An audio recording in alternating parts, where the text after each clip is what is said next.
those two parts, or only one if you're a Jew. But what if I were to tell you there's a fresh third part out there, which was found by a hip new prophet who had a little Donny Osmond flair? Have you heard of the all-American prophet? The blonde-haired, blue-eyed voice of God. He didn't come from the Middle East like those other holy men. No, God's favorite prophet was all-American. I'm gonna take you back to biblical times, 1823. An American man named Joe living on a farm in the holy land of Rochester, New York. You mean the Mormon prophet Joseph Smith? That's right, that young man spoke to God. He spoke to God? And God said, Joe, people really need to know that the Bible is in two parts. There's a part 3 to the Bible, Joe. And I, God, have anointed you to dig up this part 3 that is buried by a tree on the hill in your backyard. Wow, God says go to your backyard and start digging. That makes perfect sense. Joseph Smith went up on that hill and dug where he was told. And deep in the ground, Joseph found shining plates of gold. What are these golden plates? Who buried them here and why? Then appeared an angel. His name was Moroni. I am Moroni. The all-American angel. My people lived here long, long ago. This is the history of my race. Please read the words within. We were Jews who met with Christ, but we were all-American. But don't let anybody see these plates except for you. They're only for you to see. Even if people ask you to show the plates to them, don't just copy them onto normal paper. Even though this might make them question if the plates are real or not, this is sort of what God is going for. Joseph took the plates home and wrote down what he found inside. He turned those plates into a book, then he rushed into town and cried. Hey, God spoke to me and gave me this blessed ancient tome. He commanded me to publish it and stick it in every home. Wow, so the Bible is actually a trilogy, and the Book of Mormon is Return of the Jedi? I'm interested. Now, many people didn't believe the prophet Joseph Smith. They thought he'd made up this part 3 that was buried by a tree on the hill in his backyard. Liar! But Joe said, This is no lie. Speak to God all the time, and he told me to head west. So I'll take my part 3 from the hill with the tree. Feel free if you'd like to come along with me to the promised land. The promised land? Paradise on the west coast. Nothing but fruit and fields as far as the eye can see. Have you heard of the all-American prophet? He found a brand new book about Jesus Christ. We're following him to paradise. We call ourselves Mormon, and our new religion is all-American. Wow, how much does it cost? The Mormons kept on searching for that place to settle down. But every time they thought they'd found it, they got kicked out of town. And even though people wanted to see the golden plates, Joseph never showed up. I have maggots in my scrotum.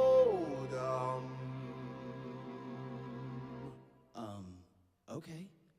Well, anyway, now comes the part of our story that gets a little bit sad. On the way to the promised land, Mormons made people mad. Joseph was shot by an angry mob and knew he'd soon be done.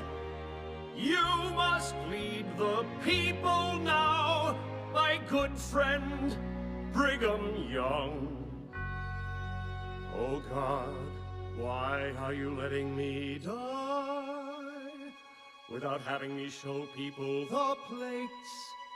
They'll have no proof I was telling the truth or not. They'll have to believe it just 'cause. Oh, I guess that's kinda what you were going for. The prophet Joseph Smith died for what he believed in. But his followers, they kept heading west. And Brigham Young led them to paradise, a sparkling land in Utah they called Salt Lake City. And there, the Mormons multiplied and made big Mormon families, generation to generation, until finally, they made me. And now it's my job to lead you where those early settlers were led long ago! Have you heard of the all-American prophet? Heaven prize! The next in line to be the voice of God. My best friend! Gonna do something incredible and be Joseph Smith again. 'Cause Kevin Price the prophet is born. All-American. If you order now, we'll also throw in a set of steak knives! All-American! We're gonna have to do the rest of the real other one.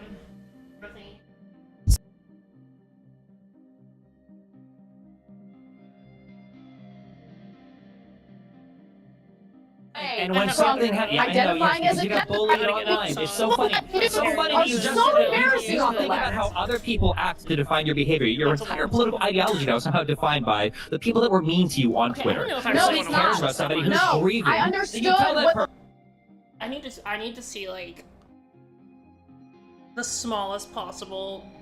Like I feel bad like even engaging in this because it's like they're literally begging for things to be out of context. But I need the highlights of this because I just don't want to listen. Like these two people who I absolutely fucking hate go back and forth.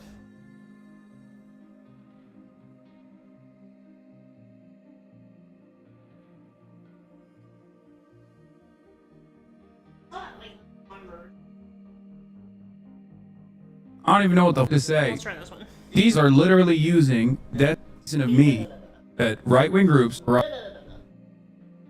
watch your intro. Okay. I'm gonna restart this game. Childany, also known as the streamer Destiny. Now, for many years, Yes. through unlimited envy Fine. and anger and resentment, this person has decided that Okay, hold that on. I was the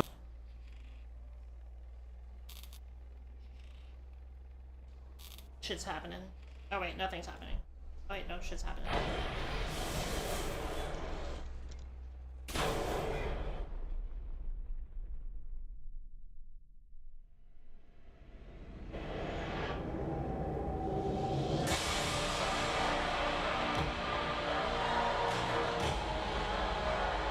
Cool. Nice soundtrack. I like that. That was really cool. Sorry. That's my... I know music. That's what I know.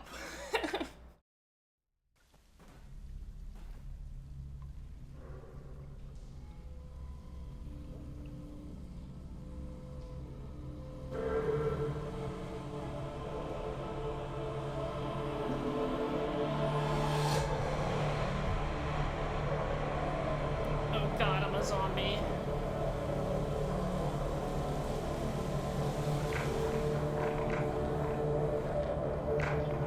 I'm a bobsledding zombie.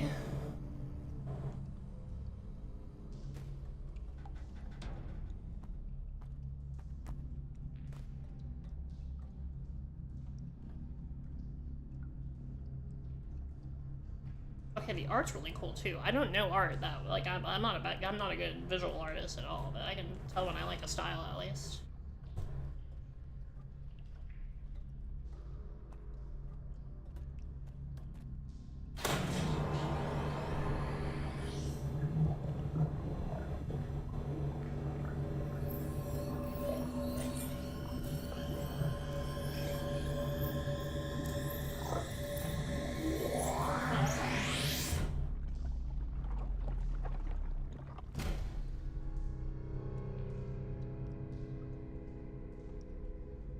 Get you some sun rays.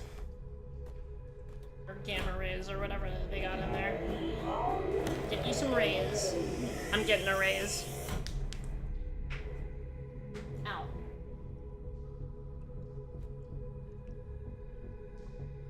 Immediately life becomes easier with more money from my raise. It was just pure beams of like currency into my bank account, and I used it to upgrade my body with an app that's in my brain. I have a Neuralink in this too. That's what happened right there. That's all that happened. I stepped into the beam and it transferred me a bunch of money, and I went, oh okay, and now I'm gonna buy it in my Neuralink. This is supposed to be dystopian. I'm not. This isn't supposed to sound good.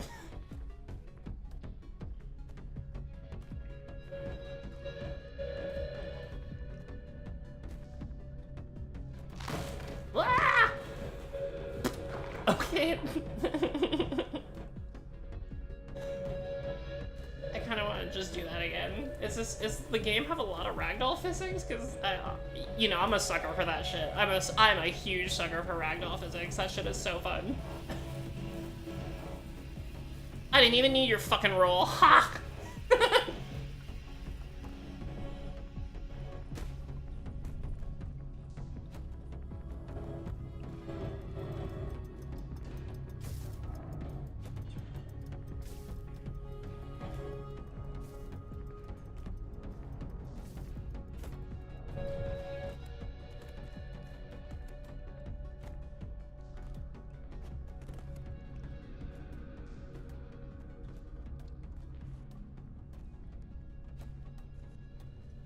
I thought this was a Metroidvania when I bought it, but I don't really give a shit.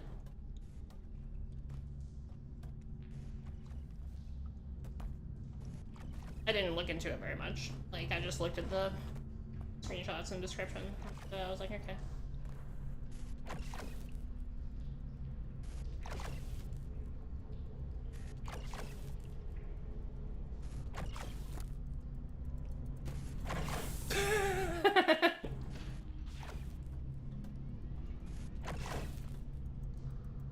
I was avoiding the barrel. I should have been avoiding the laser. Probably.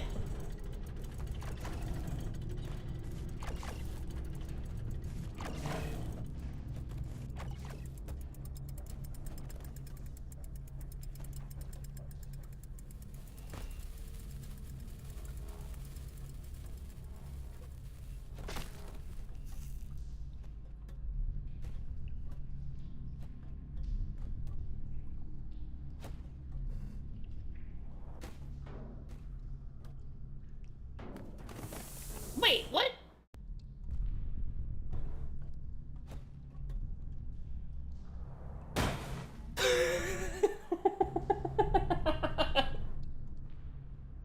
Okay, so I can still die from falling, I guess. You know, I figured since I could curl into a weird fucking ball and fly forward that maybe I wasn't completely human already, but you know, whatever.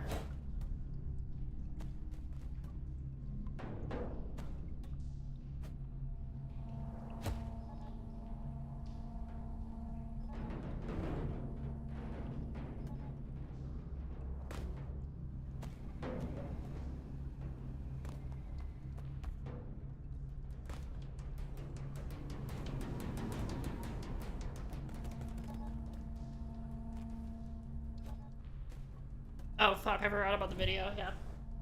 Number one villain Shit, god damn it.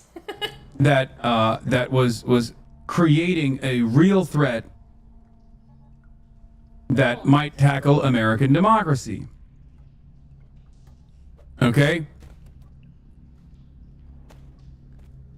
What's interesting about that, of course, is that in the process of designing me for his own cult-like community as the number one enemy, he basically took on positions that were diametrically opposite to mine, including but not limited to being a supporter of Israel and his right? But also aligning with a lot of people that wanted to kill me, including neo-Nazis such as Sam Hyde, and also neo-Nazis such as Nick Fuentes. He quite literally... Okay, well that sucks. turned around and hung out with Nick Fuentes and propped him up when he was an irrelevant character, an irrelevant side character.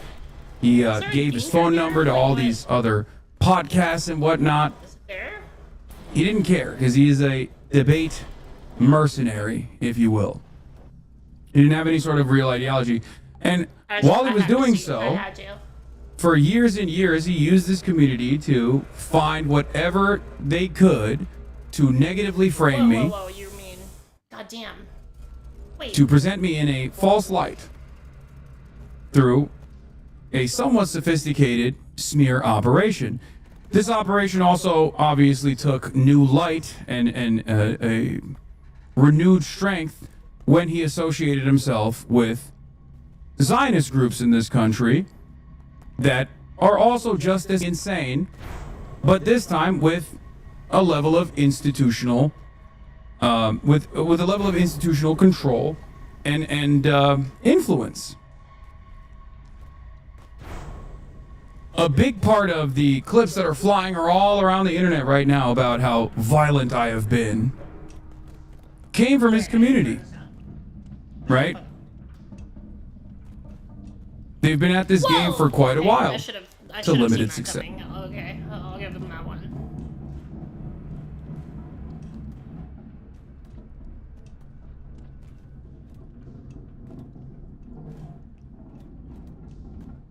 Yes, it hasn't really worked at all, right?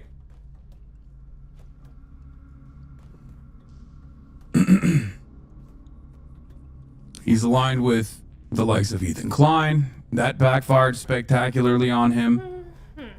And members of his community have also aligned with far-right figures that have also ended up hurting them in the aftermath of their association. All right, moving on. But now, one of the last allegiances that they had put together is also backfiring on them. Here's Lonerbox and Dan Saltman, who spent a year branding me as a supporter over my Palestine advocacy and lobbied congressmen to take action against me, worrying about how those exact same congressmen now want to throw Destiny in jail. Let's take a look at this video. So, like, congressmen are tweeting at the FBI telling them to investigate Hassan and throw him in jail, and the same thing with Destiny. That's kind of insane. Yeah. It's not kind of insane. It's yeah, it's very insane. Yeah, it's very bad. It's very insane. Yeah, it's not good.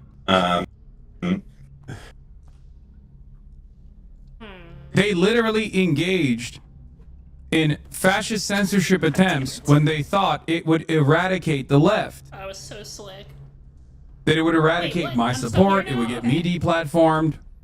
And now those exact Elon Musk, who was recently retweeted, who recently retweeted Dan Stalkman for a clip compilation that Destiny's community had created, that Tectone posted. That very same Elon Musk is now saying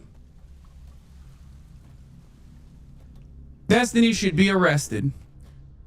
Phil Labonte, if you just saw Destiny endorse political violence today, be advised that this is not a one-time thing and it's not new.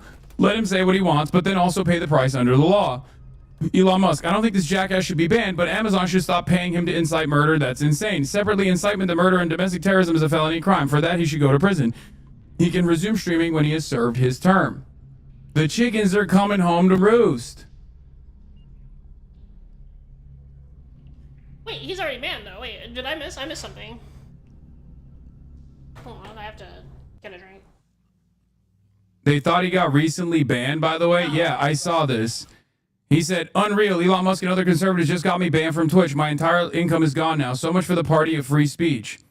Which, of course, happened a long time ago. Okay?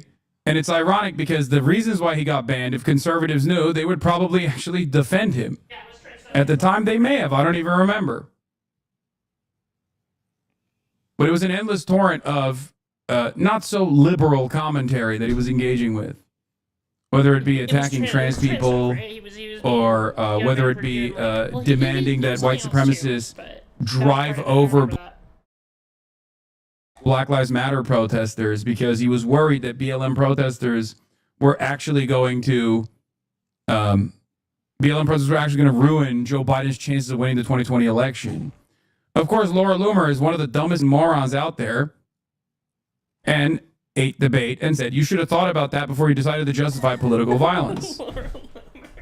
They're so stupid. And Representative Anna Paulina Luna said, I have forwarded this to the FBI for investigation. Inciting violence and murder disguised disturbed and unhinged needs to be investigated. Shout the crime statistics? Not exactly like. You need conservatives to be afraid of getting killed when they go to events so that they look to their leadership to turn down the temperature. The issue is right now, they don't feel like there's any fear. Well, I already got Like, the irony. I don't know, it's like memes. It's just memes to everybody, I guess. I don't know, bro. I don't know. I don't care. I'm playing video games, okay? I'm done today. I don't go. God, it's gonna be so gay if I get killed in the next 2 months of shit I'm doing. Well, the cuck shit out here, please don't anybody make any actual, the most cucked, weak-ass, bullshit-ass speeches on my side. God, if it happens, holy shit, I'm gonna make a death note. It's just weird how, like, they're almost, like, deliberately self-parodying. Like, it's too on the nose. Does that make sense? Like, the way, like, you have, like, Pam Bondi going on TV and being like, oh, this political violence, and, like, just, like, listing off, like, every single right-winger that has been, like, attacked or something, like, in the last, like, decade, and, like, deliberately leaving out, like, the Democrat that was assassinated. It's so deliberate. It's like so on the nose. It's too on the nose. Where I'm like, okay, the simulation shit has to be real, right? Like, because this is like they're like trying to fuck with us now. It's too on the nose. It's too on the nose.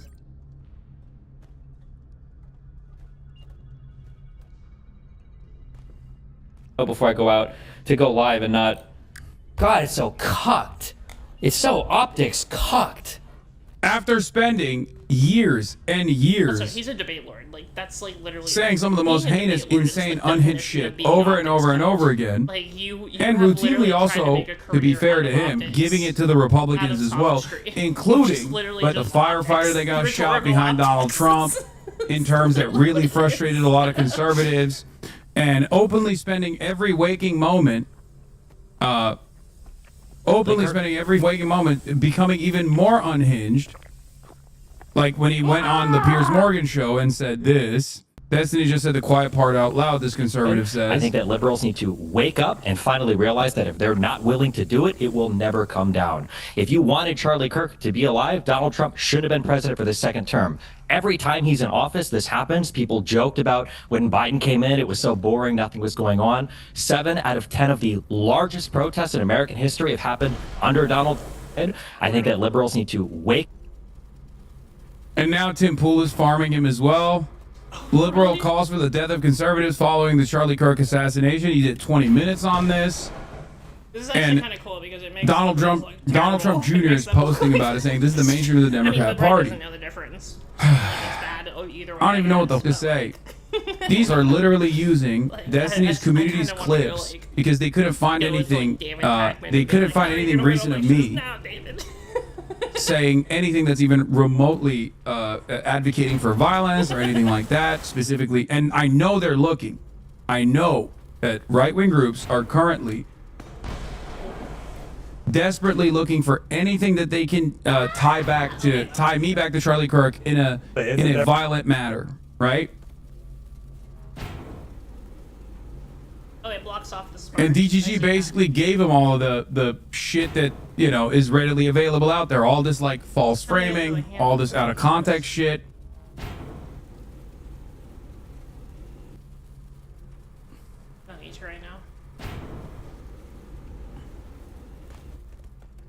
But then those very same forces that these guys often collaborated with are now coming after Destiny as well because he can't be normal ever.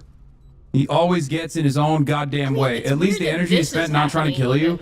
Oh, there's plenty of energy against me too. Let's be real. After the, you know, child porn, like illegal sharing of people's nude, like what the fuck is what's happening? How is that not the thing already? Why am I still hearing about him? But yeah. you kind of Like the guts clip is really desperate that even Epstein's community didn't ever use it. Yeah, it's very obvious that I'm using metaphor in this situation. Do you think everything he said is covered by free speech? Yes, I do. Either way, you hope that a story like that comes out and then they don't like continue to have a career in political media, like commentary, like in the media as a political commentator. I do. You imagine, and you know, you dream of living in a world where that happens. Okay, I'm just gonna keep going. Fuck this. Not the death threats against you though. What do you mean? Did I die? Oh, okay.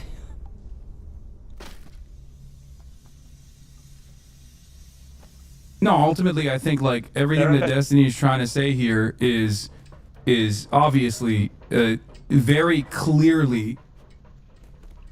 Everything that he's saying here is incisive deliberately, but what he's very clearly trying to say is that like Donald Trump needs to fucking lower the temperature. Okay, that's what he's trying to say. Yeah, I'm fucking Neo. That's it. Like it's ridiculous for liberals to cave and capitulate to demands of lowering the temperature.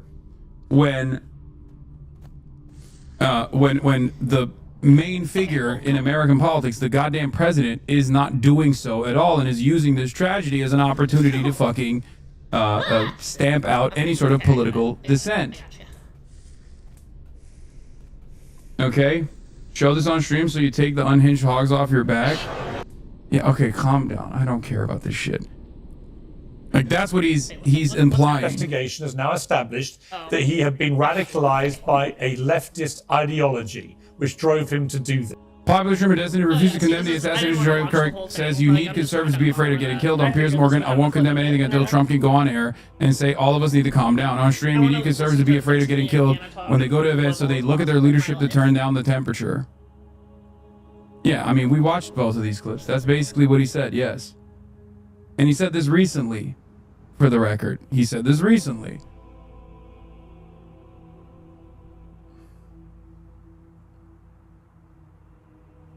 Why is he rage baiting? Because he is a nihilistic debate mercenary that doesn't give a fuck.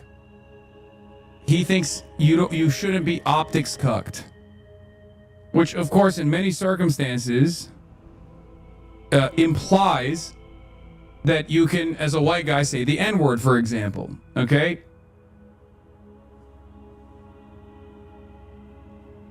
Like, it's totally irrelevant and unproductive ways in which he advocates for certain things. Like, it's just stupid. He's ultimately a fucking nihilistic edgelord. And as someone who is nearing 40 years old, he just runs around and is like, ooh, I'm saying bad words that you're not supposed to say. I'm saying bad things that you're not supposed to say. And he wears that as a fucking badge of honor. Yeah, he's the closest you can get to being a liberal groiper, literally. Okay. Where olive trees with a... Really. Ah! Oh, okay. I'm glad I needed to do that, actually. It's just very fucking stupid. Sorry, I'm itching my face. Scratching. God damn it. It's also been an abject failure. His own son is a Nazi. Okay, I've heard this already. His own son. They fucking shit. So it's an abject fucking failure. He didn't even watch any of it, did he? I wasn't listening. And this is this moment where all these conservatives who so deeply like swore to you, funny is funny, we're being comedians, nothing is sacred, kill all sacred cows, and suddenly are like, no, this? Yeah, we were talking about trans people. Yeah. A straight white guy who I met once. This is really serious. This is what did Dave Portnoy say? This is one of the darkest days in our nation's history. And then released a review of a pizza shop 3 hours later. He should have ranked other darkest days. Yes, and included a ranking of Pearl Harbor, 9/10, 9/11. Okay. October 7th. And by the way, for October 7th, he just meant when he went to see Gutenberg and you were playing the lead. Survival, full level without a death. That was like 30 Josh Gad seconds wasn't even for there. That, level. Oh. That was amazing. I'm happy I got that trophy at least. Hey, funny no, to do imagine not Dave- joke about October 7th. It's very I was funny. supposed to see Josh Gad that night, and I saw a podcaster. It's so funny to imagine Dave Portnoy going to any theater. Oh my God! If you served fucking pizza not like at a fucking gameplay theater, wise, Dave Portnoy would be some there to of those review it. things. Yeah. So it's just this thing where I go like, no, Kate, you shouldn't cater it. It's crazy. Cool. Now I'm excited in a nerdy fan way of like, I'm like, South Park guys, fucking make an episode that the White House sues Paramount to get taken down. Make an episode that they will not air and people demand it, and then release it on fucking Patreon. We'll host it. Listen, South Park guys, if you really want to push it, we will put it on the Patreon. Yeah. I'm just saying, like, this is the moment, the moments where everyone says, like which that. is bullshit. We all know it's bullshit. Everyone knows it's bullshit. Which is why, again, like who's worth criticizing? Is it the conservatives who disagree with me fundamentally? And if you put a gun to their head, they'd say, yeah, I don't care about Palestine. I don't care about anyone. The people I'm here to criticize are the fucking liberals. The Ezra Kleins, and even worse, just the ones who go like, guys, Ezra. this is we need to like act like this person wasn't an extremist. Anything aside, you can say that you think really adamantly like, violence is never the answer. Fine, sounds like but shit. to go like this man did politics the right way. Wherever I put it, no matter what. I think every time they talked about this guy, they should have, like on the news, you go like, very sorry for this thing, let's play a clip. And every clip is just, people don't even know In the very who center, it right. is. And now all these videos on Twitter will be like, hey, Hell yeah. here's a video of Charlie Kirk talking to a black man. He doesn't say a single slur. Now do you feel good? Now are you happy? Hey, here's Charlie Kirk, and he's talking to a gay college kid. He doesn't call him the F word once. He's not even spitting on him. He's not even spitting on him. Wow, how do you feel? Yeah. Shut the fuck up. Let me tell you, if Russell and I were killed, the Kirk and man who it is, and now all these videos on Twitter will be like, hey, here's a video of Charlie Kirk talking to a black man. He doesn't say a single slur. It's so weird. Now do you feel good? For comedians to come Now are you happy? I feel like Hey, so here's Charlie I Kirk, see and comedians who have he's been talking to going a at it gay for like a decade college plus. kid. They He spend doesn't their call him the entire F word 20s just, once. like, He's not even spitting on him. and building up He's all not day. even They had, like, spitting on him. nothing before they like broke, and then Wow, they're all, how- like, going now how right do you at least feel? A little bit. Shut By the time fuck they really up. break out. Let me tell you, it's like if Russell and I were Racket. killed in a shooting, he'd be the first one to have said, "Listen, sometimes you take some losses to protect the Second Amendment." He said that. If you say out loud, "Listen, some deaths you just accept it; it's worth it for the Second Amendment." How? And I've never said that. I've never said that. I have never said that. Let me be clear. If it involves me getting hurt, take all the loss away. Single gun, and I would be like, okay, and that is just so I don't get shot. So I. And I saw don't there was a want it. comedian friend. I'm gonna forget their name, but they basically like, you have to admit the you have to admit there's comedy and irony. They basically said, if I was killed by a trans Palestinian sex yeah. worker, I saw you'd that, have yeah. to laugh. Yeah. You'd have to laugh because that's what they advocate for. That's It's what they like, advocate for. Yeah. get out of here, dude.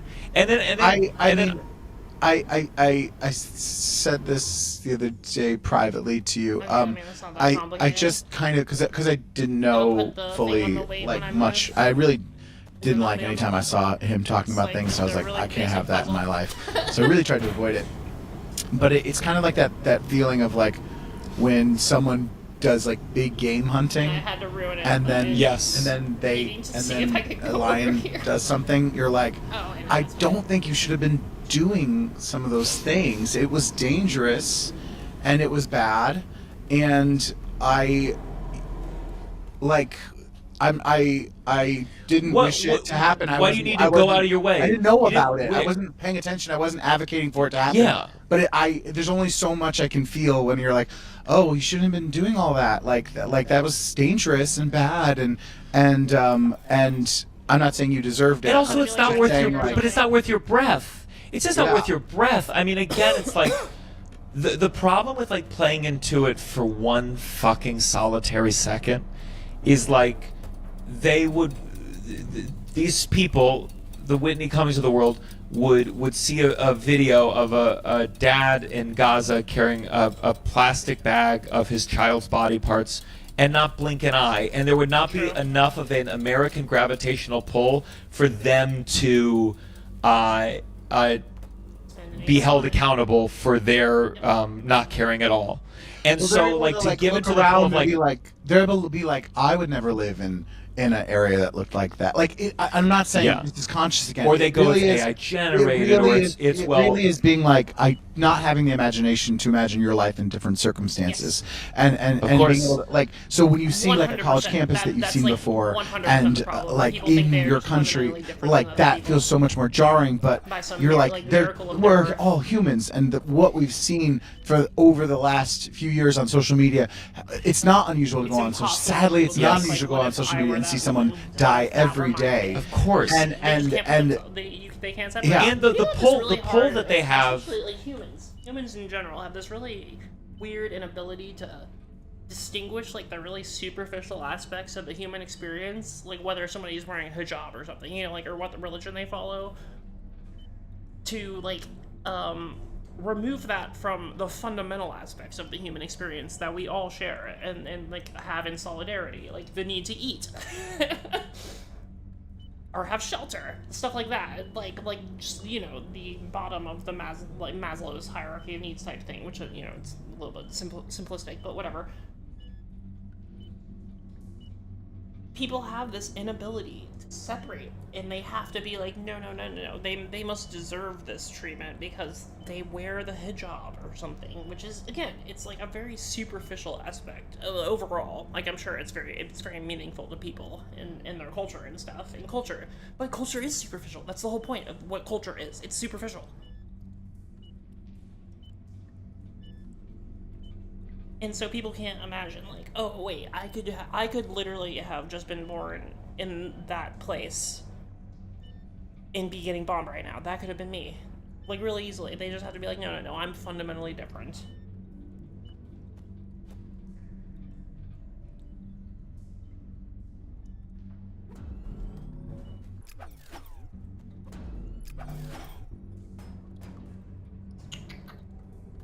This one's annoying.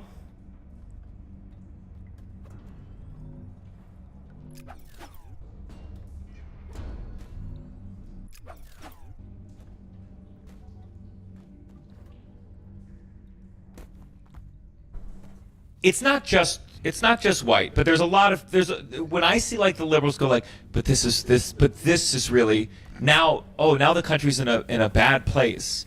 I go, that's because you associate with this person for a couple different dimensions. A major one is whiteness. One is class, you know, having money. One is fame. And I go, for you to lack the self-awareness that you think because it touches an area that you're in, so thus it somehow is automatically ranks above all the other tragedies. Camelot, you know, the musical Camelot yesterday, and there's a line where he says that the knights will have to like give up their weapons or something, or that if they see a knight who's doing whatever, they should kill the knight, and like the knights are all like shocked and appalled, and it's not Dinadin or whatever. No, it's not. It's the blonde one. I forgot his name. Sir whatever. And he goes like, what's the sense of being born in the upper class if you can get killed like the lower class? And that's literally That is literally what is happening right now. Is a bunch of people who are like, no, no, no, no, no. Getting shot in big shootings is meant for, like, you know, poor children. You know, it's not gonna happen at our, like, our private schools with all the rich kids. Actually, now that I'm thinking about it, has that actually happened? I'm trying to remember, like, a real prominent. I guess there's, like, Christian school, what just happened, but it's not the same thing. Like, I went to a Catholic school when I was a kid, but whatever.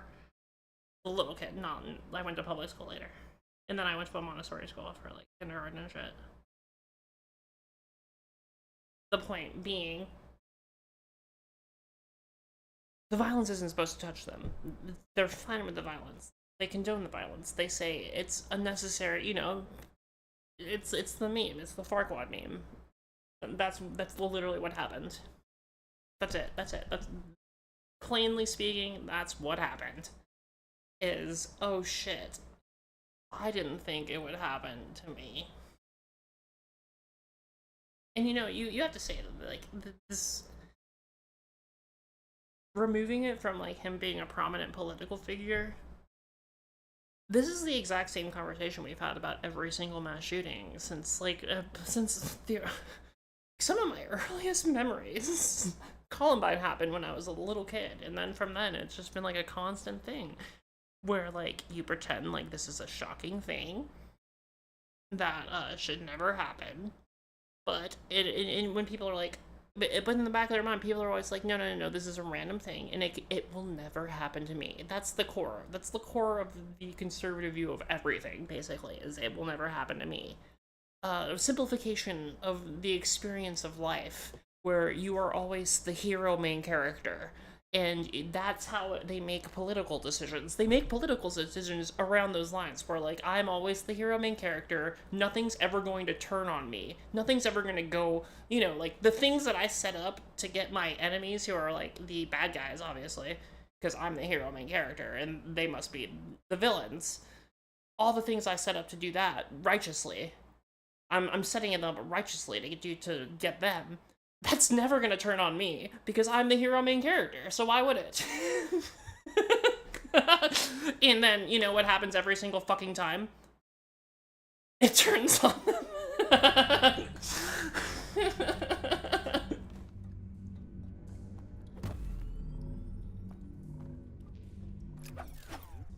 But that's essentially what happened here too, because not just policy, like what's happening right now with them setting up the entire, like, fascist state, which is, again, so many of the people that are cheering that on right now are going to feel the full weight of that hit them very soon, because they don't realize the rippling effects that, like, one single specific, like, speech decision or something, like, once you...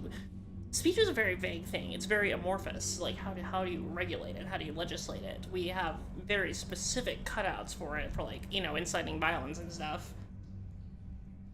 So, once you open the door for, like, an arbitrary, proscription, not prescription, like, prescribing speech, once you open the door for, like, one version of that, that's enough precedent to suddenly, basically, make anything you have ever said online, any political opinion you express, prescribable. They're going to find a way to be like, no, no, no, no, don't you understand that you saying that they should fill this pothole is going, like, and if they don't do it, then people are going to be mad? You said that if they don't fill this pothole, people are going to be mad, and that could directly lead to somebody trying to assassinate the mayor of the town.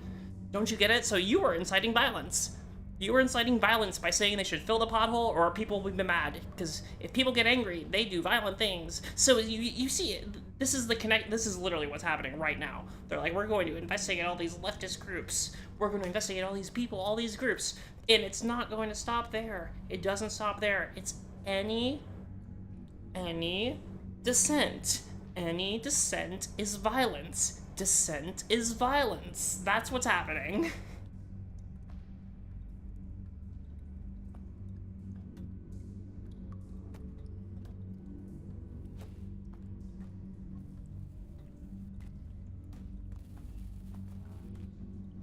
And yeah, we're at the very beginning. we are literally in like the 1933 Germany period. It's like very mild. A bunch of people are, living in delusion, convincing themselves that it's not the people that are probably ringing alarm bells are, you're crazy. But it's starting to dawn on some people now.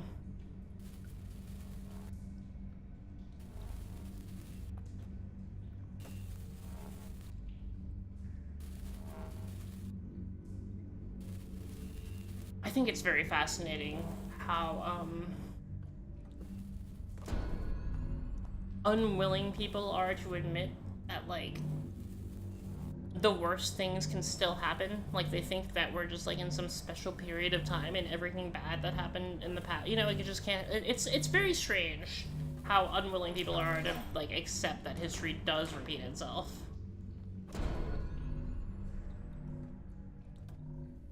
I guess it would be, like, the period of American Empire being so untouchable that has given people this kind of sense of, like, invincibility, I guess.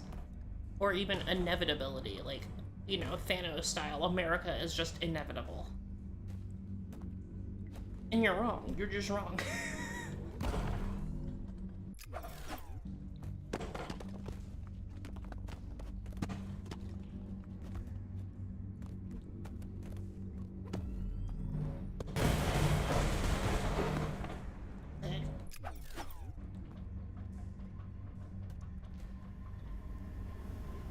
Anyway, sorry, I was ranting for a while there.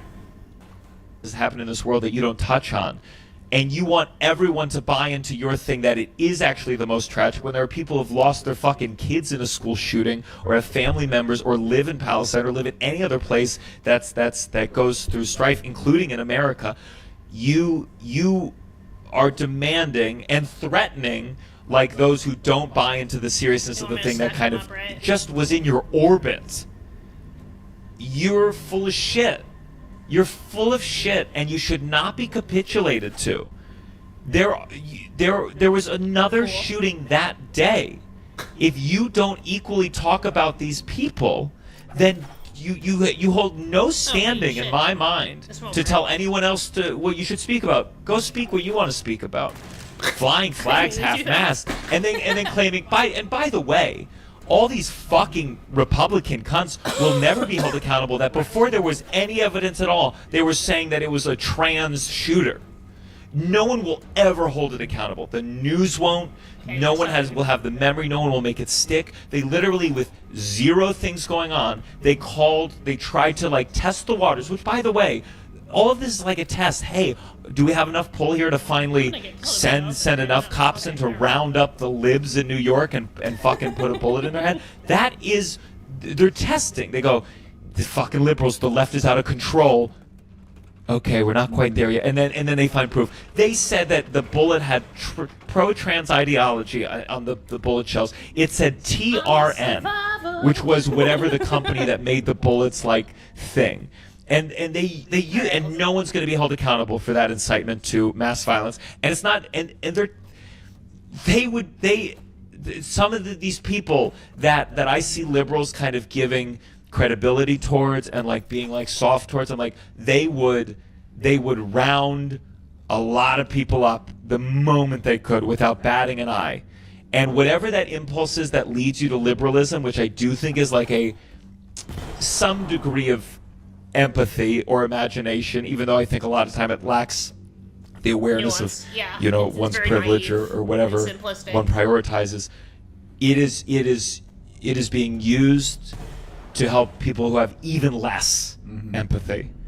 So, sorry, I know I'm right. It's just like, especially that thing about with no evidence of anything, claiming it's a trans person. Yeah. I mean, it's out of this fucking world. And then the way that the language can just shift now that they find it's this white, 21-year-old, as they try to find out what party he belongs to. Then the shift goes, oh, his parents were Republicans, so they go, and clearly it was college that radicalized him. First of all, fucking morons, it's not college, it's the internet. The college doesn't matter anymore. The internet is our college.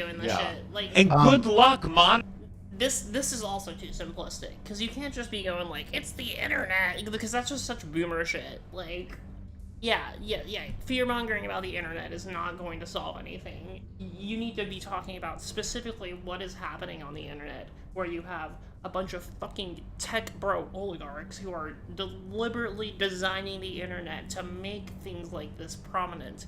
They design it that way. It's not an organic algorithm. And it's time to stop pretending that. Like, you don't actually believe that the things that you see, like, suggested to you are being shown to you specifically because they're related to things that you look for. You don't actually believe that, do you? Because it's not true. That's not what's happening. And it's also not what's... They don't just also include things that are popular right now, either. That's also not what's happening. You get specific things that are made to either make you mad or whatever. And this has been happening to conservatives for like a decade. And they are very, and liberals are too, to be fair, very susceptible to that anger, to being fed that.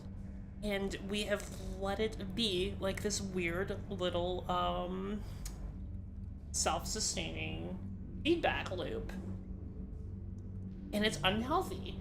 And there's a gamification to it too, like especially if you're like monetized, like if you're a kid growing up right now and you're trying to make money on social media, you don't actually really give a shit like what opinions you're spreading, like, or you don't care if you believe what you're saying or not. You care about the gamification. You care about like how many numbers you're getting.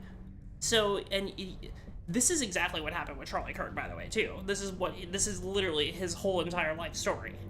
That's what happened to him when he was 18 years old. And once you were there, you were locked in. You are locked in. You are locked into being a dishonest charlatan. That's social media now, too. It's dishonest charlatans all over the place, using the gamification to try to boost the algorithm as much. The representation of the algorithm by saying the most inflammatory things, saying whatever will get either the most engagement from their enemies, their ideological enemies, or support from their allies. It's so fucking unhealthy. And it's not a normal way of, like, it's not like some, like, some, like, innate or natural just like part of human behavior. No, it's a bunch of very, very cynical and dishonest people who have designed these tech platforms to be that way. The forums that you were on when you were a kid, like when you I'm speaking too generally to other people, but like, like old internet, 90s internet, 2000s internet, it wasn't like that. Where it was so, like, there was definitely inflammatory shit. Don't get me wrong. There was always the dark web and shit like that, and child porn everywhere. The point was that there wasn't, like, the most mainstream sources constantly trying to stoke, like, hatred. And they came out and straight up said it, like, after after Trump won? Like, they totally gave up. They were like, no, fuck it. We're just gonna, like, whatever. We're actually gonna stop, like, censoring queerphobia. And what they really mean is that they're gonna start boosting it. That's what they mean. They're like, no, we're gonna appeal to you now. We're trying to appeal. It's just so fucking gross, man.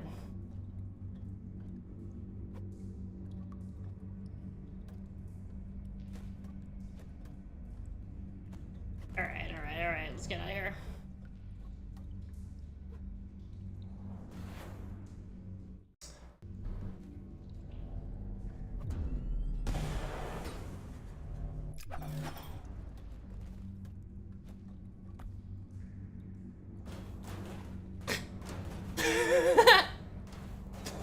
Wait, am I gonna die? I should be alive still, right? Oh my god, I did full splits.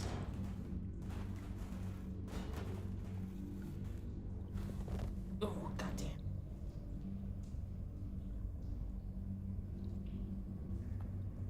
Alright, well, anyway. But yes, the point was that I think that it's a little too simplistic to, like, this is probably the Taylor Lorenz influence hitting me now, where it's like, this take where it's just like, it's so empty-brained to be just like, the internet, it's the internet that did it. Oh, you're just so internet poisoned. First of all, everybody is now. Almost like everybody is. It has nothing to do with like being too online or whatever. That's I don't want to say thought terminating cliche because that's now a thought terminating cliche. But yes, it's writing something off as like being too online, you know, like terminally online, like touch grass type stuff. It's not addressing what the actual cause is, like what's actually causing that psychological effect on them. It's just kind of writing it off as in this kind of fear-mongery, Tipper Gore, Hillary Clinton GTA type way of being like, it's the internet just poisons people, it's tech, it's, you know.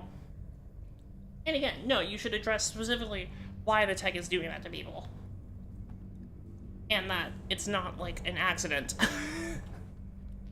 Monitoring that and having it like bow down the way that you did colleges, it is fucking chaos. I wonder if there's been studies done on the obsession that the right has with trans people, like where that comes from, like what about it is that's the first thing that their brain goes to so often right now, and I wonder if it's rooted in like or it's just like that's what they talk about now, so it's a group think, and it's, you know. I think that's like I think it's like obviously like 10 things. I think groupthink is part of it, and I think obviously some people.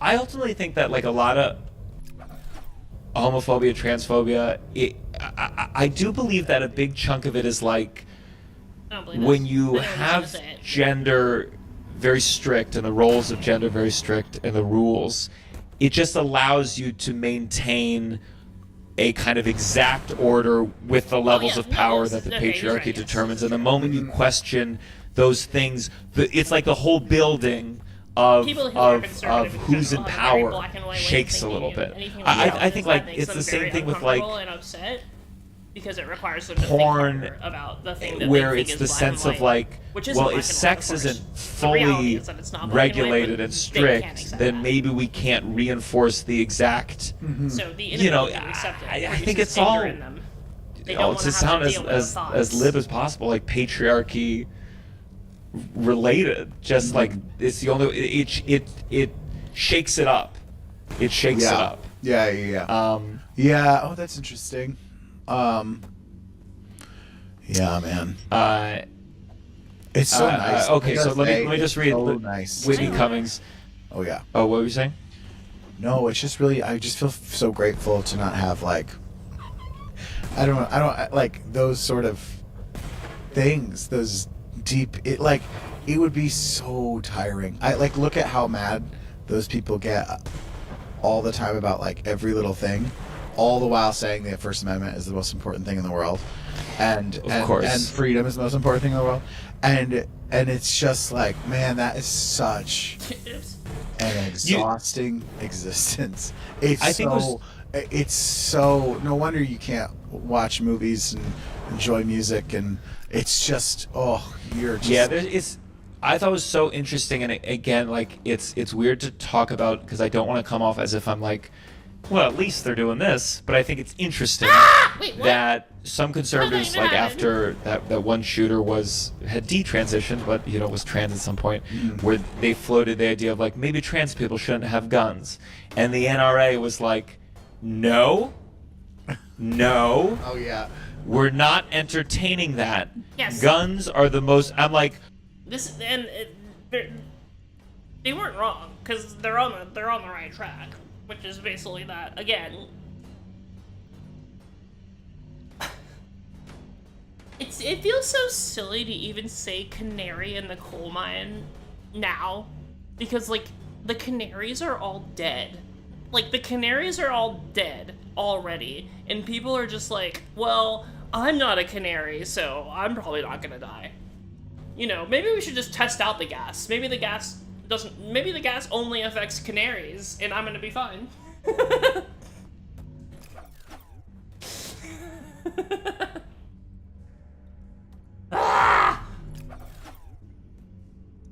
Okay, that wasn't magic. That was fucking magical.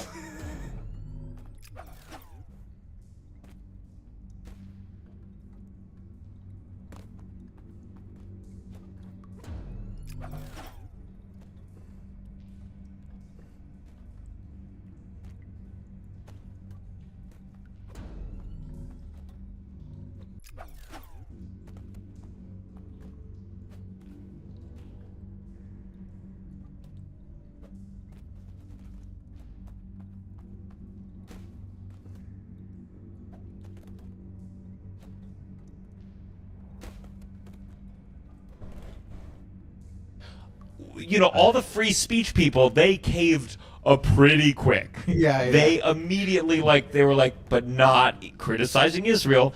But the NRA was just like, did I just hear any group shouldn't have guns? Absolutely not. Yeah. And, like, there's, again, it's not good. I'm not defending or supporting the NRA. It's more just interesting that you're like, wait, you say what you mean.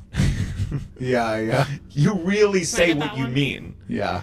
And I don't like what you mean either, to be clear. No, but they you just see that as a percentage of sales that goes down, and that's ultimately. It's nice in a world where I can't tell who's like literally just spewing bullshit. Like I don't know if a word JD Vance has ever said in the last 10 years is literally between his brain and what he wants, even if he knows. I don't and know the if NRA he is like, knows, nope, there's nothing deeper here. Guns, guns, and more guns. I did see that one tweet. It made me laugh. Where it was because they took the vice president's plane to take the body. Or yeah, they skipped the 9/11 memorial and went to Charlie Kirk's. Someone made a funny tweet about being like, Trump was like, "You take your plane." Like,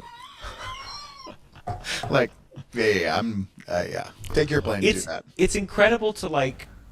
Because Trump doesn't even have the time or the space, or he's dealing with his own health problems. He's building the ballroom. It feels like everything he's talked about is this ballroom, and I just like it's just funny to be like one of your dearest friends passed away tragically, publicly, and he's like all about that ballroom. He is decorated. And you know what they'll say? They'll say, we all deal with grief in different ways. Some people bury themselves in their work.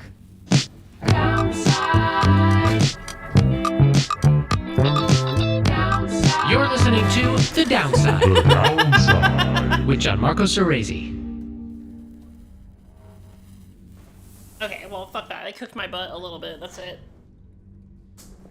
And this video was.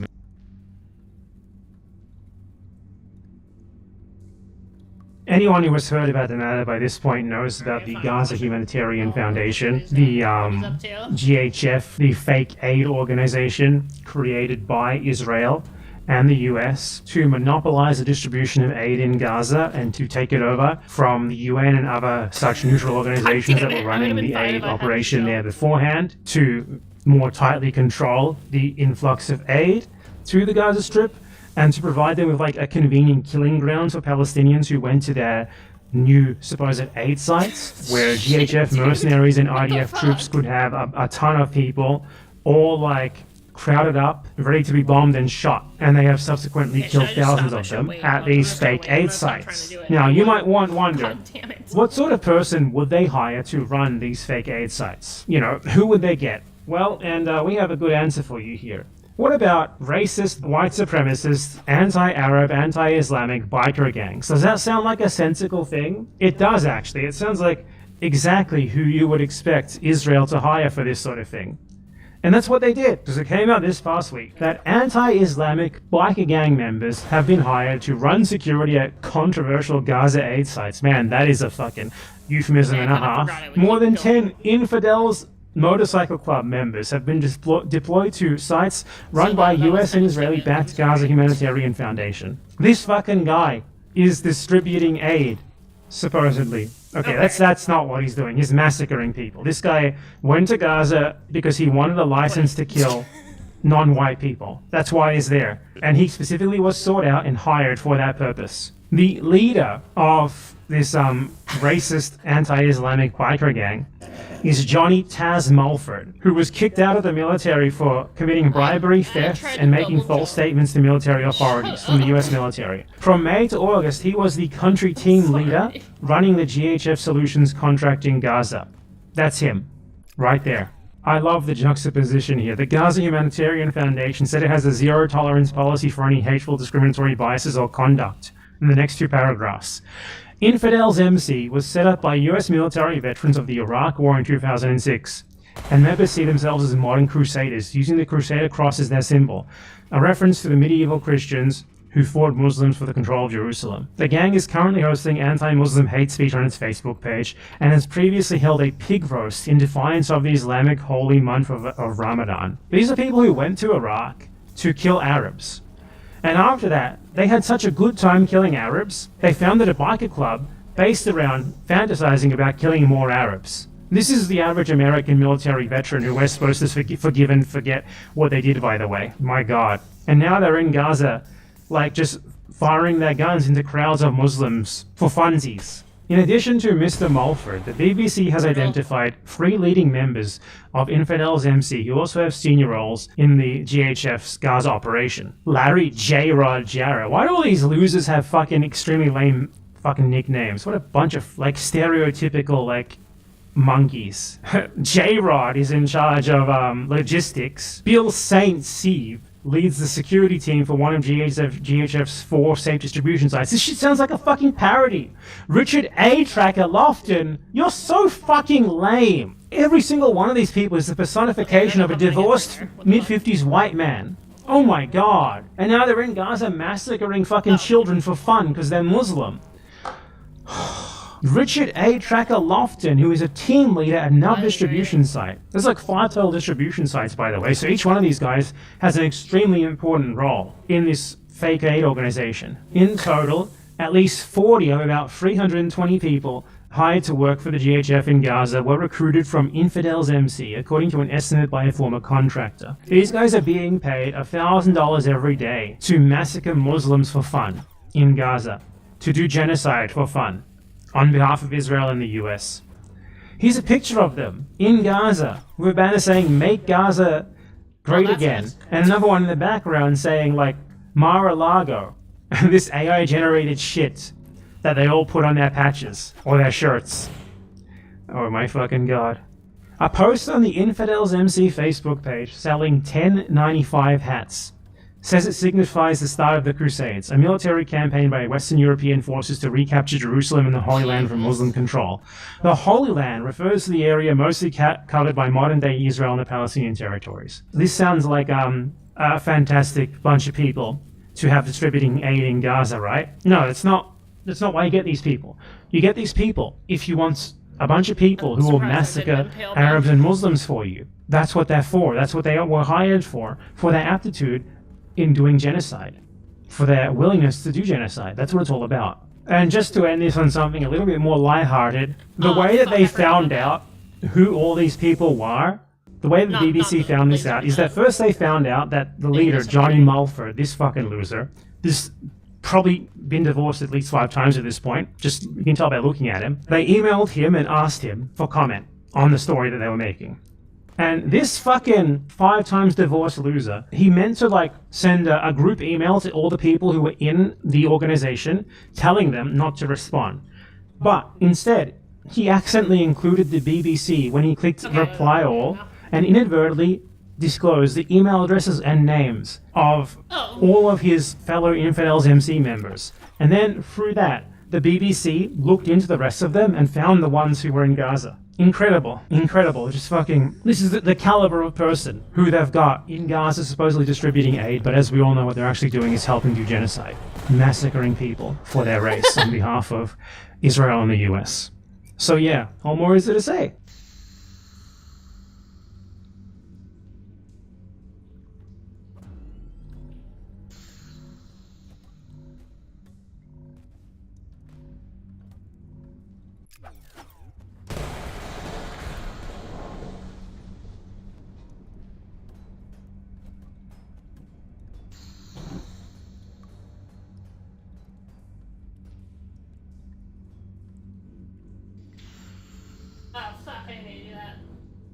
Today we're going to be talking about universities. Are they Marxist? And the spoiler is, no, they're not. Representative Elise Stefanik recently issued a fairly typical conservative criticism of the university. She told Fox News they need to focus on engineering, math, science, the classics, and instead they're training not the next generation of leaders, but the next generation of Marxists. That kind of rhetoric about university campus Marxism is common on the right. Many professors are Marxist or other varieties of radicals who hate America. Phyllis Schlafly warned in 2005. Sebastian Gorka laments in his book that we've ceded education to the radical left. J.D. Vance says the professors are the enemy. He's quoting Richard Nixon there.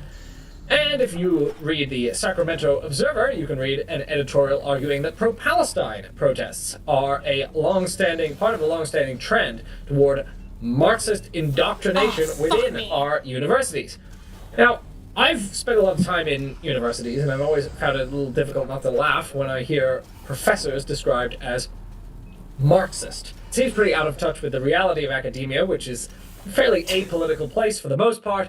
The percentage of professors who subscribe to the doctrines of Karl Marx is, as far as we can tell, vanishingly small. Now, we don't have great numbers on it. In 2006, there was a survey of American professors that found that only 3% of them are self-described Marxists. When I was in college in 2007 through 2011, which was at Brandeis, a very liberal university, which was known for having graduated Abby Hoffman, Angela Davis, I studied political theory for 4 years. I never had a single professor who showed any hint of being a Marxist. They were a bunch of liberals without any revolutionary instincts. And I actually don't know if I was assigned a page of Marx during 4 years in the politics department. I did take a course in the history department on the history of the conflict between Marxism and anarchism, but the professor wasn't actually a Marxist or an anarchist. He was just a cynic about all ideologies. Now we might ask, what does it mean for a professor to be a Marxist? We hear about the Marxist universities. They actually have to accept a certain number of Marx's teachings. Which parts of Marx's teachings do they have to accept in order to qualify as a Marxist? After all, Marxism has a number of core propositions, and we have to boil it down to the essence of Marxism. We might say that these propositions are, number one, historical materialism. That's the theory that material economic conditions and modes of production are the primary drivers of historical and social development. Then there's dialectics, which is their method of understanding change and development through the interaction of opposing forces, where contradictions within a system lead to conflict, transformation, and then the emergence of a new order. Then there's, of course, class struggle, the ongoing conflict between social classes, especially between the working class and the owning class over control of resources and power. Then there's exploitation and alienation. Now, exploitation refers to the extraction of surplus value from workers by capitalists, and alienation describes the workers' loss of control over their labor, its products, and their own human potential. And then there's the instability of capitalism as a system, the view that capitalism is prone to recurring crises due to its internal contradictions, such as overproduction, falling profits, and inequality. Now, when you look at that list of the core tenets of Marxism, one of the things that should be obvious is that you can be a Marxist in a descriptive sense without being a Marxist in a normative sense. And I think that's probably a case for a lot of professors who do identify as Marxist. That is to say, Marx himself felt that he was doing social science and prediction, not merely practicing an ideology. And those tenets, things like capitalism is unstable, or the history of class struggle, or material economic conditions and modes of production drive historical and social development. You can hold those regardless of whether you actually agree with Marx's substantive politics. You might believe that capitalism is unstable regardless of whether or not you like capitalism. You might think that historical materialism is sound, regardless of whether you think communism, such as the kind that Karl Marx advocated, is a desirable end state. So you can hold the tenets of Marxism as an analyst, regardless of your view on whether any of it is actually good. In fact, you could even believe in the existence of a class struggle without opposing the class struggle or without believing in the overthrow of capitalism. Even Warren Buffett has said there's class warfare, but it's my class, the rich class, that's making war, and we're winning. In fact, sometimes if you read the Wall Street Journal, there's a certain Marxist flavor to it, because it talks about the existence of an ongoing power struggle between bosses and workers, using the kind of language that Karl Marx might have recognized. Wait, so what? even What the out of a very small number of professors Wait, am I trying to who destroy are them? Is that what I need to self-described do? Am I- Marxists, am I some of them are likely adopting Marx's analysis without actually adopting his communist politics. Marx was a towering No, I'm just a economist fucking and idiot. sociologist, Jesus Christ, so I'm much so so stupid. that even the conservative economist my Joseph God, so Schumpeter stupid. paid a glowing tribute to Marx's abilities as an analyst, while he staunchly disagreed with Marx's political conclusions. Now, I mentioned that when I was in college, Marx was hardly assigned, at least in the politics program. But of course, that was before the 2008 financial crisis, which kind of revived an interest in Marx and his theories about the instability of capitalism. We then saw the publication of books with titles like Why Marx Was Right.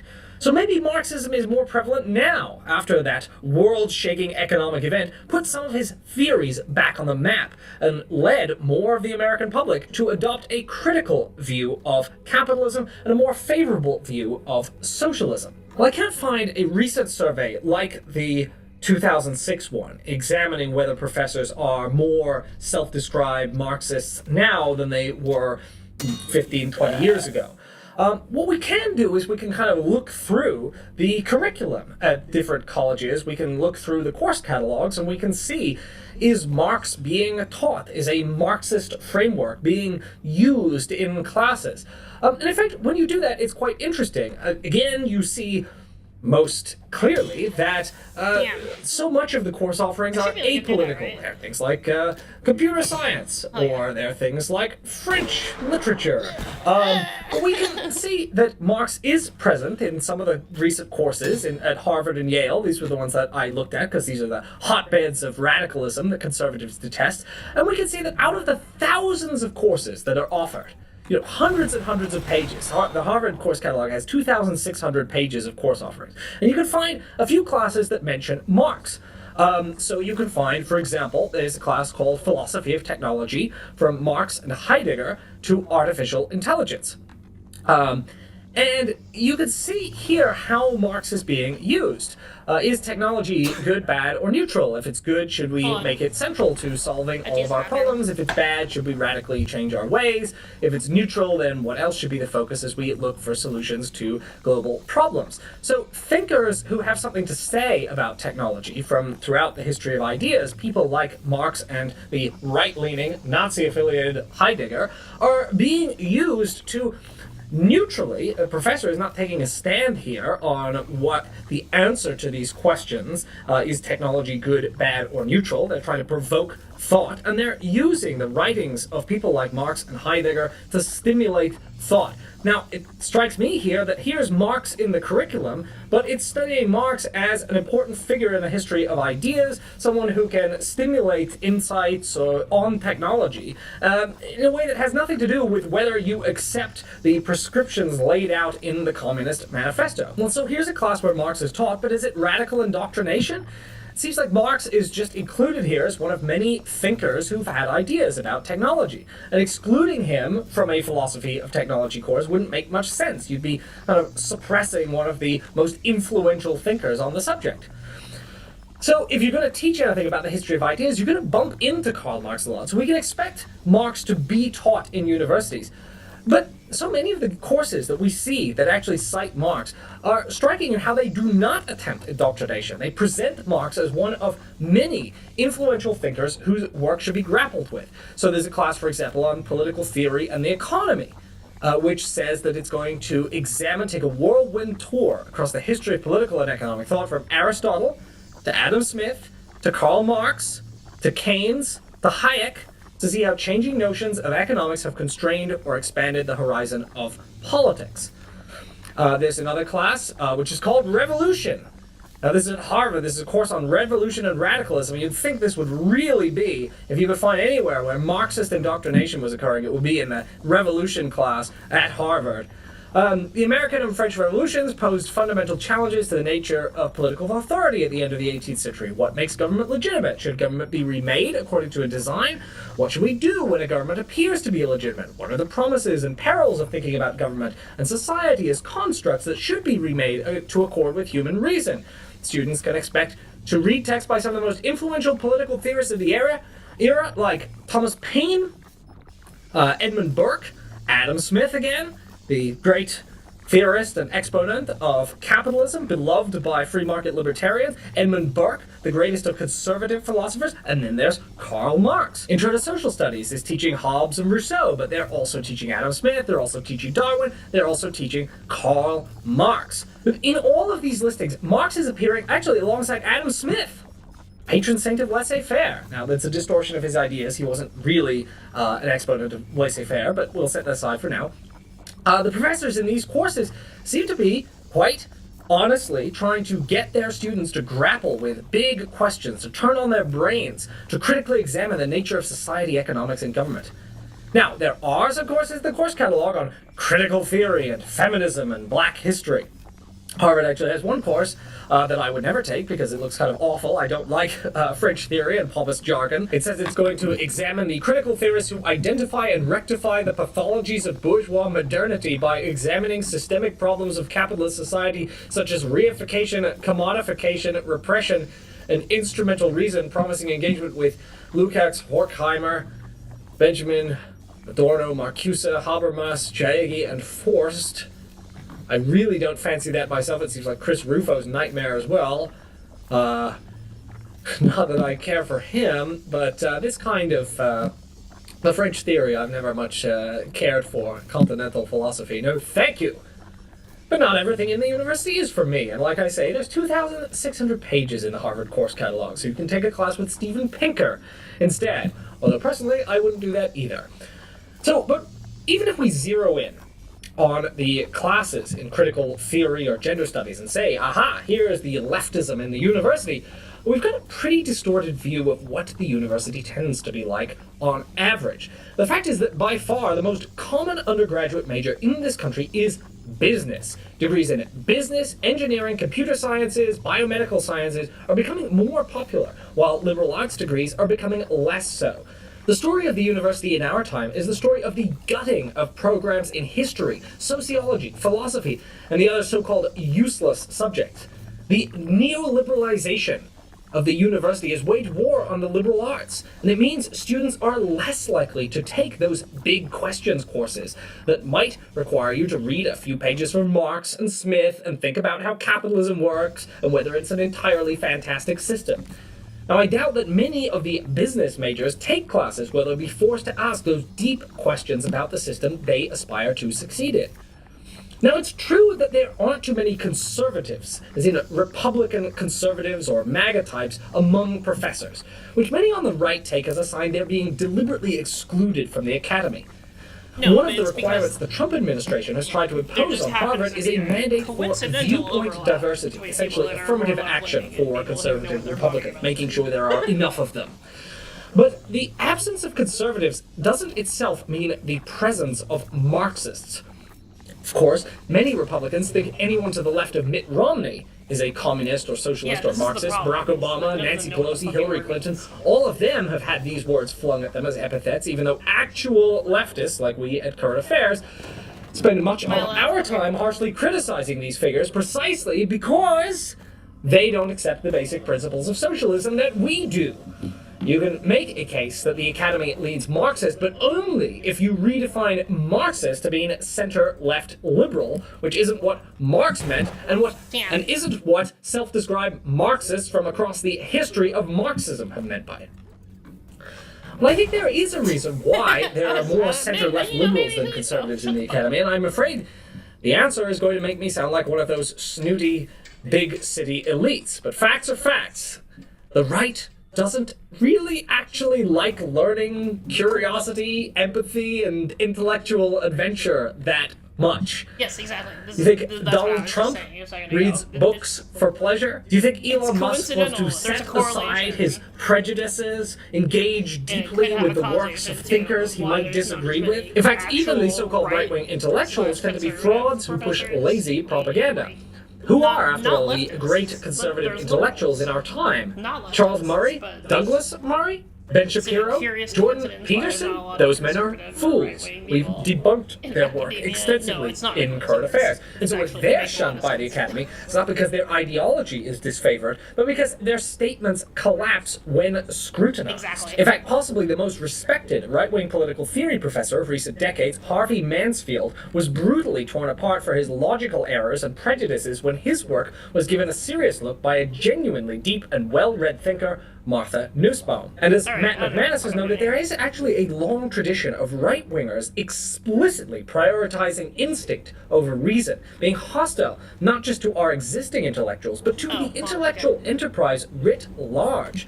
They go on about the Western canon and the great books, but it often turns out they don't know anything about those books. And when they find out, they rush to ban Shakespeare plays from high schools for being too sexual. Now, some critics of the supposedly Marxist Academy essentially admit they're not talking about anything Karl Marx would recognize as Marxism.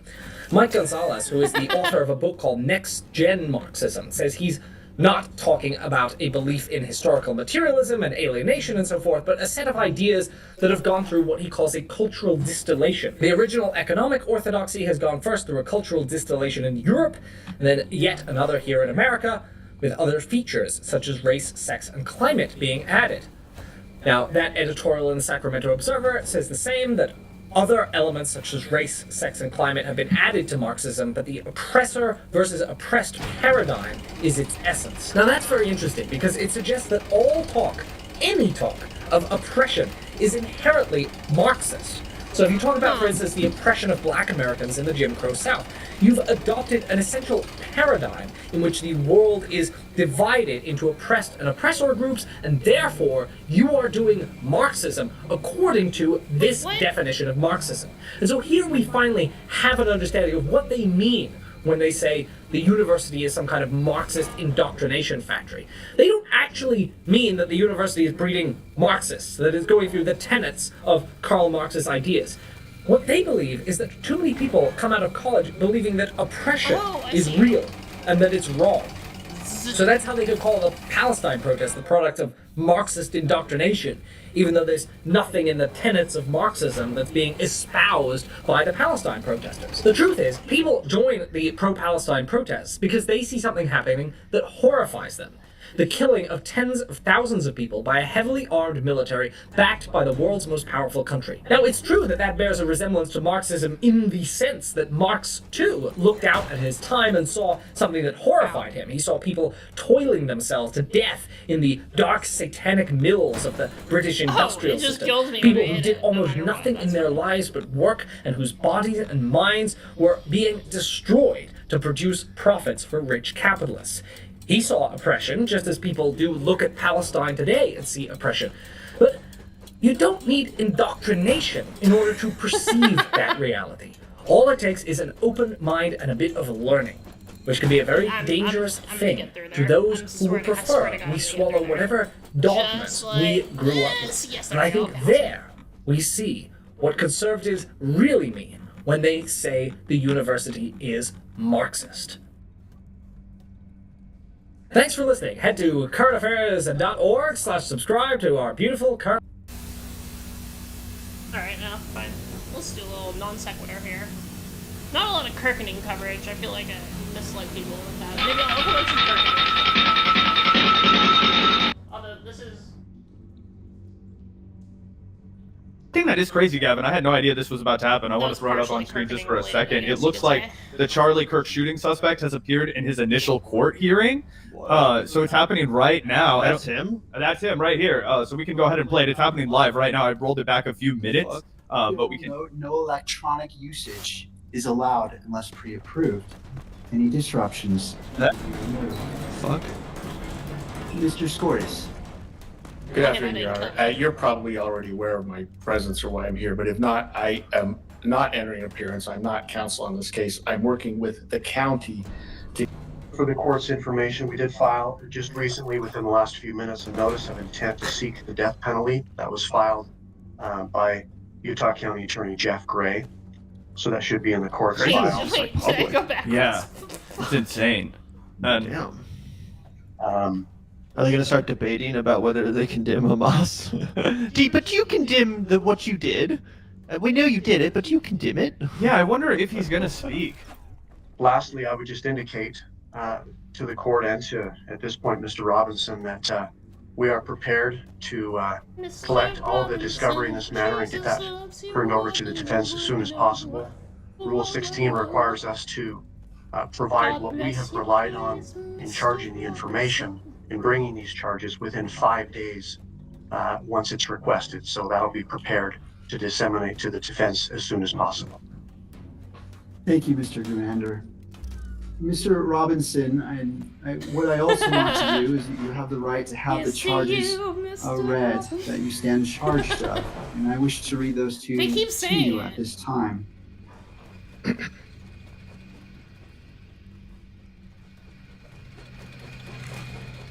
Like of the victim as an aggravating factor.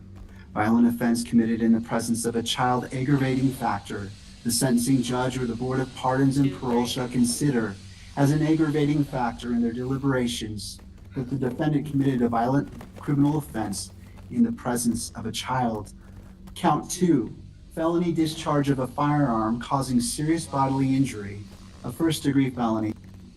Let's take a look at With knowledge that a child was present. Yeah, so he's likely going to speak after this. Sub 2, Tyler James Robinson intentionally selected Charlie Kirk because of Tyler James Robinson's belief or perception regarding Charlie Kirk's political expression. That concludes reading the information. Mr. Robinson, this case is set for September 29th at 10 a.m.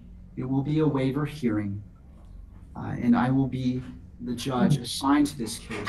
Mr. Robinson, I invite you to join us at that time. Is there anything further, counsel? No, yeah, we'll have counsel appointed by then. Thank you. Mr. Gurander, anything further? One item, just for clarification, Your Honor, the hearing on the 29th, is that in person or WebEx? Thank you. That is a great question. It will be via WebEx. So that's his next appearance in front of the court. Is going to be on the 29th of September. Judge. All right. I want to thank all parties for being here.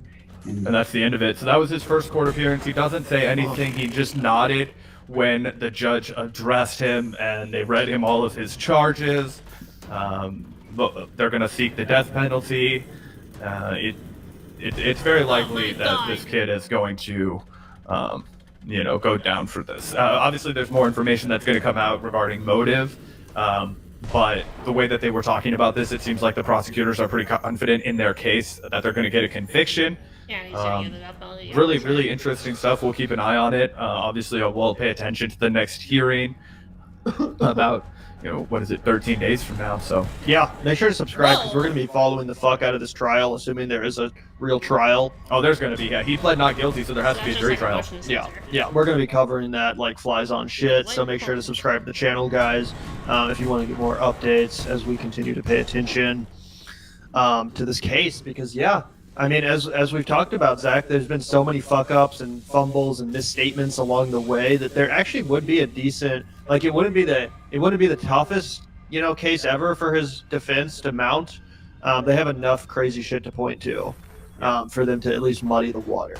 So let's hope that they, we can get a real spectacle out of this situation. That would be great if it turns into a real like televised kind of trial. I don't know if it will be televised, but yeah, I don't think so, because I don't think you can put a camera in state trials. I don't think that there can be a camera in the courtroom when it's state trials. I think federal trials are the ones where maybe it's the other way around though, and there will be a camera in there.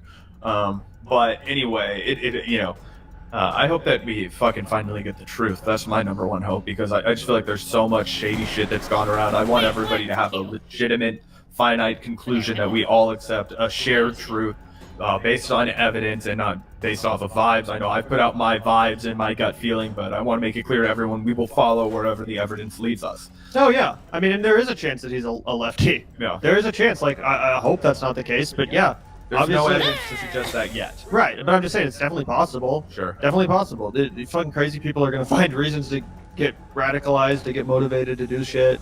As we said before, you have left-wing killers, you have right-wing killers, you have confused killers who seemingly have a mix of different political persuasions, radicalizing them at the same time. So, again, I don't really think it matters that much, you know? Like, whether he was a Groyper. Like, it matters because obviously Trump's going to use it against He already us. has. He already has, no matter what the fucking reality of the situation is. But, like, you know, am I going to, even if he turns out to be a fucking huge left-winger, I don't think that's, like, the fault of any specific left-wing commentator, or it's not like Antifa, or, like, it's just, I mean... Ian Kaczynski. If you're going to do something crazy, yeah, you're going to have watch something. You're going to have something in your media. Now, obviously, if it turns out like he was consuming the content of someone who just was literally a violent person, specifically saying like, you know, stoking violence Like in his Nick community, Fuentes. like Nick Fuentes, yeah, that would definitely be, you know. And I think that to me, I think that there's a very strong chance we find out that he was on that weird furry fascist Nick Fuentes part of the internet. But again, we'll see. It's all speculation. What we do know is that the people closest to him were absolutely shocked by this, and that he was a participant in largely apolitical and Mormon adjacent Discord chats. Oh, God damn it. Yup. And that he was raised by MAGA people, and that he was raised to have an affection for guns, which I think is the part of this conversation that we're not talking about enough, right? Because it feels like we're always talking about it and nobody's ever listening. I feel like the gun worship in this country What is this, like, was the just Ratchet and Clank potentially the movie biggest thing contributing again? factor to this. Yeah, 100%. And it's not just guns. I mean, I know it's like 20 years old at this point, but there's no movie, I think, which speaks to this, the situation in the country better than Michael Moore's Bowling for Columbine. If you watch that movie, he brilliantly deconstructs how it's not just guns, it's our whole culture of violence. From a very young age, we're taught that violence is the answer. And not just, again, as far as self-defense, but as far as our foreign policy goes. This is a country which teaches you that it's okay and patriotic and good to slaughter people in mass overseas, whose names you don't know, whose country you couldn't point to on a map, to solve our problems. We use violence, we celebrate it. I remember in that movie they talk about how like right by Columbine is one of the biggest like defense contracting plants, right? They're making weapons that are shipped overseas to slaughter innocent people every day. And it's like, of course that's going to seep into our society. Our whole fucking country is based on this violent retribution, and then we're going to act like it's crazy when our youth internalizes that and says, okay, I see a problem. The solution is violence. Yeah, very well said. And everybody should check out Bowling for Columbine. I think you can watch it for free on YouTube. Almost all of Michael Moore's early work is free on YouTube. I definitely recommend that you check that out. Maybe his finest work when it comes to national politics, at least. It could have been released today. I shit you not. It's so relevant, guys. You got to watch Bowling for Columbine. It genuinely is a masterpiece. It informed my understanding of So my name is Hunter. I was in the middle of debating Charlie Kirk in the middle of the assassination at Utah Valley University. Do you know how many mass shooters there have been in America over the last 10 years? Counting or not counting gang violence? Great. What brought you to the event that day? I make videos on Charlie Kirk, and I made this video about the statistical analysis on trans shooters. And sort of the point that I was trying to make was that it's sort of a statistical outlier, that they're extremely underrepresented when it comes to how peaceful they are. Okay.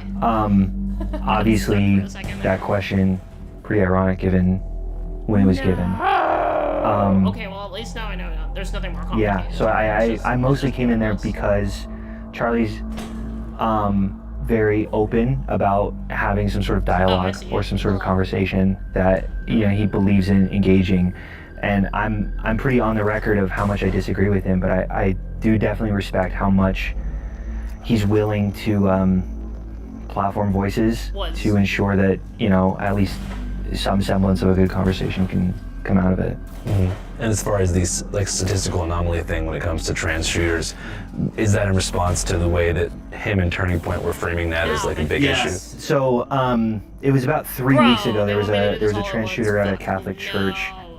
Charlie made a bunch of tweets basically saying when are we going to start noticing that this is a trend? And I'm like, okay, well, there's I'm getting my math degree at UVU. That was my university. Yeah, I've taken statistics. And I don't know if you know what a I was trend like, there's is. an answer to that. There's, we can determine if there's some sort of outliers. We can use p-values. It doesn't pan out that there is a trend here at all. So I kind of made a video calling him out a little and saying, hey, I want to come debate you. I want to come do it. And a lot of people were kind of encouraging me. So I kind of wanted to come and have my, I guess my little audience see that. Mm-hmm. How was the energy whenever you arrived to the event? Very conservative, for sure. Everyone was very energetic, chanting Trump, chanting USA. Get comfortable. Bring the best lips that Utah has to offer. There was a line of liberals on the rooftop who were holding like pride flags and I think some like Palestine flags and things like that. And there was a little bit of taunting back and forth, but not very out of hand. Most of the debaters were either like asking questions like who's better, LeBron or Jordan, or like some like theological debates about distinctions between like Mormonism and Christians. That Jesus Christ was a real person. He lived a perfect life. He was crucified, died, and rose on the third day, and he is Lord and God over all. Christ is King. But also, the event lasted, I want to say 20 minutes, maybe.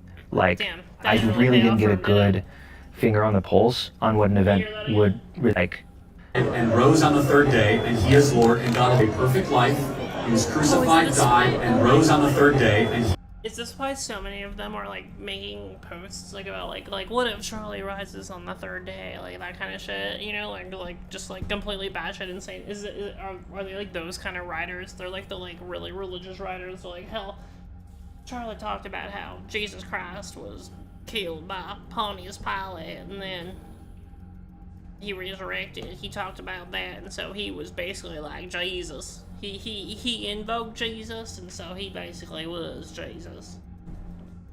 he is Lord and God over all. Christ is King. But also, the event lasted, I want to say 20 minutes, maybe. Like, I really didn't get a good finger on the pulse on what an event would really look like, because, I showed up fairly early. I was the second person to speak there.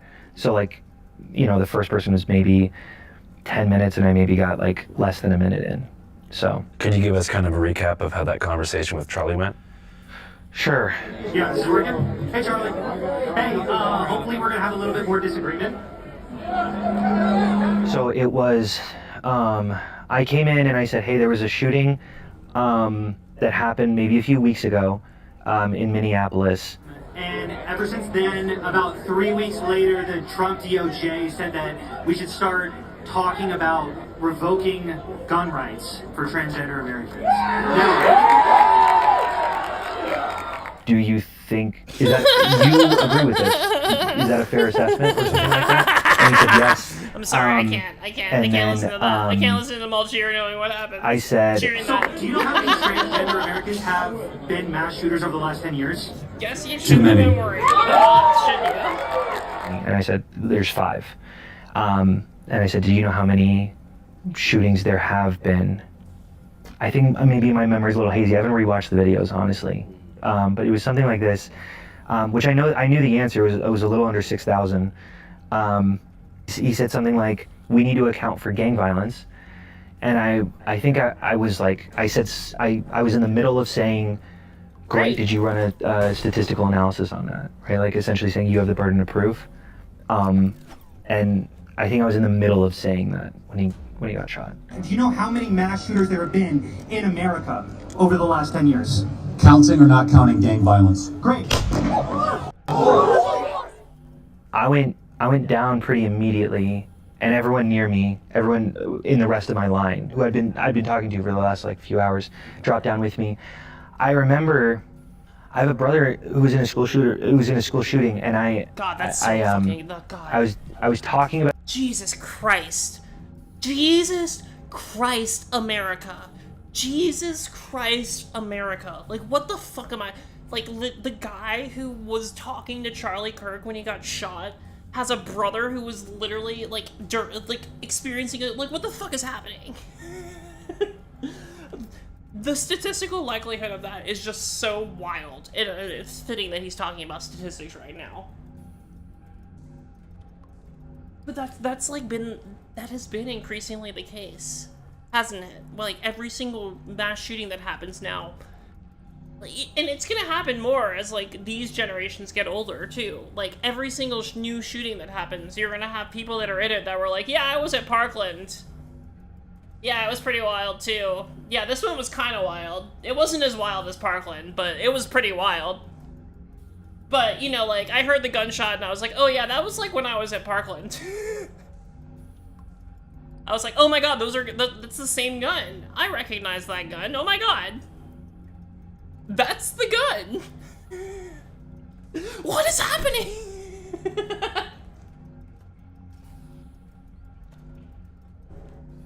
Yeah, not as many people died in this one. I remember as they were taking us out, the police they were leading us out, and I was like, there's not as much blood this time.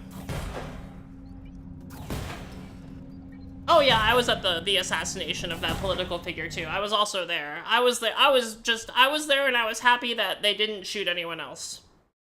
I was like, I remembered I was at Parkland. And I was like, oh my god, is this a match? Oh no, they're just shooting him. That's it. He's just the one guy. Okay. I was relieved.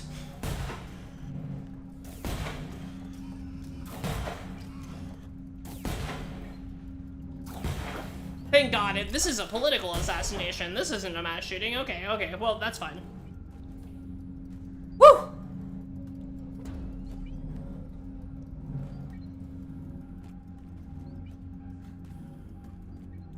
It's so crazy, man. Like, that literally, that's going to become the norm. Not the assassination, it's just every single mass shooting. There's gonna be somebody there that's gonna be like, yeah, I remember, you know, I had remembered my survival training from the first mass shooting and what I did then, and so I had that rope, you know, in the darkness to grab onto, the lifeline. I grabbed it, and I helped the other people using my survival skills that I picked up from being at the other mass shooting. And what was it, Sutherland Springs? Well, Aurora, you know, like whatever. Whatever. It's gonna become like a whole brand of like dystopian story. Like heroic dystopian story, like hero who has been in several mass shootings knew exactly what to do when this one happened.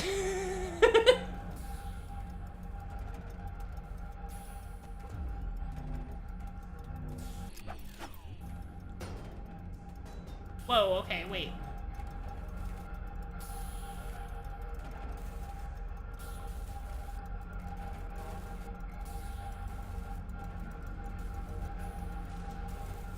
Oh, what? No. I didn't touch that.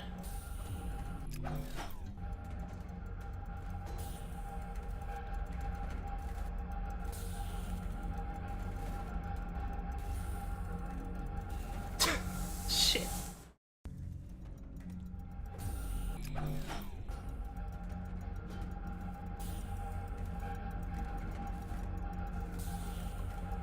That's so wild, dude. That's so... I'm sorry. I like... It's still dawning on me that he said that. Like, the guy who was talking to Charlie Kirk when he got killed has a sibling who was in a mass shooting at a school. You can't write it. You fucking can't write it, dude. The guy who was talking to Charlie Kirk when he got shot had a sibling who was in a mass shooting at school, and he wanted to talk to Charlie Kirk about statistics of mass shooting. Like, what the fuck is happening? About the distinction between these, that like for me, it's who was in a school shooting, and I was talking about the distinction between these, that like for me, it was there wasn't as much fear as I think I would expect, because I recognized immediately, like I think I was a lot more logical than I thought I would be in that moment, where I was like, that's an assassination. Yeah, exactly. That's what I'm saying. Like, that's kind of what the joke I would... Oh my god. I feel terrible right now because, like, the thing that he's saying was his actual logical thought process is what I was just making a joke about. Like, literally, that's what I was just joking about. Like, being like, oh my god, I was at Parkland, and that was really terrifying. It was really wild, because I was like, oh my god, someone's gonna... But here I was like, oh my god, well... Wait, oh, he's not shooting him. No one else is getting shot. Oh, wait, we're fine. Okay. Okay, no, never mind. This is just a really mild shooting. We're fine, guys! Everybody, you can get up. Get up. Stand up. He is the target. He is the only target. I am freaked out. He's literally but saying, oh my I god. know that I'm okay. It was talking about the distinction between these. That, like, for me, it was, this is what they were thinking. there wasn't as much fear as I think I would This is literally what everyone there thought. This is what everyone...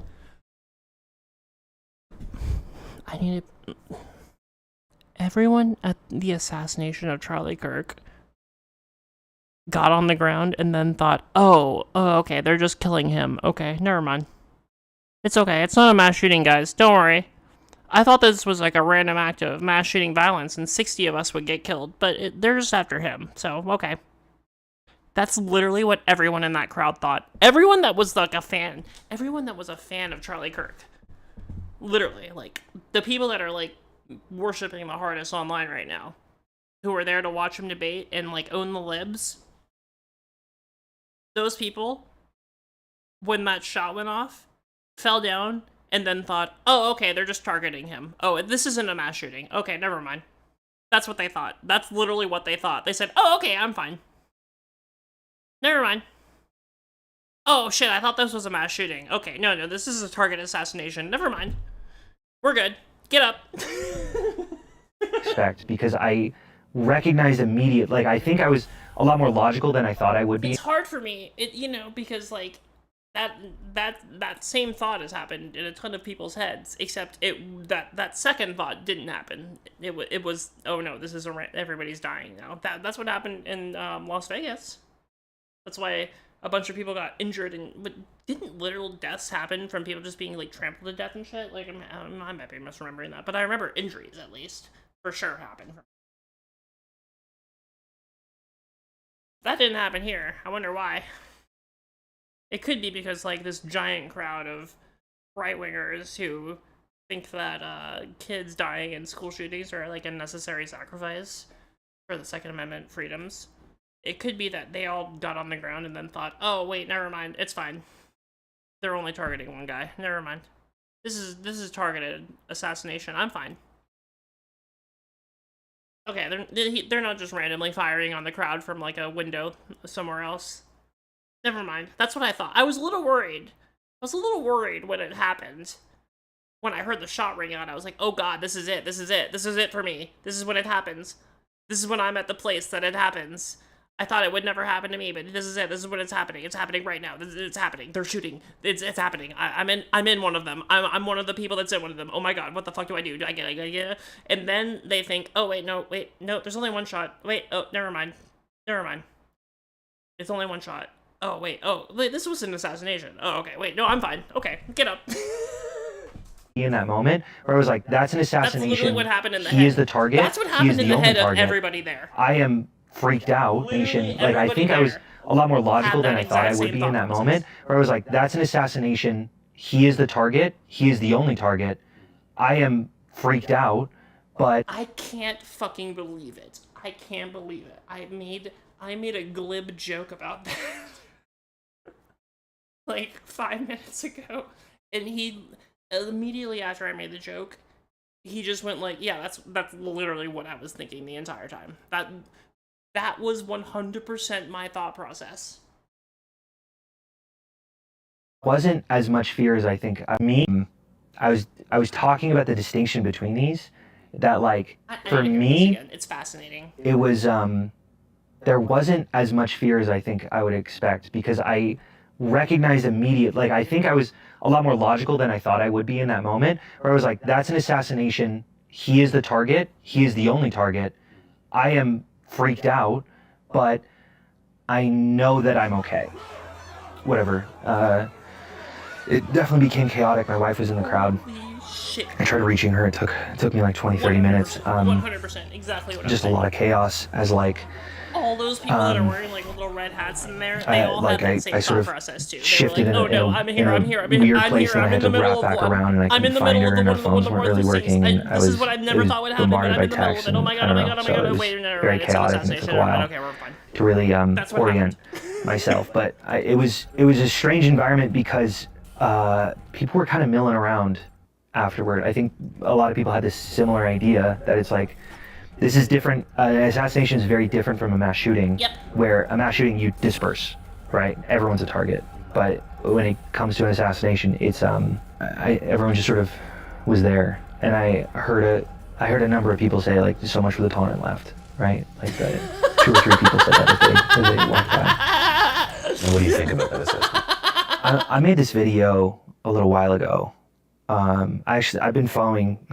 Sounds crazy. I've been following Charlie Kirk for a little while. I went to Tampa, Florida for one of his events. I remember I was just basically interviewing some of these some of his followers, and I found this girl, and she seemed so young and bright, ignorant for sure. I love dumb. that, dude. I would I'm probably say. I'm like, I'll be honest, dumb. It's me. That's mean spirited, but like, I love the fucking idea that, like, literally as he was fucking bleeding out there, like, somebody was just like quoting memes.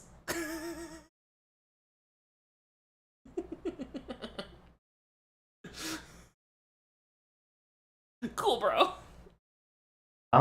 But I was just asking her questions, and I started bringing up, I'm like, oh, liberals would say, and then I would give my argument, right? You know, someone can go get like a whole surgery done, you know, without parent approval. It's like, how is that even happening? How are they going to the doctor's appointments without the parents there? And then, like, I know I've seen parents on social media where they're like, oh, I haven't identified my kid yet, and it scares me because I'm like, oh my gosh, like, they're gonna grow up thinking that they don't know what they are, or like that they could transition into something else. And But wouldn't that be transitioning with parent approval?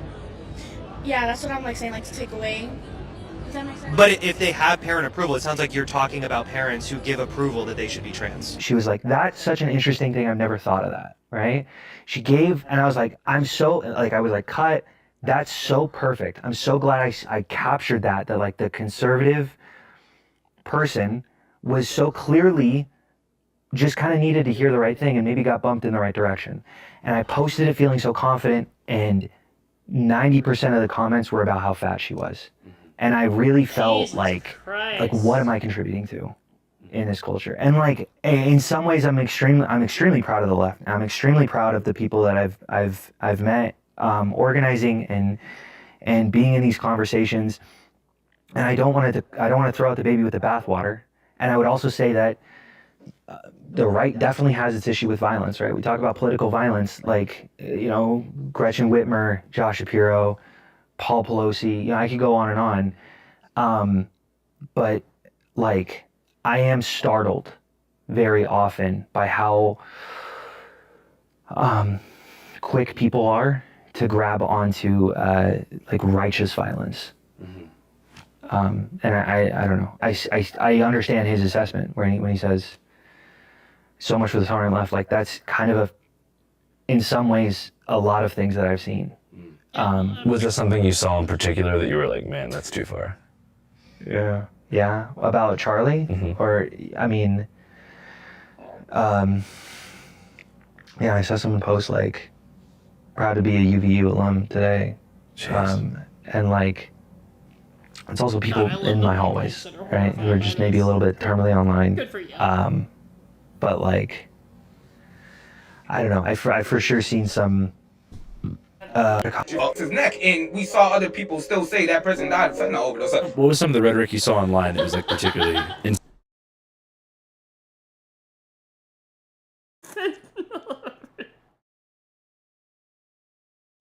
Holy shit, dude.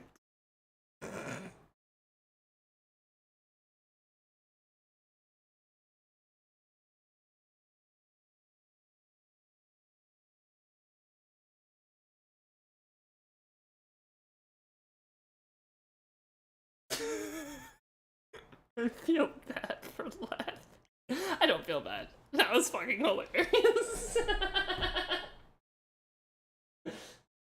Insane to see what kind of things were with his hand. Seeing people in comments on like big news pages that are like, yeah, well, anyways, what's for dinner? Or, well, this is karma. Like, this was deserved. Nobody deserves to be shot and killed. Nobody. Doesn't matter if they're Democratic Party, Republic Party, does not. I can't be doing this. I'm not gonna fucking go along with like the fucking white guys pretending like they prescribe violence like whenever it happens to them, only whenever it happens to them. But then, you know, literally anyone else. Oh, it was an unfortunate consequence of our freedom. Yeah, no, I'm not playing this fucking game. I've listened to Charlie talk about me. I've listened to Charlie talk about tons of people. I've listened to it. I've listened to it all. I 100% know if someone else had been assassinated, if a trans person gets murdered, Charlie Kirk is not gonna go on fucking air and go, oh, it's so sad. No, he's gonna go, this is literally what I called for. Good, good. He did it. He did it. He did it. I don't fucking care. I don't care. Like, what the fuck is this? Like, what the fuck is this? No. These are people who... These are people for whom politics is team sports. It's a game. It's a little game they play online. It's like a little internet game that they like to play. And that's it. And all like the inflammatory rhetoric, the, you know, extremely inflammatory or dehumanizing rhetoric or whatever about whoever, to them, that doesn't fucking matter. That's just that's a little move. It's a little move in their game. It's like a little chess move. It's like I say this slur and I, like, you know, denigrate this person and blah blah blah blah blah. And then I threaten to kill them. All of it is a little game for them, and they never expect it to actually come to reality.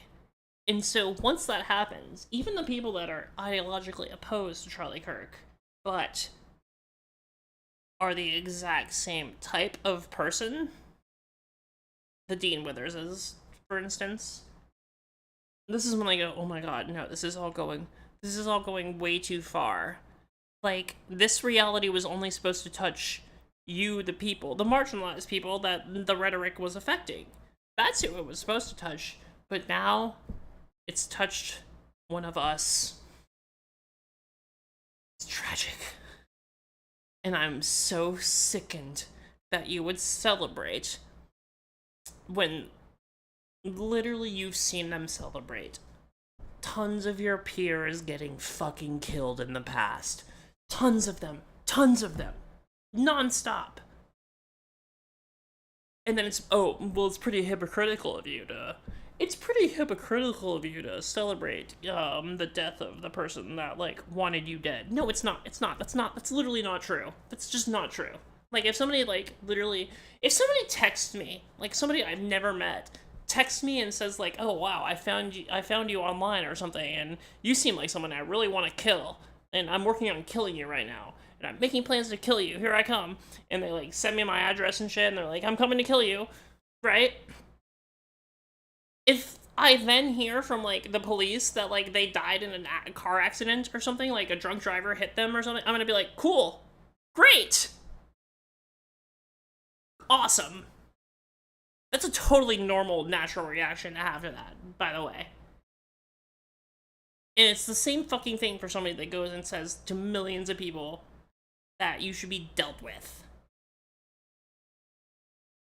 It's the same fucking thing. When somebody goes online to millions of people and says you should be dealt with, you think, okay, once they get, like, you don't think I'm gonna go deal with you. That's not what you think. That's not what I've ever thought. But when they do get dealt with, you think, okay, deserved. You deserve that. Sorry somebody else got dealt with instead of me. Sorry it didn't work out the way you thought it was going to.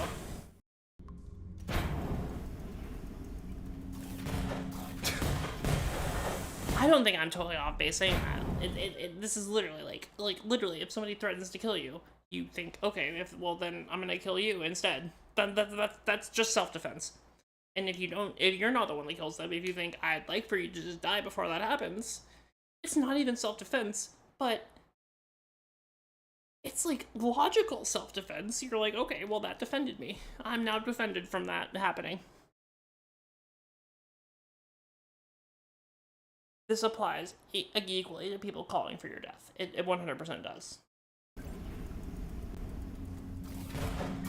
Again, to be clear, I don't think that propagandists or whatever should be killed. I don't agree with it necessarily.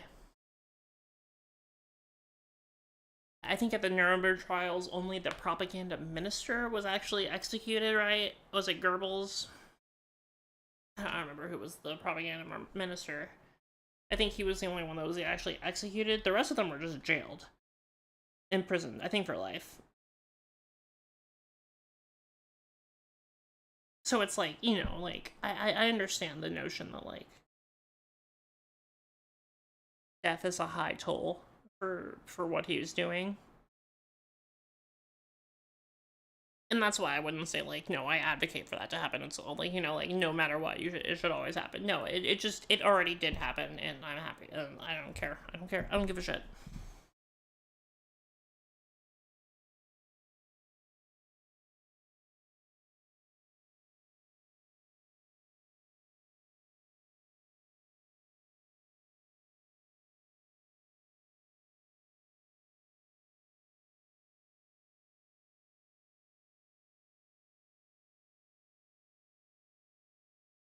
I guess if anything you could say about,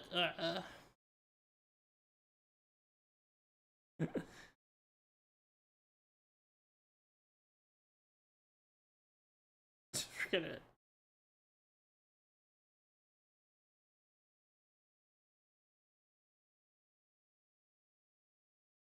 But yeah, what I can't stand is, like, the fucking, especially the liberals, the fucking white guy liberals that were just doing this for team sports, being like, oh no, now this has gone way too far. I was playing with your lives, but you can't play with mine.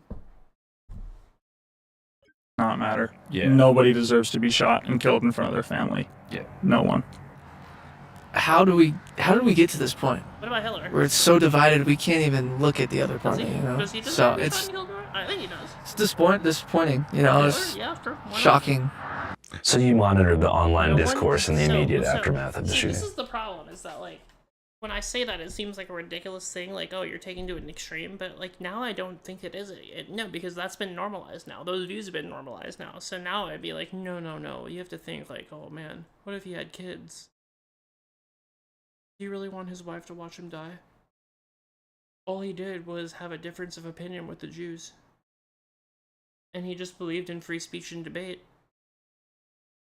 He just went out and gave speeches. That's all he did.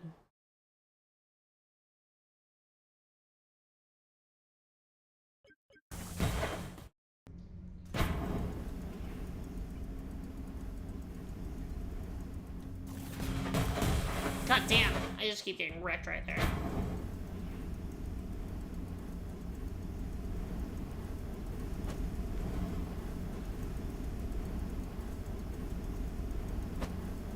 Can I get back up to that, or whatever. First few hours I for sure I mean, logged off. that's enough time. Democrats own what happened today. Bro, I'd be so pressed if this guy shot me. Yeah. So you kind of I saw like two different narratives. On the right, they were like, right, this is the turning point for the left. Like they have officially gone haywire. I think Alex Jones and Owen Schroyer said, we are all Charlie Kirk. And then, I think libs of TikTok said, this is war. So it was like the, spawn point for like a larger domestic conflict that's going to be apparently spearheaded by the left. Then there's a lot of people that I saw celebrating the death, saying like this is what he deserves for his rhetoric about Gaza and immigration, and they pointed to some of his quotes where I think one quote said, it was something like, I'm willing to accept gun violence and gun deaths as a natural byproduct of the freedoms that we have with our Second Amendment. And there was just a couple different things where people were making it seem like this was a symbolic victory for the left. Is that kind of what you're talking about? Yeah, I mean, I'm pretty adamant, and I don't shy away from how much I dislike the things that Charlie says. If I see a black pilot, I'm going to be like, boy, I hope he's qualified. If I'm dealing with somebody in customer service who's a moronic black woman, I wonder, is she there because of her excellence? I disagree with him on 1,000 different fronts. Thank you. And I feel like Wait, what? I don't know why it's so hard What the fuck? to not hold that in one hand and in the other am I doing hand something wrong here? Hold hold that's a human being, that's a father of two children, right? Like that both of those can fully coexist at the same time. And in some ways, I have a lot of respect for Charlie Kirk Again. for being so open to debate. This is the main problem, is that these people have a bunch of empathy for this guy that they know or that they recognize from TV and stuff, and they have infinitely less empathy for all of the people that he had cheered on dying, who were also parents, who, you know, who also had family and friends who loved them and stuff. Like, but no, those are just like nondescript random people. No, him, I know. For being such an incredible organizer, like I think as someone who's interested in political organization, that's something that's I've always found really admirable about him. But like, he's about my age. He's got a 1-year-old boy. I've got a 1-year-old boy. I've got, you know, we're about the same height, and like. Again, this is a person who advocated, who didn't give a shit about every fucking Palestinian mother who was killed, about every child who was killed, about, again, so why are we talking about this? Like he's like literally the only person, like he's the only person that's ever had kids on Earth. Why are we talking about it like that? Like he's the only person that's ever had a family on Earth. And like he wasn't like actively cheering on other people's families being destroyed. Like that wasn't happening. Why are we acting like that? I think about how that boy is not gonna have any memories of his dad. Yeah, again. Oh man. And that to me that's is so like. bad. Oh man, too bad. Like again. That's everything. That's. I have these thoughts, and then I think, wait a second. He literally cheered on this same shit happening to people he thought were lesser than him, lesser humans than him. And every time I hear some random fucking white dude saying this shit, I think, you think those people are lesser than you. You, deep down, in your heart of hearts, you think that, and that's why you're saying this right now.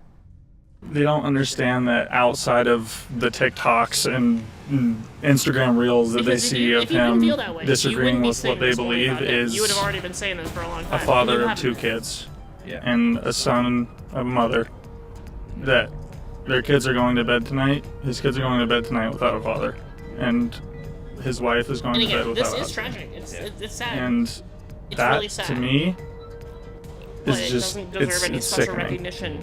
It's It doesn't sickening deserve to any see that special this is recognition really what in it's light come of to, any and of the people other really deaths. think that like this is what they have to do to get a point across. Additionally, I mean, the conditions that created Charlie Kirk's views are still existent.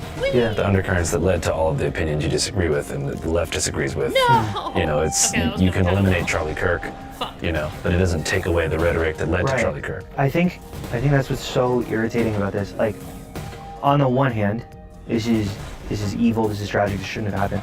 On the secondary hand, if you're not even convinced by that first argument, it's also counterproductive. That doesn't even do anything. He's a conservative commentator. He doesn't even have, like, Trump has been given every opportunity right now to crack down on the violent left. For years, those on the radical left have compared wonderful Americans like Charlie to Nazis and the world's worst mass murderers and criminals. This kind of rhetoric is directly responsible for the terrorism. Literally nothing was going to stop this crime from happening. It was inevitable.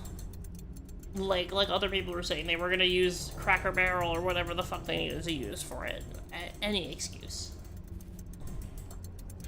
That we're seeing in our country today. It just doesn't solve anything either. Like, I don't understand how you walk away from that. He looks so fucking weird. Like, what did you solve at all? Everyone is now more angry and justified in their anger, or at least more so. Again. White dude fucking thinking. White dude fucking thinking. This is when you're so detached, like you, from the personal consequences of politics, that you're like, oh, now suddenly this really justifies things. Like now that this has affected something that like I can actually relate to. It's serious. Than before, and I I don't know. I get so angry at these wannabe activists, these assholes, these disturbing, I don't know, evil. I don't know. I think that one of the key words is antisocial. Sure. Yeah. And I'm not saying that I grew up around a bunch of violence, but I've seen shootings before. I've lost people to gun violence, whether it be in the street or from police. A few people in high school and past that. So to me, it's something horrible. Universally should be recognized as a bad thing. But there's this weird kind of antisocial undercurrent that I think is running through like early Gen Z, like 18 to 22. I'm not sure if it was because they were socialized during COVID and they missed like a bunch of formative years, but the things that they're tweeting about this situation and just their dissociation to like the horrific violent imagery, to be able to watch something like that and be like, hell yeah, that's dope. Okay, hold on a second.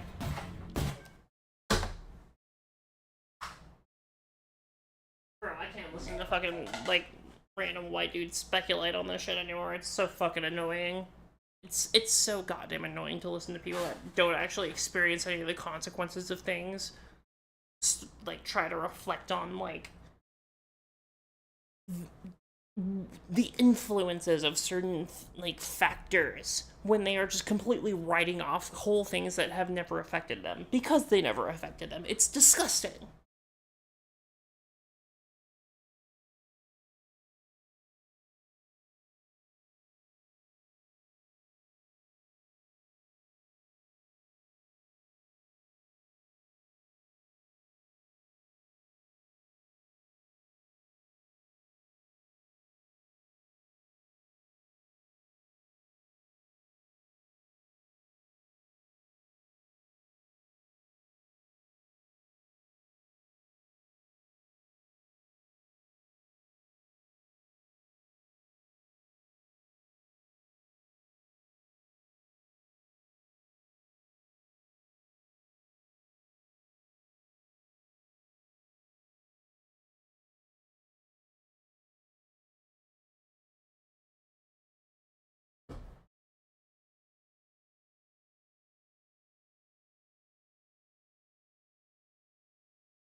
Okay.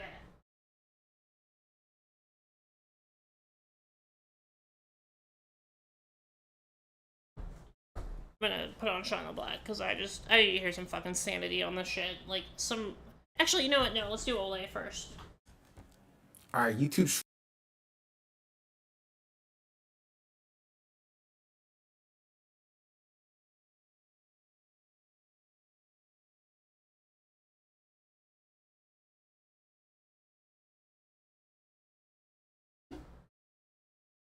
So everything that I was just hearing from these super out of touch fucking white dudes for whom politics has been a way for them,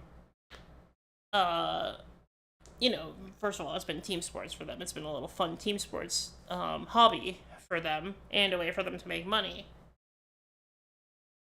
And let's contrast that with people who are affected by the rhetoric.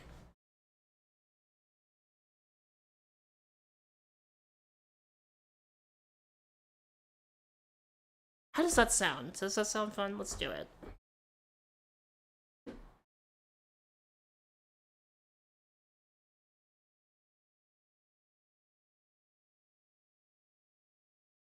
I'm not gonna lie. I did not expect going into that video that it would fucking it would irritate me like that.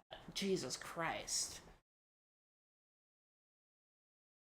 It's very interesting how immediately all these dudes, all these fucking white guy political commentators, how their immediate thought went to like, oh no, this could happen to me. Oh no.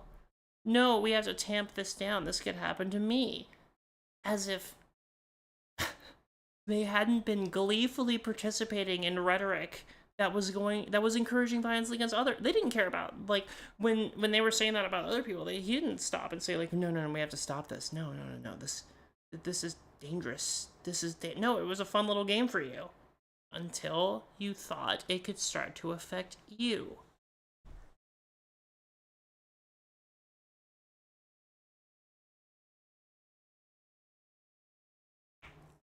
There are a lot of people in the commentary space, though, for whom rhetoric like this could always affect them, and it had there had been evidence of it affecting them.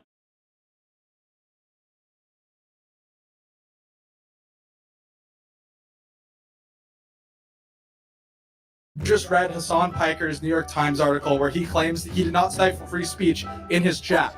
I do not believe that's true because I was banned multiple times for having a simple in an audience of thousands to complain about being banned in Hassan's chat. He read that article and he said, you banned me from your chat, and then he hightailed it down to this college.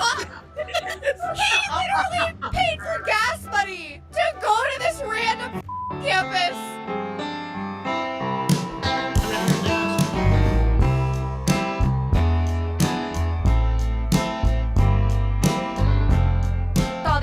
I never saw this motherfucker on a ballot, and we're doing half-mast and a moment of silence at the Yankee game. I'm sorry. What? The school shootings that have happened in the last month, and there have been no moments of silence. There was a shooting the day of. 1 minute after. 1 minute. Like, they were like, fuck that. Did you see Charlie? Like, yeah. And did you see that they came out, the person who did the Colorado, or I think it was Colorado, right? I don't know. It was like some school shooting. It was a Denver area school. It was Denver. Okay, yeah. It was a Denver school shooting that happened like maybe a few minutes after to the Charlie Kirk school shooting. So like they got the last school shooting top spot for like 2 minutes, and then next one. The shooter, the demographic of that shooter was a young, college-aged white nationalist, MAGA, alt-right person who was very deep into like the 4chan stuff. So that obviously has quietly been reported on today. Like that, I saw like one article be like, oh, by the way, anyways, what demographic could it possibly be here? I'm like, look, listen. It's so funny, the idea. Like, they're so full of shit. Even them trying to initially be like, oh, it's a trans shooter. Oh, they had these engravings. Them being like, oh, we were mistaken. How could you be mistaken about such clear, explicit things you said? But also the idea that you think there was a trans shooter at a Charlie Kirk event in Utah on the college. Like, no, this is a ridiculous. Like that slipped by them. Like, just think about that. How funny that is. Like, what they're suggesting to you. Like a trans person, presumably, right, probably came from a blue state, crossing. They're operating off this assumption that like the U.S. is segregated in between like woke states and like woke states where like trans people only live in like blue state. Like, no, I don't live in a fucking blue state. Like, what the fuck? Wait, what the fuck are you talking about? State lines into Utah. They like my mom's family's from Utah. That is lily white, baby. The call is coming from inside the house. In no universe could anyone have been like, you know what? I feel like I'll be fine. It is more likely that a trans person would probably be hate crimed in Utah on their way to the thing than it would be that they would be the person to pull the trigger. Statistically speaking, also. It's like school shootings perpetrated by this age group, usually men, typically white, and then even if you look at more recent issues and more, if you really want to call this a political assassination, that word is doing heavy lifting, because if I were killed and I'm an influencer creator, no one would be calling it an assassination. They would say, oh, someone was killed, oh, they were murdered, right? Whatever. Why is it? It's an assassination when it's a CEO or a glorified fucking YouTuber. Not even a YouTuber. He wasn't even good on YouTube. Shitty influencer. Did he not do okay? well on YouTube? I thought That's when it's an assassination. Okay, Trump's assassin was MAGA. Also a Republican. Also. Y'all remember that one Republican that beheaded his daddy during the election? Like, y'all remember? Yes. The Minnesota assassination of the Democratic what was it? Senator, Congresswoman? Her husband and her dog shot and killed in front door of her home. And they said nothing. And they said nothing. I think I kind of appreciate it for the sake of like historians. Like, normally this is the kind of thing you would have to like, the people who are living through this time would have to do all kind of work to be able to be allowed to say, hey, these people are obviously the shadow political government or whatever, but it's clear. Like, it is very clear. The same way Elon Musk was right there acting like the shadow fucking president for the whole first several months of Trump's administration, and they became clear. It's like, you put your boy here, and he's now been given his influence. Like, Trump and them are saying the quiet part out loud that Charlie Kirk and all these little right-wing influencers and YouTubers and podcasters play far too big of a fucking role than they're supposed to be playing in the political apparatus of the United States of America. Like, there's no reason. And the fact that, was anybody shocked that Charlie Kirk's death would trigger the Republicans and Donald Trump and them to be acting like a governmental thing happened? No, because we know that those motherfuckers work like this. Like, it's insane because the way they're not even. The fucking State Department in the U.S. Put out a statement that any immigrants or whatever who are seeing any tweets, any posts making light of him, any jokes about his death, anything that is not taking him seriously, criticizing it, will have their visas revoked.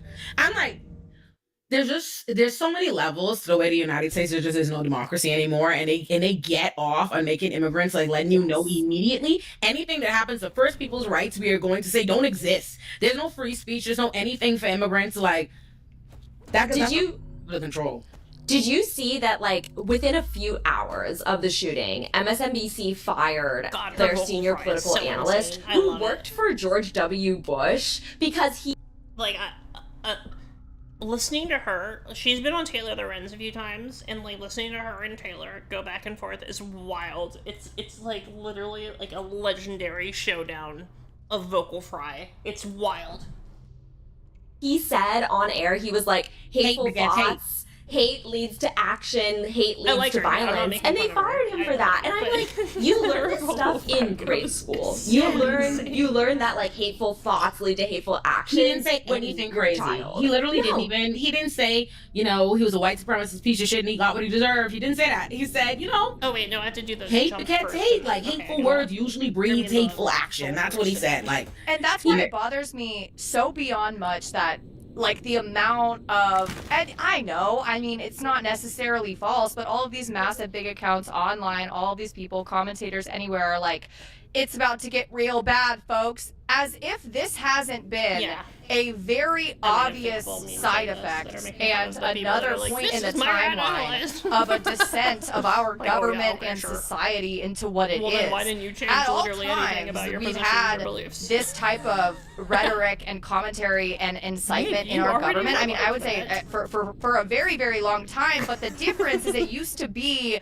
very secret and behind closed doors, and the front-facing, public-facing statements put out, even like in the Bush era by their party. It used to be a moderate view in the Republican Party back in 2012 on immigration for you to support a pathway to citizenship. That used to be moderate. That is now, if you said that in the middle of a MAGA rally, in the middle of a Republican Party national convention, they would tell you that you were an extremist lib and get out. Like that, this dissent isn't, it's not going to get way worse. I mean, everything's already really bad. And what's Trump going to do? Begin to round people up in droves and send the National Guard to random cities that are run by a black mayor? Wow. I wonder what we'll do then. That's what he's been doing. Yeah. I definitely think, first of all, I've come to terms with Americans don't take anything seriously. I've been got that as an immigrant living in this country, and every passing day, it's like they don't take it seriously. Because I told everybody throughout the entire election, this is what was going to happen, and it was going to be immigrant. Like, I said it, everyone's like, oh, you're fear-mongering, you're a shit lib, you're a shill, you're a blah, blah, blah, blah, blah. And even still now as it's happening, people still have that same energy. I'm like, and I've long come to terms with, I experience America different as an immigrant. It's like, when people see that statement, it's like, for them, it's like, oh, whatever, it's easy. They go, oh, it's always been this, it's always been. I'm like, no, it isn't. I've never been like where I cannot speak, where it feels like political commentary is a dead, like, I can't do it without being like, oh, well, is it worth whatever I have to say? Is it worth me not being able to live in this country anymore or whatever happens? Like, they're putting people, there's a list right now, I'm not going to say the name of the website, but it's spread all over the place. There's a website being built to catalog like over 20,000 people with their names, their faces, their jobs, where they go to school, all their social media handles, for even just saying, like, for just commenting on the fact that Charlie Kirk was an extremist, that he was a white nationalist. And so we're already seeing, like, the attempt to target and strip people from their employment, to dox people, to do all of this additional harassment, like, in the immediate wake of the shooting. And it's no different than what Charlie Kirk did. I mean, he had a running list. I saw. I mean, I knew about it, but the people who were impacted, I saw a black professor who wrote, dropped a really well written piece on how she was a target of this list that he had at Turning Point USA of these professors at these lib campuses who basically, spoke out against MAGA, not even against Charlie Kirk specifically. It was just against the MAGA message. And they put her on this quote unquote hit list that Charlie Kirk encouraged his followers, supporters. She said she got thousands upon thousands of hate mail. She had to be escorted to her car and back. She was followed by people on campus. They sent it to her work, all of that. And this was, this is ongoing. It's been happening for years to so many other people. And it just kills me because to think that the like, I guess, Democratic Party response is to say we need to find some middle ground with these people. Why are we even agreeing to speak? Why? Because what? Do you want to just go bar for bar and dox every single one of them back? Like, no, you don't want to do that. You don't want to act like them. You don't want to be them. You don't want to stoop to their level. They're currently above us if you want to talk about just like wins they've had, quote unquote, without any repercussions. Why do we care about putting out a statement that 15, 20 years ago would have been palatable to the entire, American public, but now no one cares. Like, no one gives a fuck. And it's so like weird. It's ridiculous that he is being championed in his legacy. There's this revisionist history happening in real time where it's like Charlie Kirk, he cared about free speech. Is a moderate. Healthy public discourse, is a moderate conservative. Meanwhile, he is just like blatantly racist. He said black people need to be enslaved again. Black women don't have the capacity to think. Like, oh my God, that's off the top of the dome. He said George Floyd was a scumbag who deserved to die. Again, he said he should be enslaved again. So, I mean, I shouldn't have to go past, like, he said he should be enslaved. Listening to the fucking Andrew he said things were better because black people, he literally said, this is a quote. What the fuck he said black doing? people Like, committed up on less this high crime horse. Shut the fuck when up. there were Jim Crow laws and during slavery. So I think that it was better for them. And it wasn't, this isn't when you act like that, it it was makes one of it those seem fuck like ass you don't debate give a videos shit about between him Jubilee. and Any of the things that they're saying. him and a It black makes it seem woman. like That's you who he said don't it to. think He said it any right of to that her matters face. or any of it is It also harmful. really And makes what's me mad harmful that is it's being specifically framed as when it like hurts him being in the support people of that are free like you. speech, when in reality That's his what's happening. actions That's what were about happened. chilling speech. Because when you have professors who can't even walk to their car at night, when you're rounding up people and putting them on lists for wrongthink, that is directly chilling speech. It is the opposite of like free speech advocacy. Yeah. Like, look what's happening now in his name. It's like literally y'all cannot say anything about it. You're not allowed to express anything negative about it. Even though like look at this, people like, were dying already. Oh my Yes, God. no, those are the exact quotes that I posted on my story. When people were like, he just wanted to debate the debate in question. If I see a black pilot, I'm going to be like, boy, I hope he's qualified. These aren't debates. And it also bothers me, maybe this is just like the law school lawyer in me, but I'm like, all of you who think that our First Amendment right to free speech somehow enshrines your ability to say whatever the fuck you want about anyone in public and not have social or public consequences, that's not what the First Amendment is. The First Amendment protects your right to be persecuted by the government. You can't be thrown in jail for what you say. You can't be arrested for what you say to a certain degree. XYZ. Like, if you shout the N-word on the New York City subway, an NYPD officer can't arrest you and call it, whatever. But you can't get your ass beat. And I'm not saying that I think that everyone should get their ass beat because, we have to, again, not condone violence. But I'm saying that to think that Charlie Kirk for going around to college campuses as a grifter to just say the most outlandish things possible under the guise of quote unquote prove me wrong. He was never going to be convinced of to take a different viewpoint. He simply wanted to say the most dumb, insightful, hateful bullshit to further his own agenda. He wasn't a free speech warrior. If anything, he was the worst part of it. Yeah. Also, I'm so tired of people pretending like guns are not for killing. Like when it's like this idea that you get to call everybody else violent and everybody and make all these assumptions about this gang, this violence, this yada yada yada. Meanwhile, all you do is champion guns, guns, guns. Oh, we have guns, blah blah blah. Love guns. It's like, is it a big shocker that all these gun-toting people doing shootings every time they're upset are a bunch of white guys that believe in their fucking right? Like, that's what you told them. You hyped them up on gun. Like that's what. Like, are you shocked? Like, look where you There's are. literally Also, never I been a think it's fucking like, shooting. In I have to. I don't know if there has been a mass shooting in the last few decades where after the shooting everyone was like, you know whose fault this probably was? You know whose fault the shooting probably was? Somebody they knew. The spouse. Their spouse. Their partner. That's who did it. That's why it happened.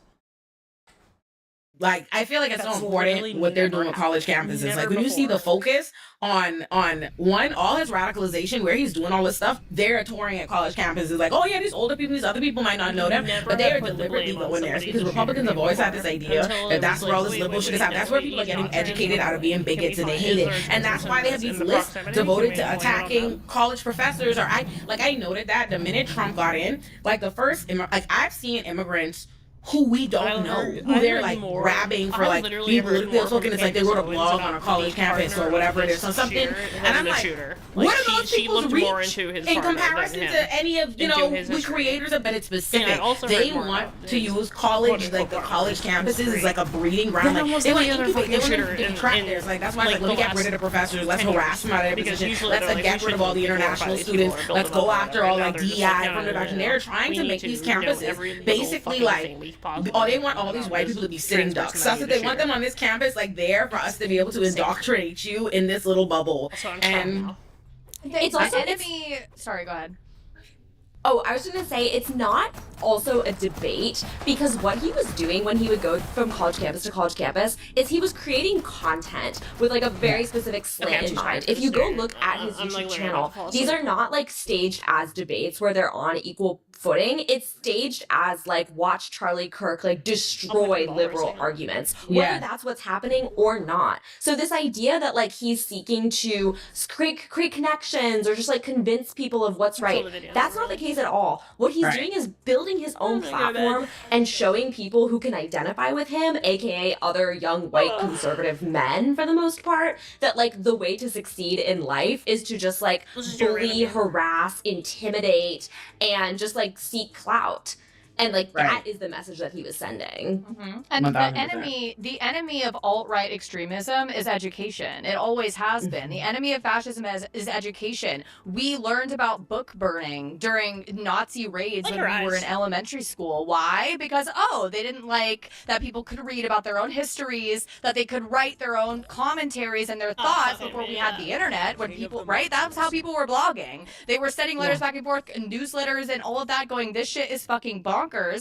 And because of that, because that's their enemy, Charlie Kirk on, he like owns Blue Lib, and anyone with 3 brain cells, when you even watch those videos where he's quote unquote owning these people, he's literally not. They are absolutely destroying every point he makes, like with respect to him saying, Jim Crow, like black people quote unquote were Charlie better Kirk hands out during huge L's. like he's not handing out L's. When I watched this one.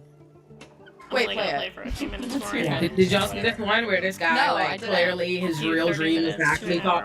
This one's funny because this guy, he's like, I'm a small YouTuber, much smaller than you want to be somebody. It's clear when you hear him talk, he wants to know Hassan. It's Hassan he wants to talk to, but he's banned out of Hassan's chat. And so he's like, they're basically using the fact that this is recorded as a way to be like, Hassan debate. He literally is going to be like, I'll give you I'll pay $5,000 or something to a Palestinian cause if Hassan will debate me. Like, there's nobody. I'm like, you don't give a fuck about Charlie Kirk here.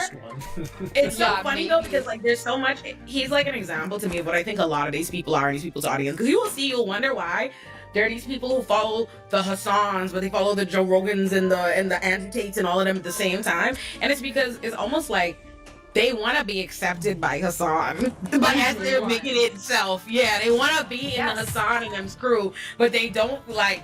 So they go here like to be mad, like, oh, well, I'll be over here, but they really want to talk to Hassan. Like, play it. My name is Yardo. I have a small YouTube channel. I'm a political commentator as well, much more than you are. I just wanted to thank everybody at Turning Point USD for having this debate, and also I would thank the Turning Point USA. That guy's like 50 or whatever, but like this gamification and like this encouraging people to embrace certain positions just for the monetary gain it might offer them from the content they create, and not like any sort of general position. I don't even know how that fucking happened, but whatever. It's really fucking annoying. Hey, San Diego State, because they gave a voice to one of my dear friends who was a victim at the October 7th Nova Music Festival, and his name is Amit Mazai. I really appreciate that you guys did that, and like. It's like a privilege thing where it's like I don't really have to worry about like doing that sort of thing, and so I've never really fallen into that kind of way of thinking, and I have so much resentment for it. For this, like, I'm just gonna lean into this because like it's where the bag is, and I think that's like half of political, like YouTube or TikTok or whatever. That's like it's the fucking chorus shit. That's like it. You have my sincere gratitude. I'd also like to quickly state that this is a message for the far left first, and then we'll get into what I highly disagree with you about. But I just read Hassan Piker's New York Times article where he claims that he did not stifle free speech in his chat. I do not believe that's true because I was banned multiple times for having a simple disagreement with him. That is one thing on the right that you guys do far better, is not creating echo chambers, and this is a He read that article and he said, fuck you! You banned me from your chat! And then he hightailed it down to this college. He literally paid for gas money to go to this random fucking campus. Just like, wait a minute. Yes. Oh my god. It's such a like. This is literally him. I love Charlie. This is stuff that the mainstream media, and coming from the position of someone who worked in the mainstream media, they could not wrap their heads around the fact that like this is how young people think and this is how young people participate in politics. And obviously it's not representative of the entire generation, but you have all of these young men for whom like getting noticed by these people on the internet is the driving force behind so much of their public participation. Yes. And that is also why I think that like all of these people who are posting on their Instagram stories, like I grew up in Ohio, so people who I went to high school with, people who I grew up with, like people who never post online are suddenly posting like R.I.P. Charlie, like I went to pictures college of in Charlie. Ohio. That's why I deleted my Facebook, so I don't have this. I went to what, second through junior year in the middle of nowhere, Illinois. So trust me when I tell you, it is cooking. And these are the same people who've never even posted a selfie of themselves on their stories, and suddenly they're the champion for being they're the champion for being empathetic and for standing on this moral high ground of like, oh no, I'm better than both sides and also palatable to both sides, because this is what Jesus would have wanted. Jesus would have flipped your table at the market. I'm gonna be honest to God with you. Is I expect that from the people on y'all's list. Why are black people doing it too? Like, why is Dr. Umar posting about Dr. Umar? Well, did you see statements about being ashamed of his community for celebrating Charlie Kirk? Said that man was a father. That man was a father, as if having procreating and having sex somehow makes you like a higher than thou. What the fuck? And like, so many bad dads I know. Well, it's also just so it's like really such a double standard. I think about when Paul Pelosi got attacked with a hammer in his home and like got his skull fractured. They were making fun of it. Donald Trump Jr. said his Halloween costume was going to be like underwear and a hammer. When that guy in I can't remember what country shot those climate protesters and killed them on the highway, they turned that guy into a hero. Like These are the people who glorify and celebrate violence whenever it benefits them. They ruthlessly make fun of any transgender teen or young adult who dies by suicide. These people are heartless. They are ruthless. They are prone to inciting violence. They love violence. They love war. And yet, the second that it's someone who they see themselves as, or see someone who they aspirationally, they look at Charlie Kirk. They're like, I could be an influencer. I could be beloved by people, and that is what upsets them. I truly believe. Yeah, that's not good. It's also And a lot of the people photos that of I've Kyle seen. Rittenberg. Sorry. Oh God. Charlie Kirk has photos of him with Kyle Rittenberg, and we're talking about political I love that violence you with a renamed him straight Rittenberg. face. I'm only gonna call him Rittenberg now. I love that he went from Rittenhouse to Rittenberg. I don't give a fuck. And that's not I just want to get everyone's name wrong every time I say it. Charlie Kick is a fucking asshole. What do you want me to say? I'm done. Sorry, Aaron. Go on. No, I just wanted a lot of the people from my hometown, which a lot of them, I do see Black and Hispanic people because my school was over half POC instead of white because I lived on the inner part of my city. But they're not right wingers, they're not left wingers, they're just people that don't know anything. They're apolitical people that don't engage in the political process until voting comes around, and they just vote the way they normally do. And all of their posts that I'm seeing is this killing was over I made a the difference perfectly of wrong shot. It was God damn it! Right I between can't the two believe shots that we're glorifying violence over just somebody who just spoke their mind and over just politics. What's crazy? It's just politics. Who killed him and why? You're a dickhead. Here's my thing. Not only is your boy a white supremacist that espouses violent white supremacy every day, this man is a clan wizard. Let's be clear about who is past there. Clan wizard without the robe. But more importantly, I'm you know that because we have no idea who killed him and why, but everyone unanimously decided it was because of what the fuck he be talking about. Regardless of whether anything bad, good, everybody decided it's what he says. There are a million reasons you could get murdered in this life. People get killed for cheating on them. We don't know. For all we know, this could have been his side bitch's husband. This could have been all kind of. We have no idea what the details were, but everyone just decided that he was a victim of people having a problem with what he said, and that's because they wanted it to be that way. They already decided they wanted it to be a leftist that killed him. Meanwhile, that makes no sense. Just I want to remind everybody, even Luigi, who people put on the left they love and celebrate, Luigi was not a left winger. And he was not a left winger. He's not. It would White both guys make that sense hold guns and decide to kill people when they're upset. Be on the right. That is a right-wing frame. That is a right-wing frame of thinking to say, you know what? You know what I mean? That's who does that. That's who lives like that. His position And is they're mostly you know what left does? Ban you out their comment section, like Hassan did this guy. That's what happens to you. You get banned out the chat. It's also they're literally calling for revenge and violence right now. There were so many far-right groups that immediately started using this to call for civil war, to call for revenge, to call calling for in war. threats at HBCUs as though there were any black people in Utah at all, let alone at that event. When again, no shooter was identified. And that's the thing for me is I'm you guys knew that everything he said was that fucking crazy because you immediately thought there's no other possible way this guy could have, owed another guy money. Maybe he was like a Bruno Mars situation in Vegas, just absolutely gambling his life away and now owes $1 bajillion. And that's why there was no other speculation about why he could have gotten killed. They said, no, he definitely got killed because of what he said. And all of the apolitical people, because I know a whole lot of people like that, just through just where I grew up and even through from college and stuff, people were I'm just I don't really know much, I don't know enough, and yeah, it's their duty to know more, but it's people who aren't inherently sinister people, they're they just are I'm in my bubble of my life and I don't really care about anything that isn't directly impacting me, which is not a great way to live, but they had never heard of Charlie Kirk before this, mind you. Those types of people are not online in a way that we It's really really weird if you're like a the only reason why I've seen Charlie Kirk is through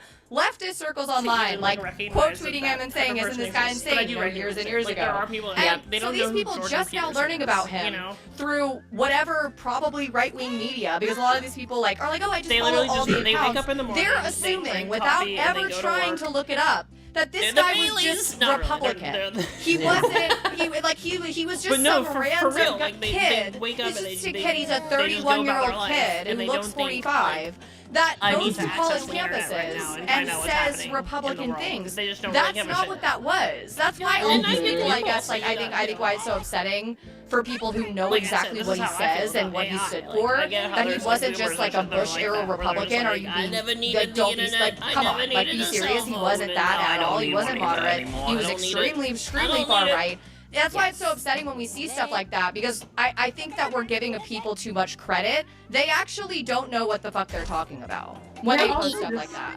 They're full of shit, though. Let me tell you, here's my thing about people and their, like, apoliticalness. And I'm giving this to, like, white people, black people, all of the people that I see being, like, this ignorant and this quick to do this whole, like, oh, but we shouldn't in the dead and blah, blah, blah. I don't care what the reason is. Like, it tends to be ignorance, religion, all these different things that tends to make people, unwittingly conservative. But, like, that's what you are. Like, that's what ultimately you are, because this is America. People die every fucking day. Tragedy on tragedy on tragedy on tragedy on fucking tragedy. And you don't speak up. You've been This is what seeing, I was like, saying. I hate to be the person Like, who it's not to be listen, I'm not even callous, a it's to say person to, that like, why be the like, sisters y'all are see getting what's happening special in Gaza, y'all don't see nothing recognition but seriously, in light of all the this other is, in the last hour, we see All the other nothing lives but and families that have been widespread destroyed. murder, tragedy, Because of the horrific things things, that Charlie Kirk and that does not make these people speak up. Come on, like, that's what I'm saying. Like, this is a country, seeing everybody act sensational about this, like, and again, I am a human being. I said this in my my little 2-minute thing I put up on the Illuminati Politics. I'm a human, so when you first see that, when I first see the video, that first time you see it, I don't feel when he gets shot, it's like, you're not Charlie Kirk, you're just a guy I just saw just go fucking limp, and I feel for you in that second, like, because I'm a human being, like, damn, that's fucking crazy. Now beyond that, this is a country, you know how many black people I've seen killed by police on video? Do you know how many I've fucking seen and then had to fight? I watched the Charlie Kirk video. I watched a few angles of it. I also watched the Philando Castile shooting. I watched him as they shot him, and he said, I wasn't reaching for it about the gun that he announced to them that he had, that he owned, that he had in his possession. You know, right before they just pulled out their guns and started shooting him, and I watched him sit there dying and bleeding out and going, I wasn't gonna reach for it. Yeah, I watched that, and you know what? That's way sadder than what happened to Charlie. So fuck it. I don't know. I don't know what to say. That was more harrowing. Fight for your life for And the you next wanna know however many something years else while about that Republicans shooting? make it a Charlie meme didn't and a give a joke fuck. and laugh about it and blame him. I have seen an insane amount of, like, I can still hear I watched Sean Reed get killed on Facebook Live and the police officers hover over his body and say, that's gotta be a closed casket, homie. Like, I've seen some shit. So watching these people whatever, because it's Charlie Kirk and make it seem like it's because of this innate, like, human combat. No, it's not. It's because you feel for this fucking guy and his right to espouse that bullshit. Fuck out of here. Because it's way more tragic shit and you don't give a shit when it's people you don't know one negative thing about. This is a country that I watched convince us that Trayvon Martin walking home with some fucking Arizona iced tea and Skittles deserve to fucking die. So I can't hear this bullshit. It's a bunch of white people who sympathize with that, who believe like white, because it's normal in your life. You're normal to kick it with a bunch of white people who be racist, even if you think you're not. But it's in your family, it's in your friends, it's in your community. And so you think that's fucking fine. And then it's a bunch of black people who peddle and internalize a bunch of bullshit and like their oppressors. Either way, they're all full of shit. They're all full of shit. That's my rant. That concludes my rant. 100%. And also, like, if you turned on any major broadcast news channel in the immediate aftermath of the shooting, they were all, because I saw CNN, I was watching Hassan's stream, and he was watching different channels, and it's like, the newscasters were also responding to it in a way where it's like, you would think it was their family member, because it's like, he has 2 children. And yes, he does, but so do all the other victims of gun violence in this country. Like, people die, as Some you of said. them are children. Exactly. George Floyd's daughter talks about being bullied in school to this day. Exactly. And it's like that level of sympathy right out the gate. And also when I see these journalists doing this, I'm like, your job, you do not write obituaries at the funeral home for the family. You write Like, I wouldn't attribute it all to, like, racism or politics or anything like that. Like, obviously, that's a big factor. Like, I'm not downplaying that either. There's 100% a big factor of that. But another part of it is just, like, their personal, connection, or, you know, perceived connection to, Charlie. You know, he was a public figure that they knew. And so it's not the same as, like, you know, whatever parent or whatever you read about a victim of a shooting, you don't know them like you do the guy that you've been watching for like a decade on YouTube.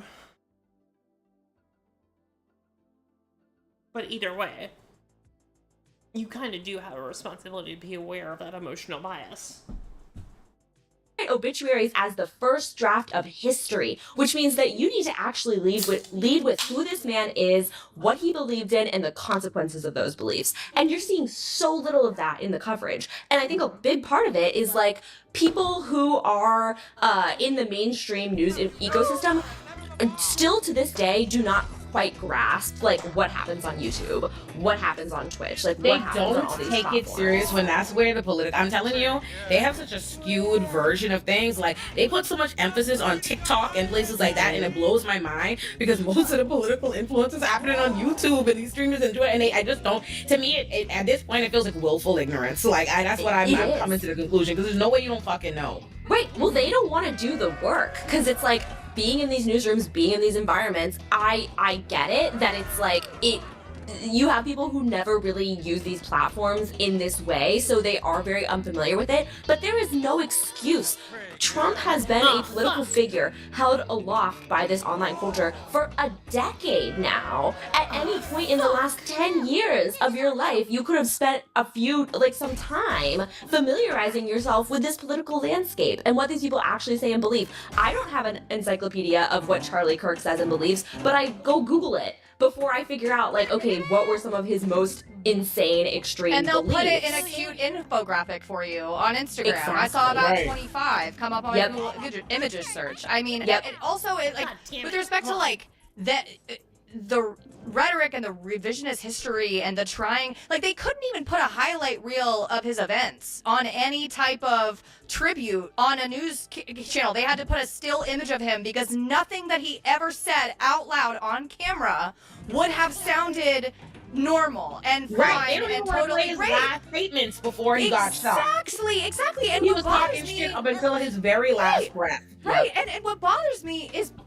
that yes, it's a video of someone being horrifically killed by a high caliber bullet online in the carotid artery. Of course, that's going to be horrific and tragic, and it should happen to no one on U.S. soil. But the issue that I have with it is why are all of you acting like this is different than what? Imagine the first thought I thought was, oh my God, that was horrific, that's horrible, that's awful. And my second thought after I saw the video was, oh my God, second graders have watched their teachers get killed like this. Oh my God. Oh my God. Other students, children, babies, college students, God, have watched their friends, people that they know be killed with high caliber bullets, massacred with high caliber bullets, with bullets that shred arteries and faces and arms and just human flesh. And in my opinion, the most obvious, I mean, people will say that I'm pushing it too far, but at this point, how far is far enough? I'm like, this radicalizes, if this doesn't radicalize anyone with actual empathy, to make it mandatory for every K through 12 school in America to have 24/7 surveillance footage. Enough with the bulletproof backpacks. Those aren't working. Let's put surveillance footage in every single school, because inevitably, when no one passes common sense gun reform after this, because this isn't going to instill it, this is going to push them, there's going to be another school shooting. It's not it's not even a prediction. It's just a fact. This is America. We should be required to run that footage 24/7. That should be on the news cycle. Enough with the just putting up photos of these children when they were alive. Unfortunately, that's not working. Me watching that video of his of the most horrific gun violence that could happen in America on a school campus too, mind you. My first thought was, wow, I wish we saw this all the time. Not to say that would work, because Lord knows it hasn't worked with Gaza, with Palestinians passing away. But it's not gonna work. Exactly, with police brutality it doesn't work. But to think that all of these major news channels are using it as a look how different this is, as opposed to look how similar this is to everything else, is honestly I think negligent. What I do find interesting is, again, the humanity that's had for white people versus what they have for black people. Because anytime a black person is killed by police, I have been on the news where they invite me to come speak about it, and they're playing the B-roll of the murderer behind me on repeat. Yep. You know what I mean? Yep. Meanwhile, it's like, oh, cover your, you know what I mean, at this. They're not showing that like this. They're not like putting Charlie Kirk's death on fucking rewind or whatever, like they're doing everything. I also think what is interesting about them continuously saying, oh, he was a father, he had kids, as this way to like make him, you know, give him some kind of virtue, is like, America doesn't care when it is kids, when it's kids themselves that get killed. Had it been a classroom full of kids with Charlie Kirk's kids in the class, and it had been them, they wouldn't give a fuck. I'm like, you don't give a rat's ass. I watch Tamir Rice, like, I watch so many kids. Like, there's so many children that come to mind, like Clifford Grover, Tamir Rice, like, Micaiah Bryant, like, murdered by police or just murdered by racist white people. And it's like, And how good of a father was he? What, I'm supposed to judge the caliber of a person? Oh, where what? is my God. Like, you know how many deadbeat fathers there are? In what world does a father make you a good person? I think everyone can attest. My dad's amazing. I love him. He's definitely the exception based on the friend groups that I roll in. Like, I've seen some deadbeat daddies in my day. Why are we acting like he's a saint because of that? This is the same man who on the Jubilee debate video was asked if his daughter, when she turns 10 years old, if she's raped, will he force her to deliver the baby? And he said that baby will be delivered. So this is a man who has no problem fantasizing, glorifying the idea that his like 10-year-old daughter would have to go through something like this, which is just like such an act of violence. And yet then they're showing videos of that daughter like running and jumping into his lap and being like, he's the greatest father of the century. And I'm just like, absolutely not. The way that he like spoke about her publicly, absolutely not. It's ridiculous. Yeah, here's the reality, and this is the part that like people don't want to accept. You can't be a white supremacist and be a good person.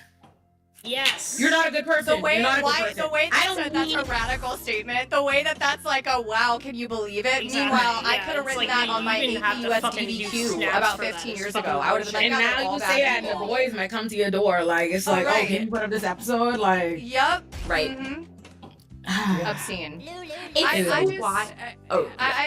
it's okay. I just like the fact that he's white is always going to matter, and it's always going to be the there's just no use reasoning with people who are like, oh no, this is just a tragedy, race isn't an issue, but then you see the exact same, like you said, the video 4K of a person, a black or brown body being brutalized by police, whether it be in Rikers, whether it be on the street, whether it be someone being rounded up by ICE, killed in custody, fathers taken away from their kids on the street in Los Angeles. My really good friend's a federal public defender here. She's getting those cases all the time. They never give a fuck about the kids then. They never give a fuck that those people are fathers then. Why should it suddenly matter because he's a white man? Why is, I mean, we know why, right? We know why, because everything's so ingrained in our society and our culture to just not give a shit. The John Benet Ramsey effect, quite literally. Like we're not gonna care unless they're white and they honestly God, unless they look like me or Kat, like no one's gonna give a shit. And it's just embarrassing because the masks, like people are like, oh, now people are going mask off. The masks have been off for a very long time. Yes. Absolutely.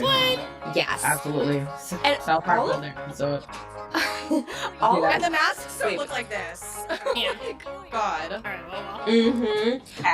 All of this discourse about the fact that like people disagree with him is also not taking into account, which, like, at the time that this happened, we had no idea who the shooter was. We had no idea what the shooter's motivations were. We still don't have a perfectly clear portrait of that, but we have more information now that suggests that this shooter was terminally online, was in these extreme right-wing spaces. Yet again, who is fomenting political violence in this country right now? It's not the left. The center is currently bending over backward. Gavin Newsom is like, Charlie Kirk, my best friend. Like, it's clearly not coming from the left. It is not coming from the Democratic Party.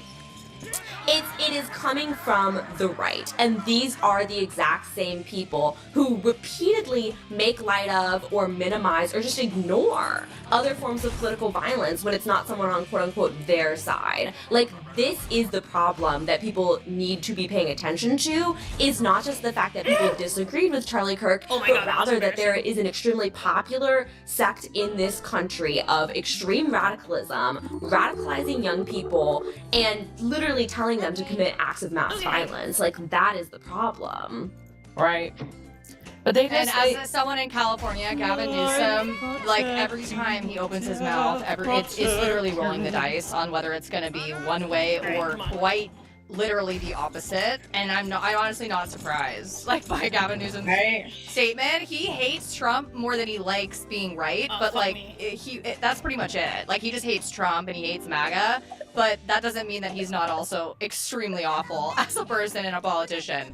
And I'm just like, you can't be booed up again. Like, it's like, these people are white supremacists. Like, oh my God. It's like, these are not white liberals or white moderates or white centrists or an average or a 2012 like white Republican.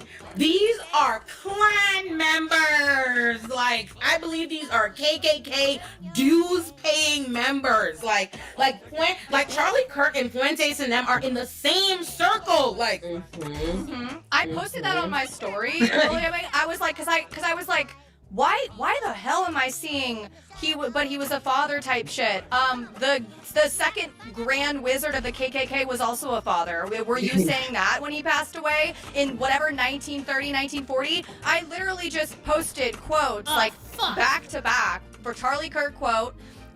And it's sourced. It's not like some random fake tweet. It's a sourced quote from him, and then an excerpt from the Klan Unmasked that this guy published in 1923, something like that. And it was basically bar for bar of like all of these black and brown people are really going to outnumber our white demographics. That's why affirmative action's bad. That's what Charlie Kirk said, and the Klan member said the black birth rate is too high. It's going to outnumber our whites. Like, I put it back to back and I go, but he was a father. I'm like, but he was a father. What did you say? Sorry.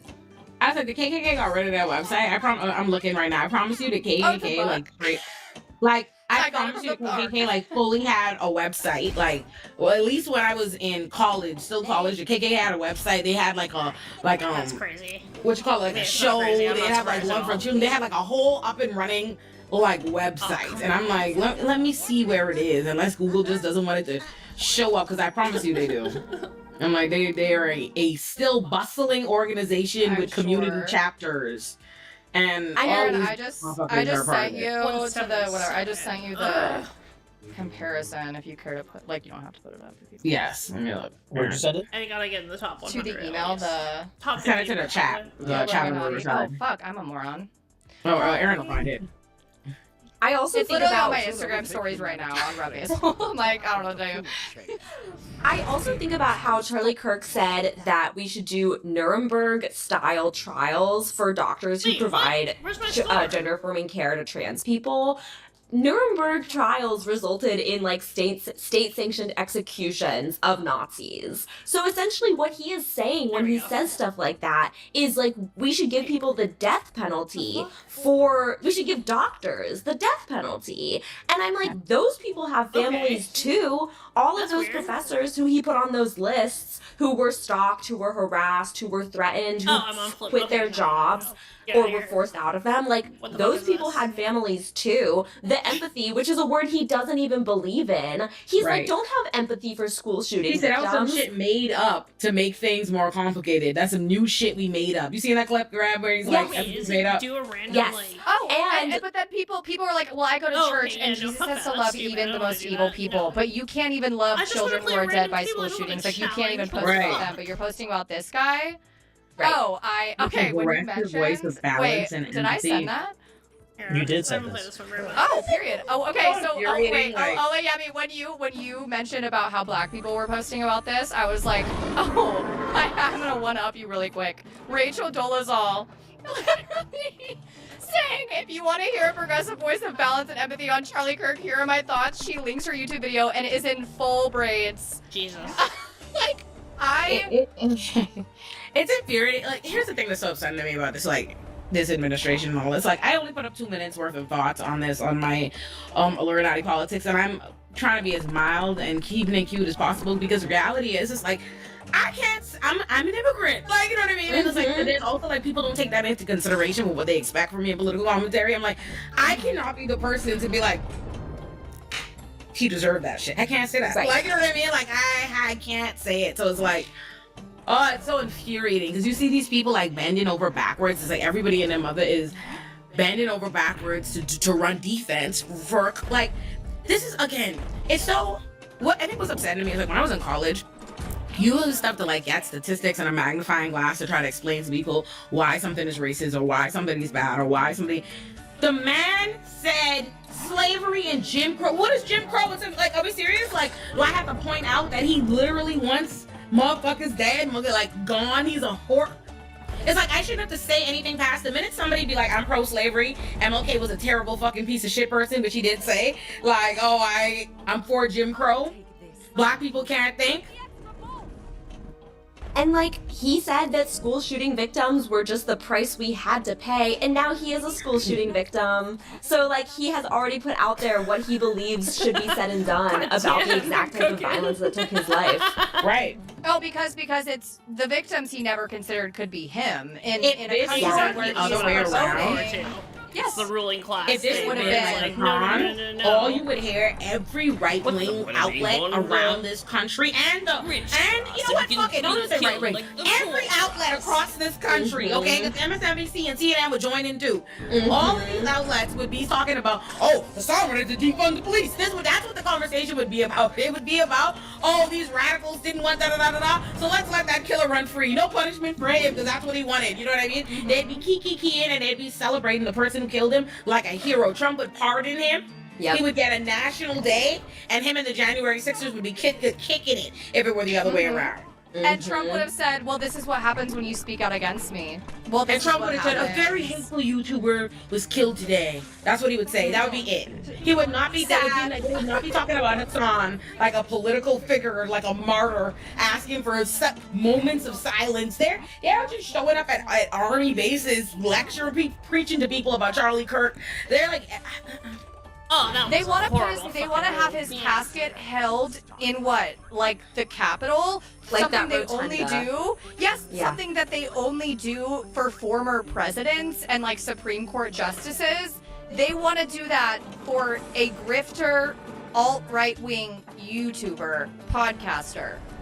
Was never an elected official, was never anything. I'm not saying that would even make sense, but like he's Right. literally The Elon Musk, like the whole way that Elon Musk was able to act as a shadow president without ever being on a ballot, without being elected by a single person, Charlie Kirk is the exact same way. And that is really sinister because it's like, for all of this talk about democracy, there was no democratic process to elect Charlie Kirk as like someone who we all needed to care about or treat with like this level of respect. Also, this is, again, they're not even trying to pretend like there's any shred of a democracy because it's supposed to be the United States that there's nothing that says you cannot make fun of elected officials. Even if he was an elected official, there's nothing that says you have to give a fuck that something happened to them. Like, you're supposed to be able to make fun of, it was Donald Trump, you're supposed to be able to crack jokes, you're supposed to be able to do whatever, in poor taste, whatever taste, you're supposed to be able to do it without repercussion from the government. So the idea that, like, you cannot critique, if you're seen making light of Charlie Kirk,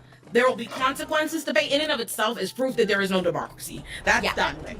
And originalists assholes like Justice Thomas and Justice Alito want to hold up the founding fathers so hard about what they thought and what they would have said. And meanwhile, those racist, slave-owning white people are spinning in their graves like a 7-Eleven hot dog at the idea that the government that you established literally a few years later, this country's young as hell, is specifically attacking people and throwing people literally in jail, in these holding cells, ICE, all that, for speaking their mind. You are literally telling people, no, it's actually illegal to hate Trump in this country now. And in the same breath that they've spent all year snatching up immigrants, saying all these people, whatever, they said this, they said that, they said this, they said that, and all the people cheering for that have the fucking audacity to get him and be like, he will still first personal opinion. Y'all are supporting people to countries that they are not even fucking from. They are not from. They've never been to. You're already in performative territory then. You don't like a blog post that you never read. Don't turn. Charlie Kirk preaches white supremacy to millions of people. And I also think that it's just a fucking crazy idea that people are pretending to act surprised that, like, a fascist could kill a fascist. Like, they have infighting. They are not some organized coalition. They are a violent gang. That's what fascism is. That's what they are. Yes, of course, they've infiltrated our government in really stupid, really embarrassing, pathetic fucking ways, right? Where we're like, what the fuck is Elon Musk doing in our president's ear? What the fuck is happening? Tesla, right? Events at the White House. But I'm like, these people, it does make more sense actually that he was killed by someone who identified with far right white nationalist beliefs as a groyper, okay? Nick Fuentes, the whole situation, because facts, you can look it up, anyone can use Google. They've shown that fan base that this shooter was a part of, they were mad at Charlie Kirk and called him out and wanted people to attack him because he wasn't extreme enough. Because Charlie Kirk wasn't hitting the points loud and hard enough that they wanted the entire country to be all white. They were like, you aren't really going hard enough for us, so we are fighting with you. And people are shocked. I'm like, why do you think motorcycle gangs have beef with each other? Like, they don't, they might be, in the quest for the same goal, but there's going to be infighting. It was way more likely it was going to be a fascist than someone who's a blue-haired lib, like they were all saying. Because also, I like, not to like make a joke here, but statistically, the gun-toting, open-carrying, on-campuses people aren't the blue-haired lib. They just aren't. They could not make that shot. I'm sorry to say. Those aren't the people who are at the gun ranges, and that's just a fact. It is so deeply ironic that Charlie Kirk's literal last words were him responding to a question about mass shootings with, like, does it include gang violence or not? The insinuation there is an anti-black rhetoric. It's like racist rhetoric that black people are more violent, and then when a black person kills another black person, it doesn't count. It's like the way that it's panning out with this shooter being a groyper, it's like this is actually like kind of like conservative quote-unquote gang violence, because you have people who hate Charlie Kirk because he's not anti-Semitic enough. Like, you have people on the far right who hate Israel because they hate Jewish people, and they view Charlie Kirk as an enemy because he doesn't hate Jewish people enough. And like, that is the kind of sentiment that's actually powerful. I want to say, I fully thought that was going to be for the jump. I was like, I bet we're going to find out that it's some right-wing person that didn't think he was right-wing enough. Like, that's literally, I was like, that's what it's going to be. They're making all this noise. But I'm like, look at the event. Like, realistically, do you think anybody like us even knows Charlie Kirk's tour schedule? Like, why the fuck would anybody? Who the fuck knows this nigga's on tour? And wants to go to Utah. Right. The leftist person that could have done it would be a libertarian. Like, that's the only person who would know. I thought the exact same thing, because I was like, what left-leaning person would identify Charlie Kirk as like a target, considering all of the extreme right-wingers who actually have political power? But from the instant that like this became news and known, it was obviously an extremely online motivated crime, because like the only people who would view Charlie Kirk with that level of importance are the ones who are extremely online. He's not like when you see violence against Democrats, they go after elected officials. Well, no, exactly. It's John Mark, where it was like this, like kind of boomerish like elder I millennial literally perspective of just found like the internet the, is bad. The news breaking that Charlie Like, Kirk where was it's like shot. you're You were kind the of very first tweet on my oversimplifying feed it after I a had it on little bit, Do I Not Disturb think. on Discord. I opened it, and your tweet saying, "That's crazy that the last thing he said was about Gang violence and I before go, we kill my who? wife. I literally go, who? I was like, wait, what? And then I refreshed. Like, that was how the news broke. I just needed to tell you that. Thank you. Oh, I love that. I found out I was in the middle of recording an Ole and Friends episode, and in the middle we were talking about something entirely different. And Omar goes, "Guys, pause. I don't know if you're gonna edit this out or what's up or whatever. Like, Charlie Kirk just got shot." And like, at first we were like, "What?" It's probably like a fake Donald Trump shooting, because I still don't believe that shit was real. Like, I'm like, oh, and then we see the videos. Oh shit, it's real as fuck. Like, yeah, that's real as shit. I opened Hassan's stream immediately, and then from his chat, I immediately found the video of it actually happening. Because again, we were like, is it real? Like, did he actually get shot? Fuck me. And then it's at the end. it's Do I the have a worst thing I've vegetable? seen since like ISIS beheadings in like 2009. Like. I think Like even with the Palestinian stuff. Yeah, even with like the Palestinian deaths and stuff. Like I see pictures of dead babies from Gaza every day. But like I don't see the video of the missile hitting and like bodies flying everywhere. Like I don't get to see like live frame by frame of their deaths. It was the blood And that's like, yeah. Yeah, that was horrible. And looking. the lie that he. Like I said, it was the that was what made me like immediately think it was the carotid artery and not the jugular when I like first saw the video, because like I remember Hassan and everybody was just saying jugular because that was like, I think that's like just like the thing that people know, you know, it's like the popular and I was like, no, the fucking pressure, like the rate at which blood was pouring out of that wound. It had to be the carotid, because that's like it's literally just pumping directly up. Like it needs the extra boost up to reach the brain, and the jugular vein is not carrying as much like pressure there, because it's carrying blood back to the heart. It's going to you know, one of them is fighting gravity. That's the point, and so. The way that it started pouring out, I was like, yeah, that's the fucking carotid.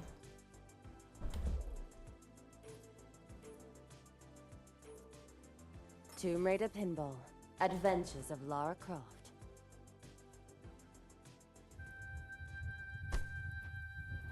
Look at that. Isn't she beautiful? I'm falling in love all over again. You say that to all the ruins.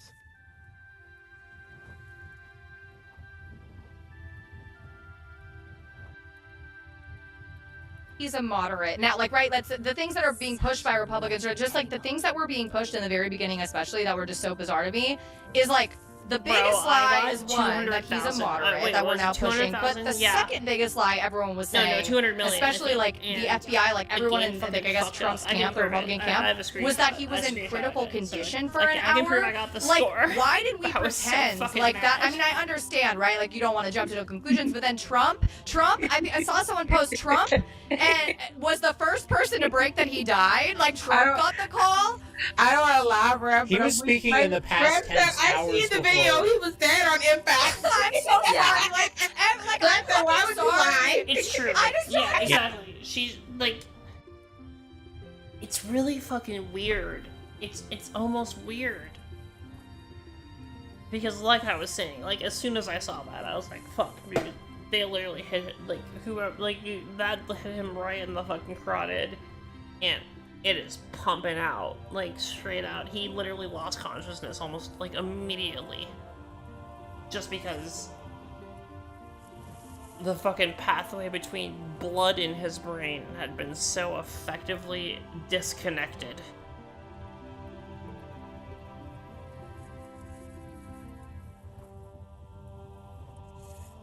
But yeah.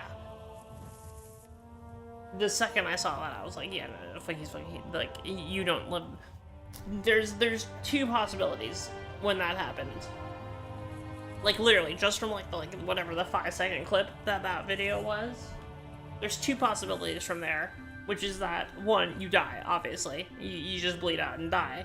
The second possibility is that you survive with severe brain damage because there was no blood going to your brain for minutes. So there was no like positive outcome that was even on the table there. He was going to have brain damage if he lived. Like if that was even a real part of the story, it would be severe brain damage. Because yeah, again, that immediately, no more blood to the brain. Right when it happened, no more blood to the brain.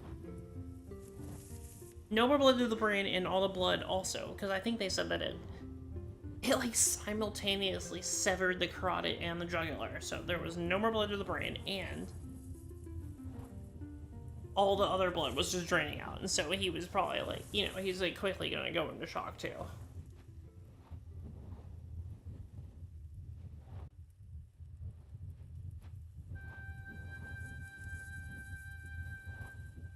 But yeah, getting into the visceral detail, but the point is just like, yeah, you see that, the second you see that, you're like, no, he's fucking done. Like, whether or not, like, even if he did, again, live and had severe brain damage, the person known as Charlie Kirk is effectively not the same person anymore. And not like he's changed by being shot. I mean, like, you know, his brain is not the same anymore. Yeah, it's like he's in critical for 2 fucking hours. I was like, it took 20 minutes to get to the hospital in Provo, and they took one look at him. Okay, the 3 people who work at that hospital in Provo, Utah, and they like he pretends like that. I mean, I understand, right? Like you don't want to jump to no conclusions, but then Trump. I saw someone post Trump, and was the first person to break that he died. Like Trump got the call. I don't want to elaborate. He was speaking in the past 10 hours. I see the video. He was dead on impact. I'm so sorry. Why would you lie? I just don't understand. Yeah, it's like he's in critical for 2 fucking hours. I was like, it took 20 minutes to get to that hospital in Provo, and they took one look at him. Okay, the 3 people who work at that hospital in Provo, Utah, and they said, yeah.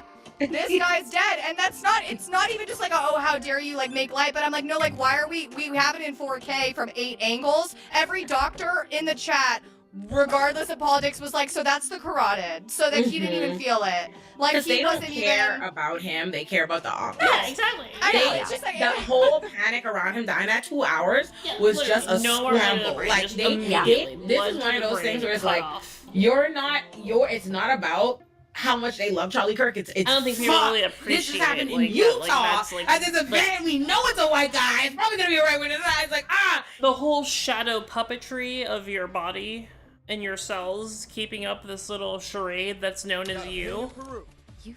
Right? Like all these little all these little beings that are keeping up this like little, you know, puppet. You're a big puppet known as you. That all relies on the blood continuously flowing and supplying oxygen to your brain. And so if that gets cut off, you just go out. You go out. Your consciousness is just done. You're done. That's it. You're not dreaming. You're not thinking, oh, what's happening or whatever. No, you're out. You're gone. That's it. You need that to function. You need it constantly. Like you are constantly breathing involuntarily to make sure this happens.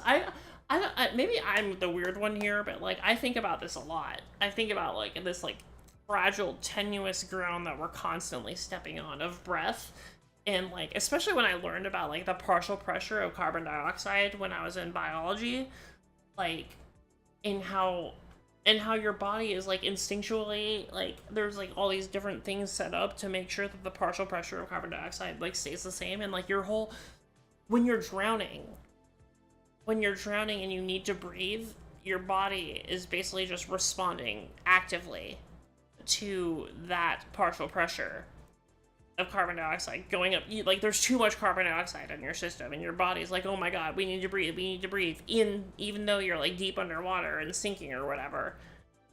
You can't stop yourself from just involuntarily gasping because your body is telling you that in response to that pressure, and you are just constantly in this very, very tenuous state And it's very weird. I just think that's very, like, every moment of your life is just this, like, weird balance of your bloodstream being like, oh my god, wait, no, too much of this. No, we need more of that.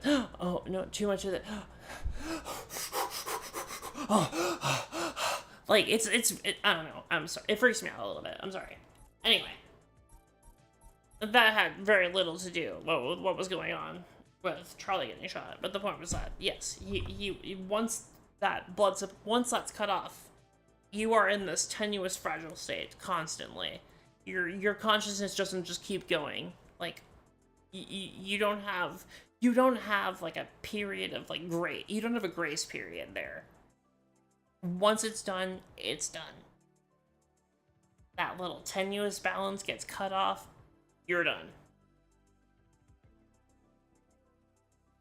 And he got hit and like apart from just having his brain obliterated completely, he got hit in probably like the most perfect spot to not feel or think at all, like to not even realize that anything had happened.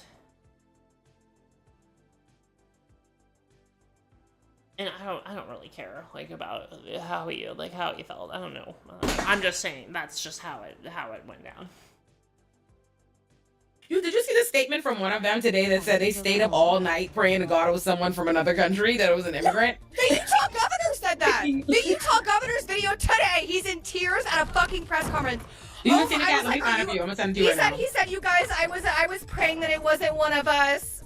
Like, oh my God. One of us. I go, to say one of us when you're a white man in Utah is letting us know what that means. Like, he was praying it was somebody tan. Honest to God. That is so strange.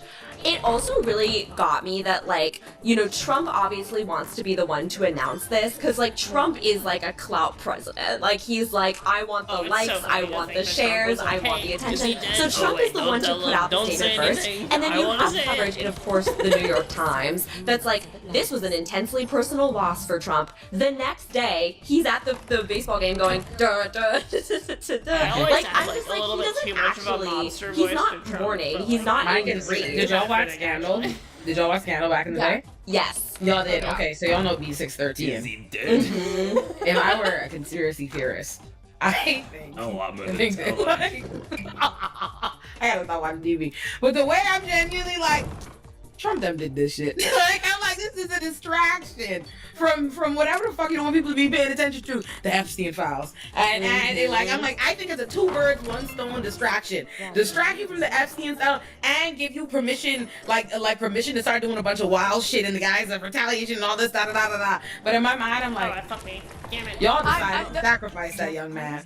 I spent the whole first part of the week seeing that fucking birthday card reveal, right? Yes. Trump's Okay, like, there's no birthday card. It went, Trump never wrote a birthday card. And then it went, well, he doesn't remember what he wrote in it. And then it went, well, there's definitely no photo of a naked woman on there. And everyone went, I'm sorry. And then somebody drew what they thought it would be. And then they finally released what it actually was. And it was 20 times worse. It was clearly a prepubescent child, a naked child that he drew. It's disgusting. The whole birthday card, what boggles my mind too, right? Like, I was reading that was the top news story on Tuesday, and then Wednesday happened, and I was like, some weeks have decades, don't they? Because what the fuck, right? So, I mean, of course, it's not even like, oh, that's so, like, conspiracy theorist of you. I'm like, it's not even a conspiracy theory to think that, like, this would be a really good distraction, because 9/11 was overshadowed. Like, that's never happened before. Yeah. Like, that's never happened once. There's Like, an old joke in, like, one of his early stand-ups that Michael Jackson,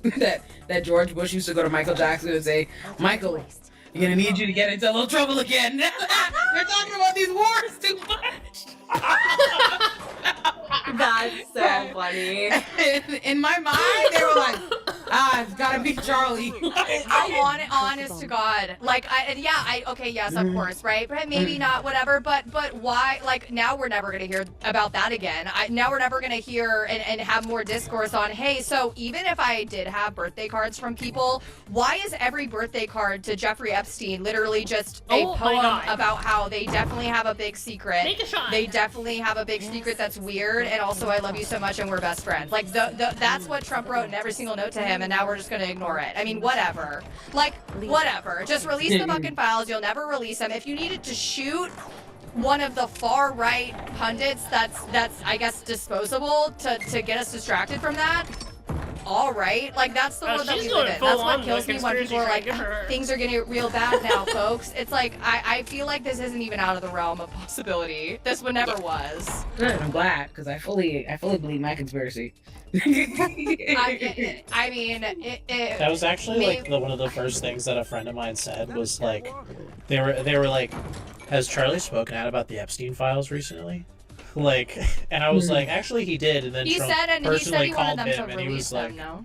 Wait, what the yeah, fuck? He did. Charlie And said then, he wanted them to be released. Yes. Yeah, and then the day he was like, I don't understand why they're not releasing it. And then literally the day after, he's on live stream, and it was like, Donald Trump gave me a call, and he said it's being worked on, and and then he goes, I trust my friends in the government to handle this. Like they called him and were like, "Shut the fuck up about that." It was and then he was days like, ago, "God, yeah. boss." Like, wow. Well, yeah, I he think called for the release of them literally days before then. Yeah, I think the push for why people, I mean, like, obviously fair to think conspiracy and Donald Trump did it, is literally the 75 angles and 4K footage of the most lethally accurate shot I've seen in a public shooting in a hot fucking minute since the DC sniper. B613. Like, are you fucking kidding? Like that was a carotid. That wasn't. He didn't even go for his head. Do you remember when like Rowan Pope and B613 would like be like they need a fall guy and they go get somebody who's like gonna go to prison already or owes a bunch of money and da da da da. I'm like, because does it seem? I don't know about y'all, but my parents were not gonna turn me in, and our relationship's not even that great. My parents would not turn me in. White people tell their parents everything. Someone said that, but white people be telling their parents everything. Never like another thing. Like, could you imagine? I'm like, I don't know. Like for your parents to turn you in for something they know they're seeking the death penalty. The president wants the death penalty on. They're talking firing squad, and you turned your son in. It's given. Hey, y'all got a son, what'd deal. you do today? Yep. It's And like someone. Oh, you know, I went down to the college and I fucking murdered a guy. It's like, with the gun that you gave me on my 16th birthday, mind you, because this is a register. I mean, like, look at the stats. His father's they're Mormon. Okay, father's Mormon, pastor, like former law enforcement. His family is, or minister. Sorry, I know they're different terms. Minister, former law enforcement, former police officer, and then his family's former military. They're all registered Republicans. They introduced him to guns very young. It took about 30 seconds for everyone to find photos of him as a little boy. You know, this like very unsettling photos of like the American families, like that photo series that someone did with like all the little kids with like the guns hanging around. That is what that's the vibe. Like that was his childhood. He took the ammo out of their garage that they got legally, that was all registered. He took Dad's gun and went and did the damn thing. Maybe it's the gun. He like, was but an excellent marksman. Yes. Like, and phenomenal shooter. Like, that's as far as this he's is gun true. enthusiast I mean, would I've heard go. this Like, a as few far as his times, shooting but, classes, whatever he's been doing. The problem with something like this is like he took one shot, so you can't really say if he is a phenomenal marksman or not, or if he just got really fucking lucky or unlucky, depending on how you want to view it. You know, like, I keep thinking that, like, when people are like, he got him right in the carotid, like, no, he could have been aiming just in the general area of his head, and the bullet just happened to hit right in this really, like, ideal, quote-unquote, spot for it. Like, it might have completely been unintentional. Like, you know, it's not like there were, like, 5 people lined up, like, in different spots, and he shot all of them in the carotid artery. That would be... Then you would be like, oh, yeah, this is a marksman. Wow, impressive. No, he could... There is a chance that that was just a very, very, very improbable shot. And I feel like no one's addressing that. Like even if he is a good shot, like a mildly good shot, you know? Like, I'm a mildly good shot.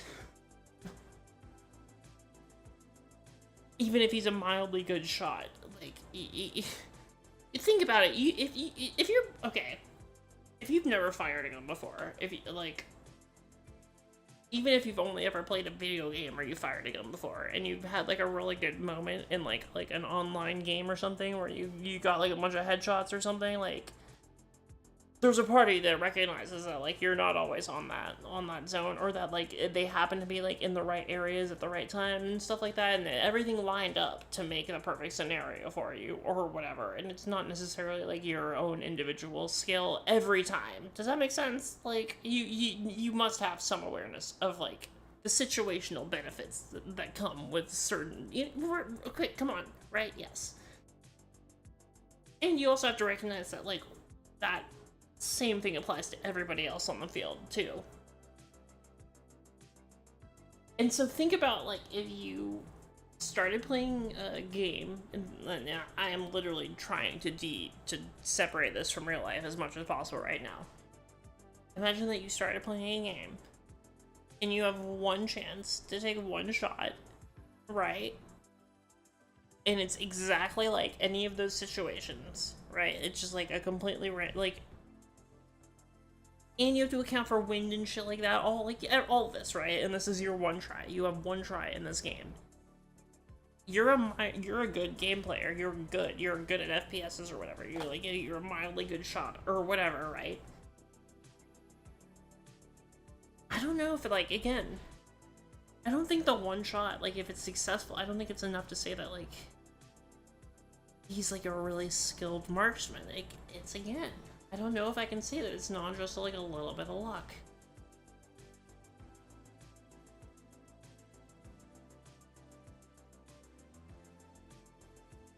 I feel like maybe I'm crazy. I might be the crazy one, but like I do feel like, again, I would need to see this kid like pop off like multiple targets back to back, like Keanu Reeves doing John Wick like training or something. You know what I'm saying? Where it's like, I know that he knows the positions and the gun and everything and just as well as you can possibly know them. I don't believe that from that shot. If anything, I would guess that he was probably trying to hit him directly in the head and he missed a little bit and just got lucky and hit the fucking carotid. That's what I think. If I'm going to be completely honest, that's what I think. I don't think that this kid was sitting there and thinking, like, I'm aiming at the carotid, and I'm going to hit him in his carotid artery. I don't believe that. I'm sorry, I just don't. I think he was like, I'm going to hit him in the head. And it went a little bit askew and hit the carotid. That's what I believe.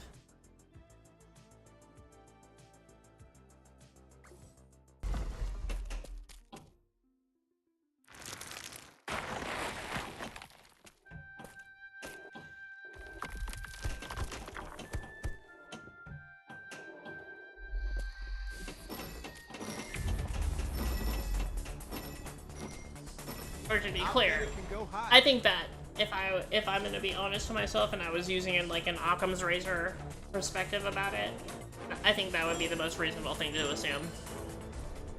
As opposed to him being like an expert marksman who like deliberately targeted the carotid. I think it's much more, I think it is a more reasonable thing to assume that he just took aim at the general area and it happened to hit like a very, very effective spot. Crowd here for a tune.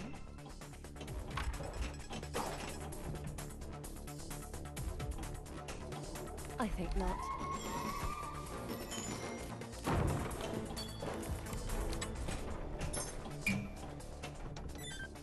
Careful. Shit. Oh my god. I'm getting punished. This is going to require some creativity. Careful. Glad you're on your toes. This is because I didn't work hard enough. Multiplier raised.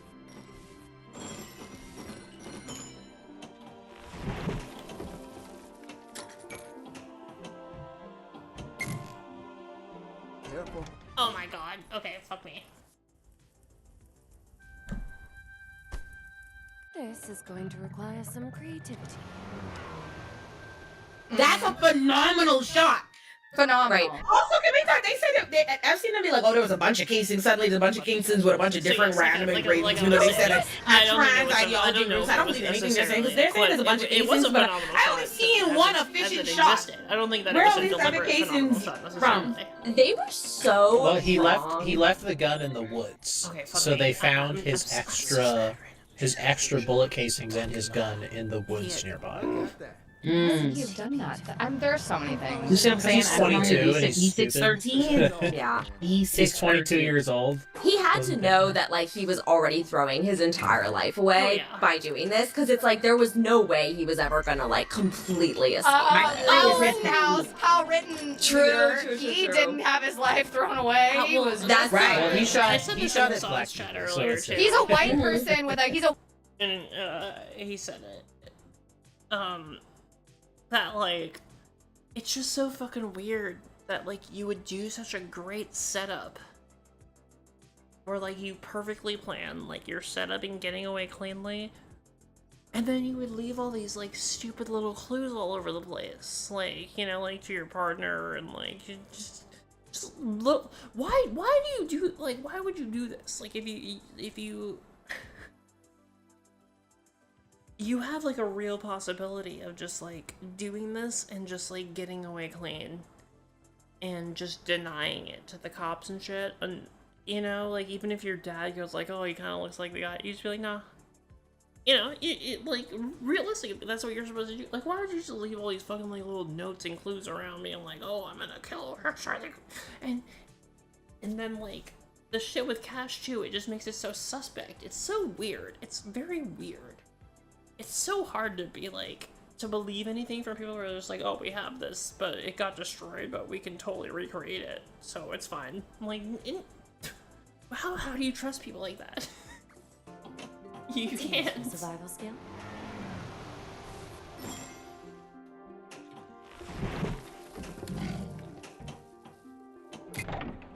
Got to get going. Oh, damn. Move! Move!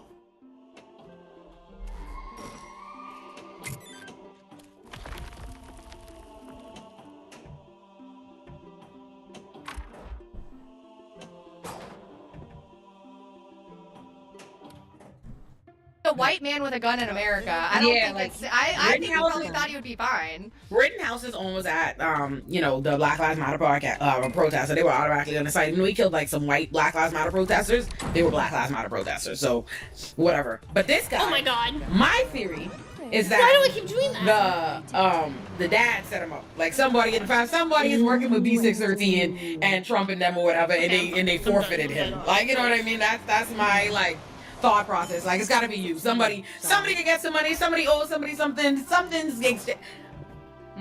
I'm full conspiracy theory brain on this. So I'm like, oh, this kid didn't even shoot him. They just gave him up.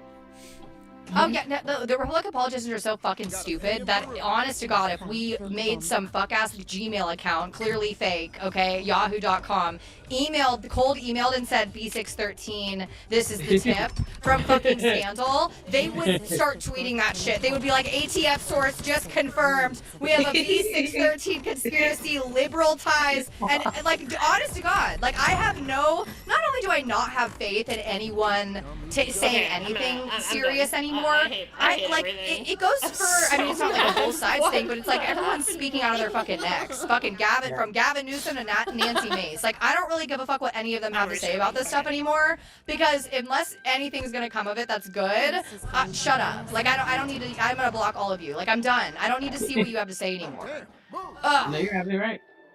No. So let's do the P613. I like that's our official theory. I love that we said we weren't going to talk about Charlie Kirk. It was like, oh, you have to. We started this episode with you guys, like, I really don't want to get in trouble, like, you know, like, whatever, like, you really need to keep it chill, and now we're here going, we're like, I have a song on my heart.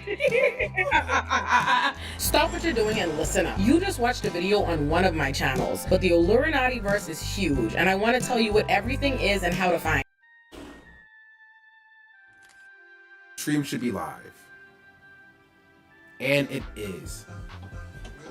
Alright, should I go live on TikTok as well? Go live on all platforms?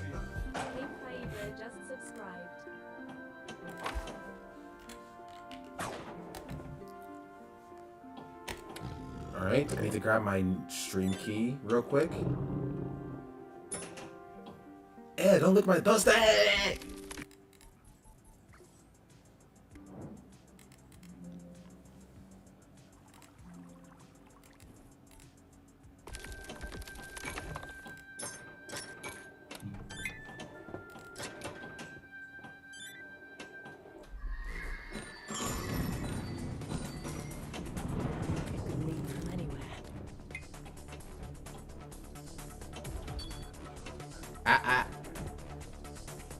Give me the stream key. All these guys. Copy. Okay. Modify.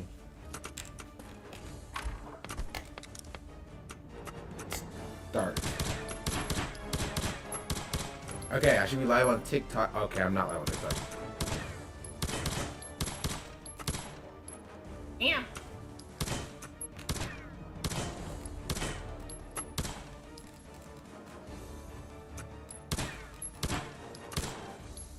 Time's up. Oh, fuck! Why it's not working? Oh, wait, I have an idea. I didn't do this last time. Higher and higher.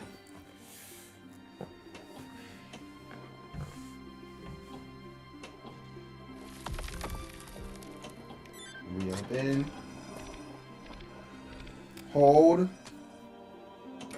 Hold. Bloody hell. Wait, what the fuck is happening? Hold. Alright, let's get to the content actually. Jesus Christ. Requires some creativity. I like literally looked away. Okay, I'm gonna play King Kong. I wanna play King Kong. I don't know why. Like $10.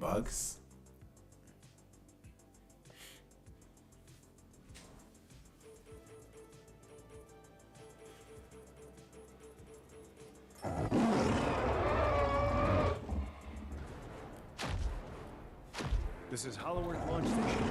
Prepare to launch. An ecosystem vast as any ocean, right beneath. Oh my god. Must be a debate per, but you would absolutely cook this kid? Cook him in what? Just explaining how black people think? Someone tried that already. And he was not very receptive to it.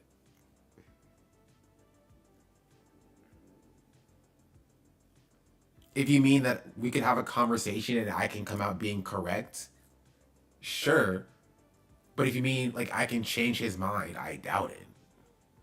Alright, I'll just leave it. Whatever. You I don't know? care shit. Beneath our feet. Hollow earth. The land where God did not.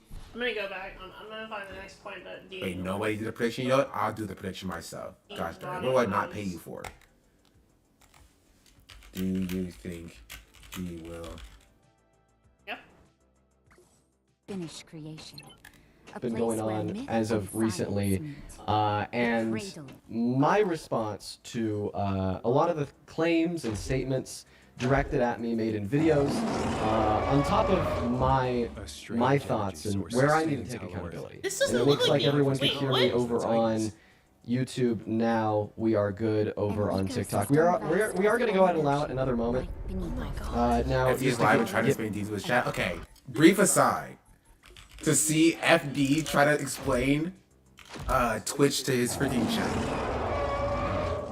A strange energy source sustains Holloworth, enabling life as powerful as the Titans. This is Eevee. No prior prejudices. An ecosystem vast as any ocean. This is Eevee. He's talking about Eevee. Hollow Back before I get click the land where God just did not normal finish types. creation. We don't think about the fact that they've already had a certain level of social cradle education of before they get there. And that a debate is just us presenting them with the best ideas and they'll choose us because our ideas are so good. Okay. This makes no sense. But we'll take You know what? We'll spin the block after we get through this video. I do want to know what he says about D. Because if we're being real, nobody was really calling Dean out before I was. Now everybody wants to jump on the Dean train. But like, I kind of pioneered this. I did. I got a lot of hate for doing it. What's the best evolution and why is it Sylveon? I think I read somewhere, maybe it was like a Tumblr post that was posted on like Twitter, that like if you're trans, Sylveon is like the pick for like I knew it. your best evolution. I knew that was coming. I don't know if you're trans or not, Chatter, but I've heard that's there's some correlation there. Yeah, it's the colors. It's not like a real thing. It's just the colors. Umbreon though? It's Umbreon, you can't get me with Sylveon having trans colors. Well, that's gone. Alright, I didn't hear about the Umbreon one, so I traded a hammer on my keychain. Espeon and Umbreon are dope. Just the trans flag. I like the plant one, that's Leafeon. I don't know. I don't want to be basic and say like Oh my Jolteon, god. You feel me? Hello. Jolteon's cool. Best evolution is Vaporeon. No, we're not lightweight. Ban all Vaporeon lovers. Honestly, we should do a poll to see who likes Vaporeon just so we can ban them. He's cooling down. Finally. Snorlax, that's not an evolution. What's the ice one? Oh, that's the lesbian one. That's Glaceon. Glaceon's cool. It's not a pose work. I wish there was a way to pose work. Flareon, also basic. Umbreon, cool. What is a Vaporeon? Google it. Why the hate for Vaporeon? If you don't know, I'm not gonna explain it to you. I wonder what's going to happen next. Google Vaporeon copy pasta. And just read it. Reverse gravity propulsion. Gravity is Trying to go mad with power. The planet's gravity reversed in a split second. I'm gonna throw up. Hit the flashing lane to navigate. Hey, let's continue with this. Do not do that, Chatter. I mean, go ahead, do it. Get more people in here. Here's what I will say. This is going to be a shorter stream. It is going to be a shorter stream. So what I'd recommend doing is point number one, if you want to screen record, go for it. You know, if you want to reshare this after the fact anywhere. Point number two. I will also say that I think it's better that he's giving permission when people just do it anyway. You know what I mean? I'm not saying that that's good or bad, but I'm just saying that it's funny to be like, hey, if you guys want to screen share, go ahead and screen share. You know, but like they're gonna do it anyway. That's how we got here in the first place. It's so weird to see him that I joined my fan club above his head. That's true. Kickback is lit. Is that permission so he gets more views? If you are interested in finding a type of transcript, I think I'm going to make one publicly available over on my Discord, which you could find through the link tree in my bio after the fact. But point number three, I think that we are all good to go. So we are going to go ahead and hop into things right now. So, first and foremost, I appreciate everyone for joining me here today. Over the last 4 days, claims and criticisms about myself have spread like wildfire on the internet, and today I wanted to discuss them with a shorter stream. So, I'd like to start off by saying that there's been plenty I'll get this up, by the way. Of good faith critiques made by good faith people. And in fact, I would like to begin by responding to those. I find there to be a couple key points. To address the first one, I'm going to read a public comment left in my Discord echoing it. So we're going to go ahead and start reading that now. Yeah, I'm going to be honest, Dean. You don't have to react to this or respond because there are more pressing matters in here to respond to. I don't have an issue with the initial cry. What I'm more so irritated at, because it takes a lot for me to be angry, is the fact that you made some grand moral gesture that you were better than those who felt relief that Kirk could no longer spread his bigotry. I am a queer woman in a red state, and because of Charlie Kirk's rhetoric, I cannot get health care that I might need. Because of his rhetoric, my community is constantly being persecuted, and that is just a fraction of what my friends that are BIPOC, especially black, have had to deal with because of his 2017 rhetoric? I couldn't help but be relieved that he's no longer here to espouse his rhetoric and bigotry, and to have some cis straight white boy minimize the impact just simply irritating. I can't even imagine the hurt and frustrations that others felt just to keep this in mind. So now to respond to that. I said in response. Jesus I said that Christ. in response to their celebrating the physical facts of the assassination. However, You can't if I'm talk gonna like be you're in honest, That's not what he 2016 said. anymore. Like, I'm He's sorry, you lying need to there. wake up. Still. Wake the fuck up. He did not say, if you're celebrating the physical fact of the assassination, People are literally just tuning you then out when you start saying you're no shit fan like of that. mine. It's so He annoying. said I'm that sorry. if you celebrate I'm sorry. this, and I agree if with you do not That's the condemn problem, this, is that I agree with you. you're I no just fan of mine. think you just are That's what he said. rhetorically not skilled. What does that mean? He means to say if you are like, I'm glad that he specifically got shot in the neck in front of his family, even though that didn't happen, in front of a bunch of college students by a shooter that could have kept shooting other people, then I'm happy. If you said those exact words, then Dean's gonna say that he's talking to you specifically. But that's not what he said. Here we go. We're getting Right. some strange radar activity. That is just not what he said. He did not say that. We can play. Actually, you know what? We'll do that. We'll play the main clip. We need to draw attention away from Carl. Keep that warbat busy until Carl can recover. Kickback is lit. The poison is Jesus Christ. We must Oh man, I'm getting wrecked. Not yet. There's still work to do. This is Hollowworth Launch Station. Prepare to launch. This is the clip Come on. that he's referring to. And I'll let y'all be the judges of it.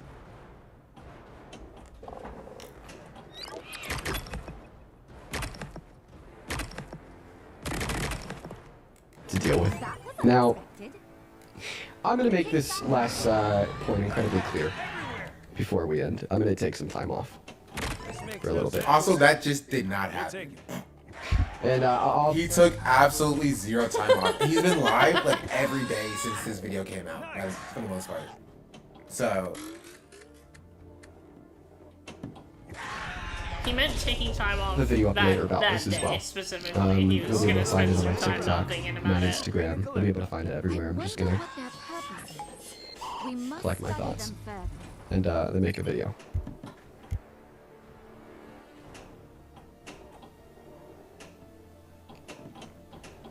Gun violence is sickening and wrong. And Oh my god, I'm so stupid. last Okay, I give statement, up. I give up on Pimple. if I you give up on celebrate everything. this, if you don't condemn it, if you're happy, Christ. One more time. what the dog doing? She's coughing a little bit. Let's go. Gotta take her to the vet in 2 days. Make sure she's all good. Look here. I'll run this back one more time, and I'll see if I can get some water. Never mind, she's chilling.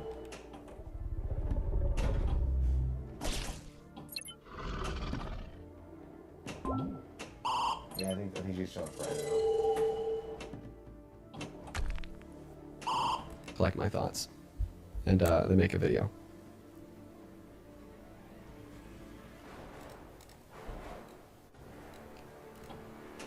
Gun violence is sickening and wrong. And last statement, if you celebrate this, if you don't condemn it, if you're happy. If you celebrate this, if you don't condemn it, if you're happy. Sierra, give me a second. Let me get my point out first. There's a clear line between me and you now. You are not a fan. I do not support you, and I do not want you to support There we go. me. Okay, one more time. Yeah, this is a little kid. I had to pause to laugh at the games, team sports. This is the laugh exactly at what I'm saying. the That's cowboy. exactly what this guy It's is. so funny. Like, that's Gun the violence truth. is sickening and wrong. He thought debate was a And fun little team sport thing you did. Last statement, if you Real life celebrate this, if consequences you don't happen to condemn it, other if you're people, happy, not people like us that do this. there's a clear line between me and you now. You are not a fan. I do not support you, and I do not want you to support me. He said, and I quote, if you celebrate this, if you do not condemn it, if you're happy, you are not a fan. I do not want you to support me. That's a little bit of a different tune than he was singing in this video when he said, oh no, I was just saying if you celebrate the physical act itself, then you're, then you're bad. That's not what he said. He's lying. He's lying. Here. Let's just continue. If you claim to be an individual who wants to end gun violence, then you are contradicting your values to their core Let's go. Alright, I'm gonna see this one if through. you celebrate it.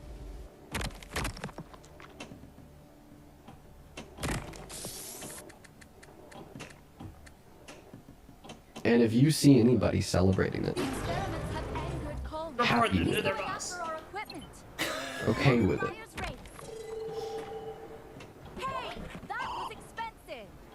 please call them out. Oh my god, wait, no, that's literally what he's saying. Please call Never him out. mind, I thought it was a joke. he's literally, he's basically saying that. And I don't know of I don't know how long it'll be until I come back and do debates. I just have a lot to go through, you know, mentally speaking.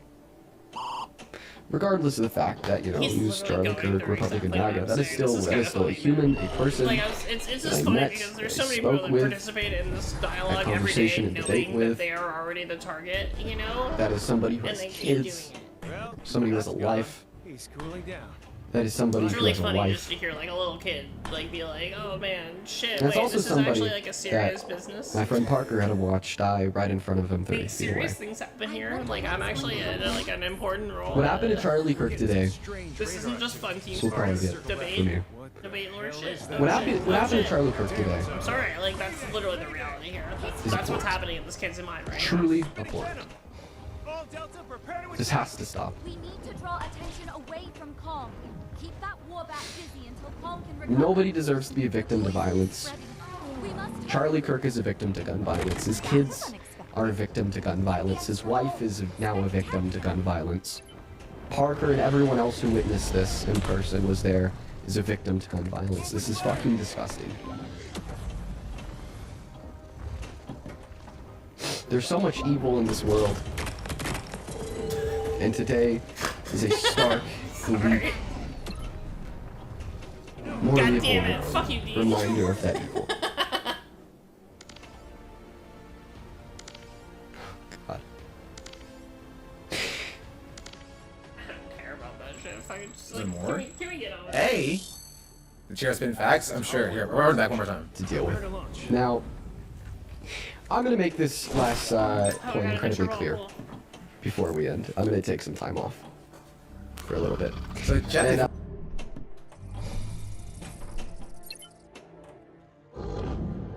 Kickback is lit.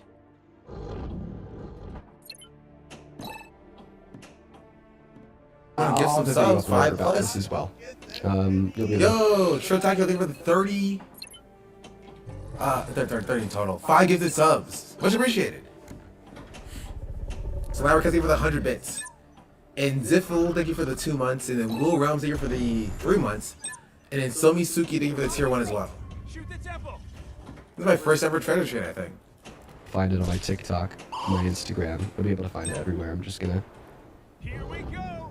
collect my thoughts and then make a video. Godzilla must have sensed Kong from the surface. Oh wait, it blocked off the lock.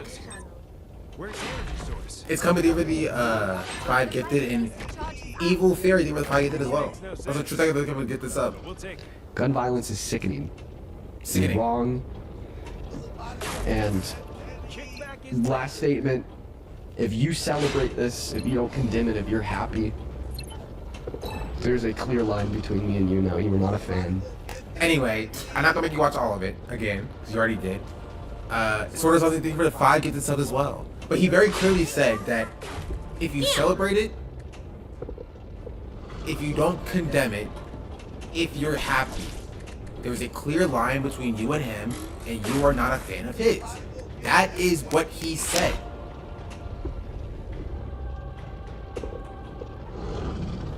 That's what he said. So when he says here that he was talking about, oh, I was only talking about the people who were celebrating the how violent it was or whatever, he's lying. He's not being truthful. Take away my culture tree, and to have some cis straight white boy minimize Yeah, it was. just simply irritating me. I can't even imagine the hurt and MP Shark there with the 7 gifted subs. Much appreciated. frustrations that others felt, just to keep this in mind. So now to respond to that. I said that in response to their celebrating the physical facts of the assassination. However, if I'm going to be honest with myself here, the takeaway of my message for Minnie was that if you feel relief because said bigotry will no longer be espoused by him, you are an immoral, bad person. Now, to that, I apologize. I do. I apologize. I want to clarify. Feeling a sense of relief that this person will no longer be spewing bigotry is natural. Okay. And this feeling exists in so many people that were directly affected by his rhetoric, and in fact, it is separate and decoupled from the facts of why he can no longer espouse his bigotry, which are... No, it's not. Not necessarily. I think it's a privilege to be able to separate them as well. Right.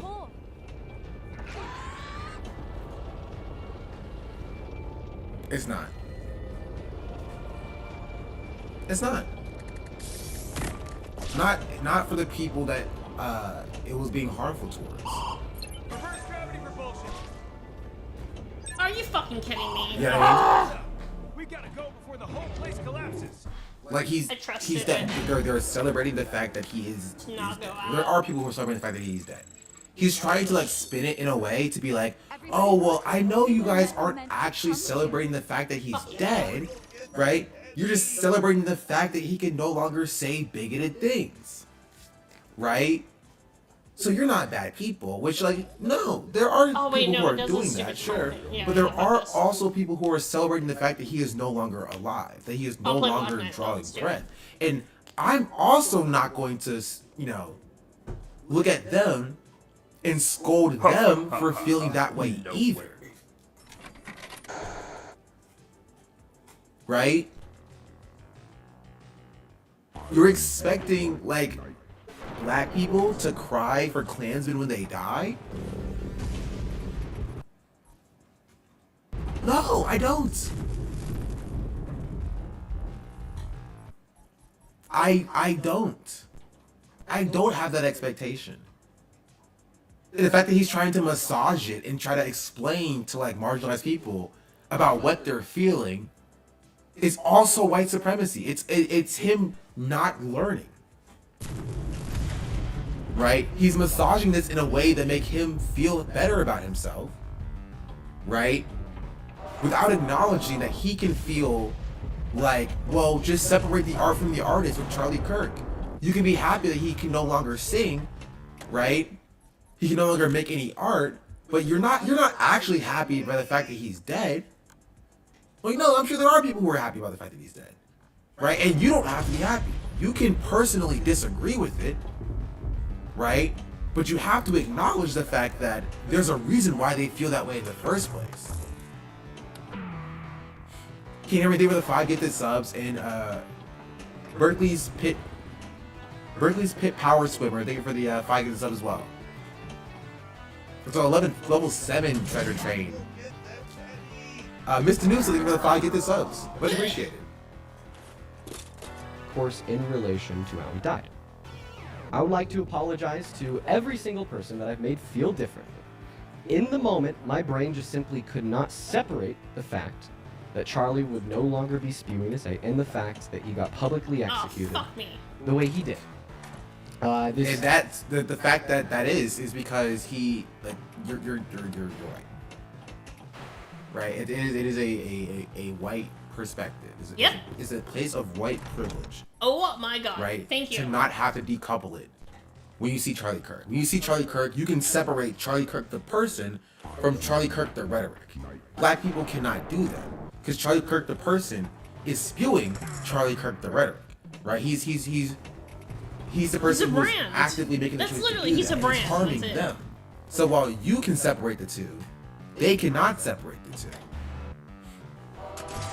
This whole thing has mentally fucked with me so much for the reasons that I've already made public and more, such as the fact that my best friend was there and had personally witnessed the assassination and the trauma he's taken away from that The fact that I watched the up-close video of his death and the psychological impact that watching such a gory video had on me, or just the fact that I'm a political commentator and I have been scared shitless dealing with the either logical or illogical thought that this might happen to me one day. For these reasons, the day of and the day after, my rational faculties were overwhelmed by my emotional ones. I was thinking purely emotionally. I hate the way he speaks. This is purely removed from like actual like substance. I hate the way he speaks. It's very pompous. Oh, goddamn.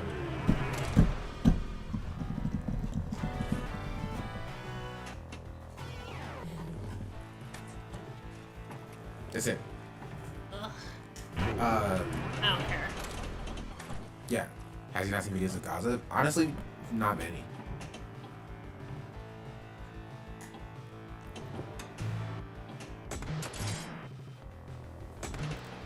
And during this time, I shouldn't have been live. It was reckless and irresponsible for so many reasons. Oh my god!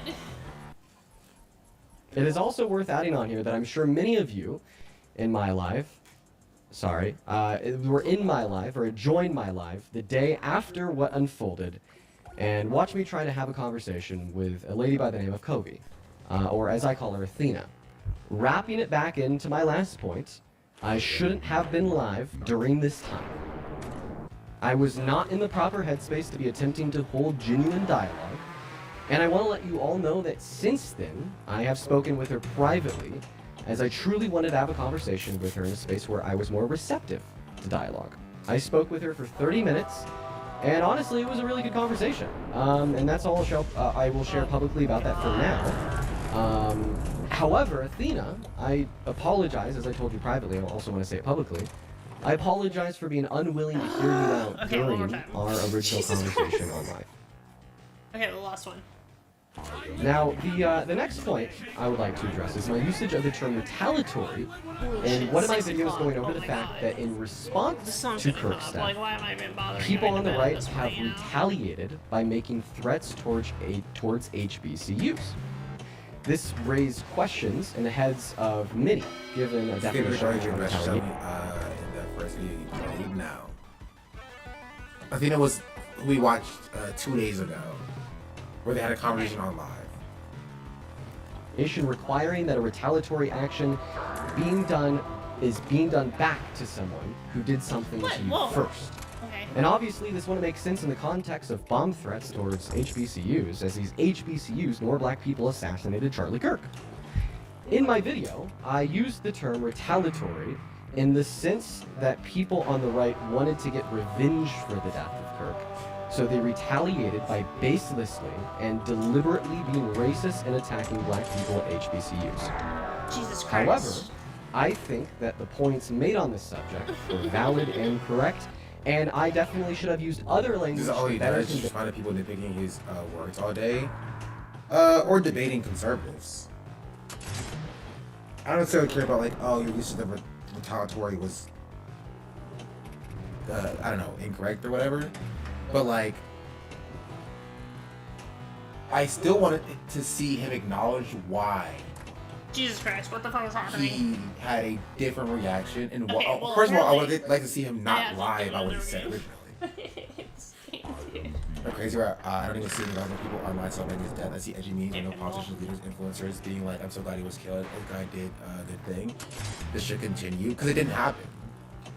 There is no like public figure celebrating his death. You have some black people being like, I'm glad he's dead, you know, he reaped what he sowed, chickens comes home to roost or whatever. Like, you had some trans people saying that like online and on their own separate like, you know, Twitter accounts and Discord servers or whatever that are being doxxed and harassed and getting death threats of. Which I think is also interesting that like Dean is still focusing about him, when like Nix, you were just up there.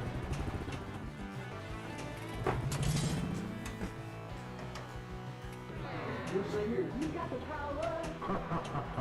You got the might. No way. Get ready for battle.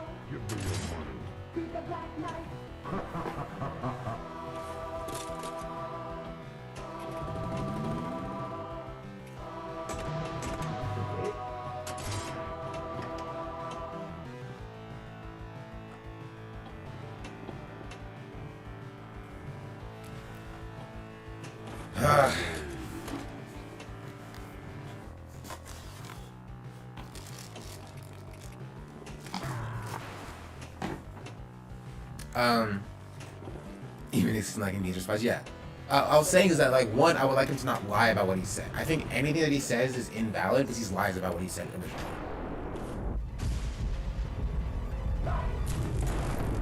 You know what I mean? Like you can't really still do an apology and then pretend like you didn't say what you actually said. What he did say is if you celebrate his death, if you don't condemn his death, if you're okay with his death, you're no fan of mine, right? Insinuating that you're a bad person for those three things. And now in this video, he's not acknowledging that, yeah, what I said there was bad. He acknowledges, or he says that like, that's not what I meant, right? What I was actually talking about was actually this thing. But if you were mad at something that I didn't say, then like, I'm sorry to you.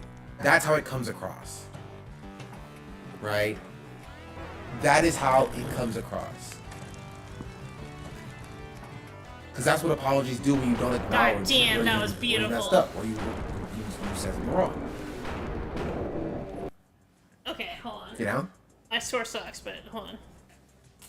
Convey this point, and I apologize for the usage of the term retaliatory, and I think that is You incredibly really have fair. to pee. And at this point, there's something else that I'd like to touch on. Directly following Kirk's death, I said something that has been taken out of context and misinterpreted by people on both the right and the left. That being a 3-second clip of me saying, and I quote, "If you guys draw this line between the left and the right, I will side with the right." People on the right have taken this clip out of context and used it to promote the right, saying that I will be MAGA soon, I'm going to convert to conservatism, so on and so forth. Meanwhile, people on the left have been taking this clip and using it to push the narrative that I am a performative grifter who was MAGA 2 years ago, which is also false, that is now going quote unquote. I mean, he was saying slurs, like maybe not 2 years ago, but like 3 to 4 years ago. That's not false. That's not incorrect. I mean, right? And it's weird. I'm gonna fall in the between period, in the between piece here, where I'd say that Dean probably still has incoherent political views, where like he's not, you know. In the same way that like it's incoherent to think that like if somebody like is okay with having sex with a trans person or dating a trans person, that like they must be on the left, then like it's equally a little bit as insane to think that like if they say slurs, they like are like totally right wing, like they live neoliberal like economics, or like, you know, or they're libertarian or something. Like it. Everybody needs to stop monolithizing people so much, and I don't say that to like take the heat off of people that do believe those things. I say it to just re-emphasize that the vast majority of people don't know what the fuck they're talking about. That's it. That's it. They have beliefs, and they haven't really they haven't really found the path to like how those beliefs all connect together, and they haven't bothered to, and it doesn't really have much to do with their life either. Like you know, like going to work and like going home and providing for people and their family. It doesn't really have anything to do with that, and so they don't really think about it that much. They just have like their beliefs, and it doesn't matter if they're incoherent. It really doesn't. And actually, I was thinking about it, like I've been thinking about this post that I read recently about this Korean drama about like a lawyer in the Joseon period who maybe not a lawyer, he was like a historian in the Joseon period, and like basically the king asks like what they should do about the eclipses and the eclipse rituals, and the historian and slash lawyer or whatever, I don't know, says like, oh, well, we should just tell them, you know, they've discovered the scientific reason behind eclipses, and we should describe this to the people and like show them and let them read it, and then once they know what's happening, then they'll stop worrying about it. And the king, basically, emperor, basically says like, no, we don't do the ritual. Like, first of all, most people can't read at all, like, so good luck with that. Like, they're not gonna believe you, probably. They're very superstitious, and we as like the royal court or whatever don't do these like rituals because we believe that is happening. Like, we believe that, like, you know, what the people believe is happening. We do it because it's the only way that will keep stability. Because by doing it, even though we know that we're not actually controlling it, we're showing the people that there is control and that there is stability in their lives. There's a lot of politics that's like this right now, and it's very interesting.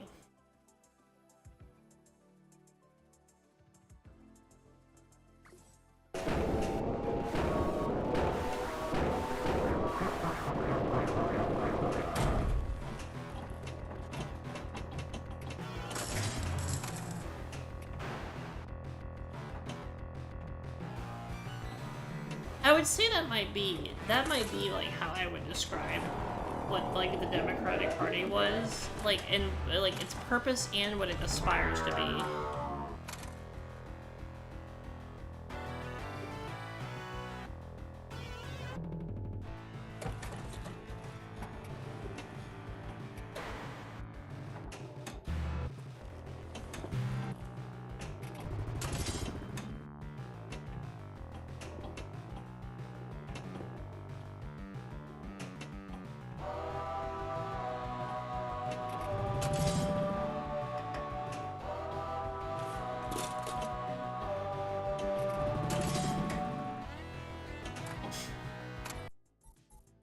Alright, fuck this.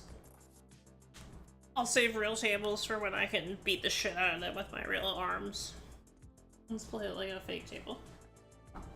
Because he uses that, the fact that he used to say slurs and used to be racist, as a way to, you know, garner legitimacy. You know what I mean? Hey, you're finally awake. And like launder left-wing credentials. This is the perfect time to give you all the Did anybody else have that tweet on Twitter? Exposition, as they call it. That was like, oh, he ate that or whatever. We was talking to like the 3 stages of accountability. You see? I should really start explaining things before this intro ends. You know what I'm talking about, right? I'm not going crazy.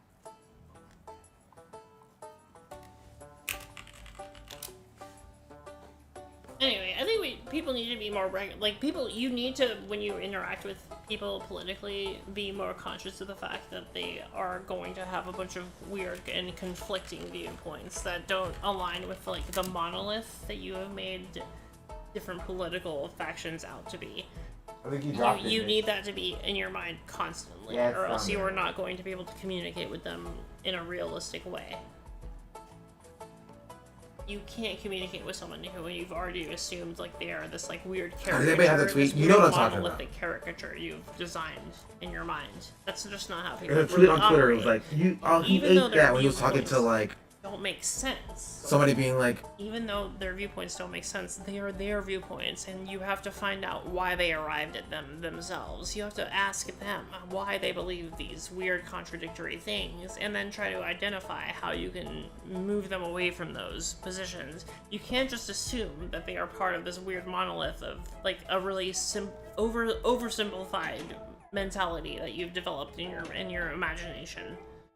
And this happens again. Leftists do this to the right, and the right does it to the left too, and so do centrists. Everybody else, it's the same thing. But you said slurs in the past. Doing the 3 steps of accountability. You know what I mean. You have to accept that views can sometimes be incoherent to you, and they can just be incoherent in general. From now on. and roll with that and try to explain around it. Sorry.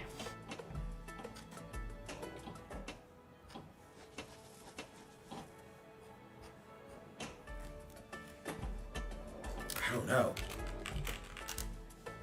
Puppy gone? But that's how I would describe people like these libs like Dean, or like especially like little kid like child libs like that, where it's like they have like also this whole like weird like injection. In a past live. It isn't a past live, but there was a Twitter clip of that specifically. It was a while ago. I know because I showed it because we keep laughing at it. Even internet culture.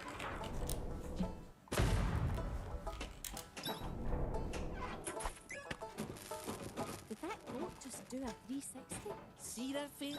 That gold tower that looks super cool. That thing is your home from now on. Maybe you should investigate. Come on, you know what I'm talking about. Don't leave me hanging here, chat. Don't leave me hanging here.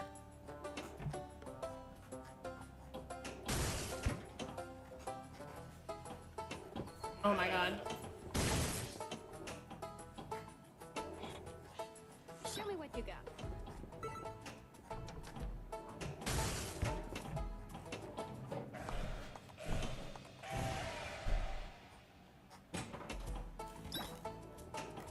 It's here in your video. Thank you. Well, I should have known it was in my video. Change. But I don't think that he cleared him. I knew it was something like that. I knew it was something like that.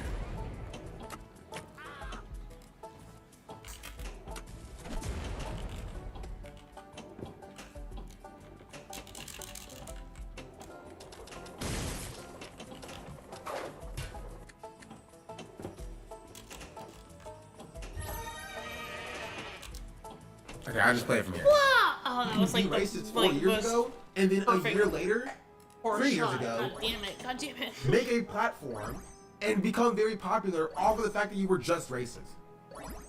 Like Hunter Avalon style. Hunter Avalon being a right-winger, and then one day, you know, deleting all his videos, I'm a left-winger now, on the same exact channel, and then from then on out, you have a 300,000 follower channel, and you are now like, you know, God damn it. promoting yourself as like, I used to be racist. Look at my old content.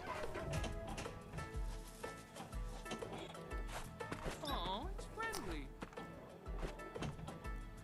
While there are marginalized people who are struggling to find a voice. Struggling to find a voice.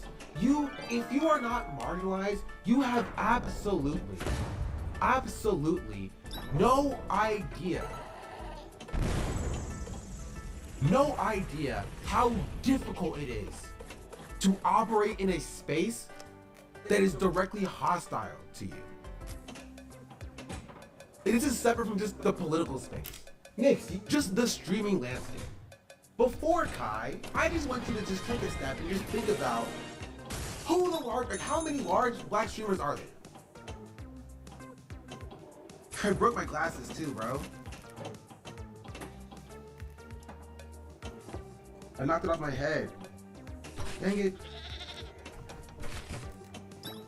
Oh my god, how am I'm just like killing here it is. so many times. Jesus Christ. Racist when you yourself has said racist slurs. Y'all think it's okay to be racist as long as you apologize? You think I'm hypocritical because I went from being racist to non-racist because I fulfilled the 3 qualities of accountability, apology, and... As I was saying. Wait, no, I need to see the video. Genuine change my... Genuine change my character, and yet... You call people racist when you yourself has said racist slurs. Y'all think it's okay to be racist? Okay, yeah, okay. I'll just play it from here. Cause like I don't trust myself to like How do you call people racist when you yourself have said racist slurs? Y'all think it's okay to be racist as long as you apologize?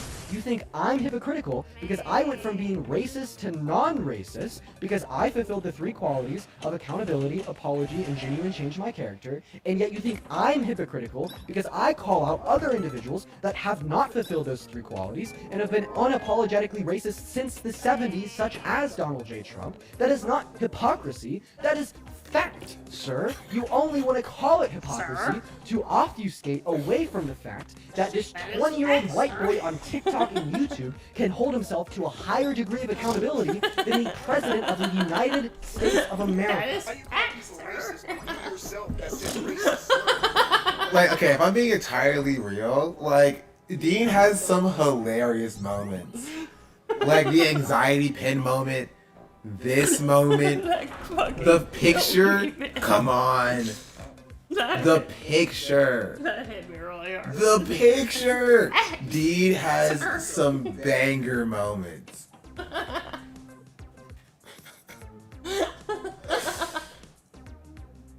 It's so funny. That clip was a bit to be hilarious. Yeah, but it's not. None of these clips are bits. These are just him. These are just him.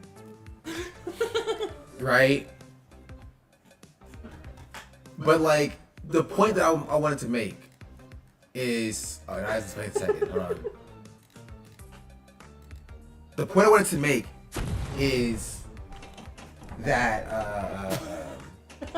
honestly, I barely remember. Oh, fuck yeah. Okay, I'll take On the it. left have been taking this clip and using it to push the narrative that I am a performative grifter who was MAGA 2 years ago, which is also false. Oh yeah, it was that. Where he's claiming he was false and he was MAGA 2 years ago. Which I'm like, he admits that he was a racist. Like, that's what he says in the clip.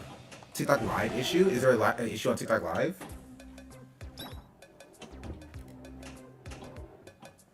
Oh, honestly, probably because I got banned or something. Let me check.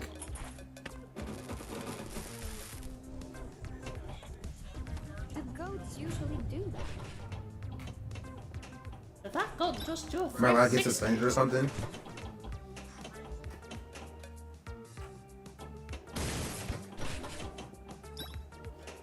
No, actually, it didn't.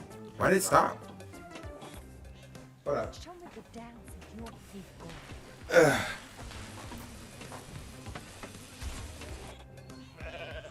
Yep, you sound like a goat.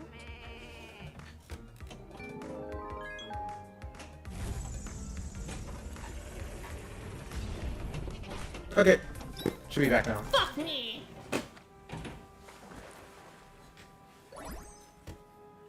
Dean using slurs? I don't even necessarily care about, like, Dean's... We know Dean used slurs. He admitted himself to using slurs. You know what I mean? Like, so, like, I don't even, like... I don't think it's particularly relevant exactly, like, what slurs he was using or, like, you know, how he's using it. Right? But instead, his own words saying that, like, I went from being racist to anti-racist. Right? And this slur usage was in 2022. Really? Dropping the F slur in 2022, dropping the N word in 2019, right? So 3 years ago, at the very least, he was dropping slurs.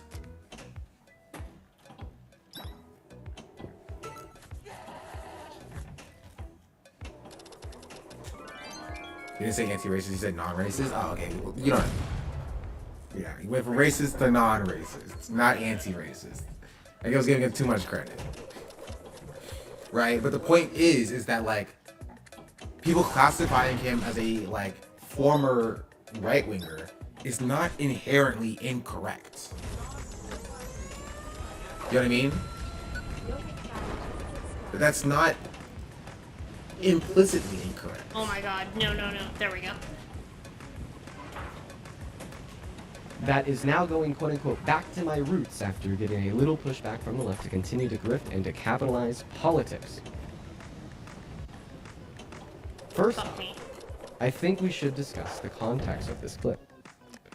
I said that I would side with the right on one specific point over the left if hypothetically the entirety of the left join arms in an open celebration of the gruesome facts of his assassination.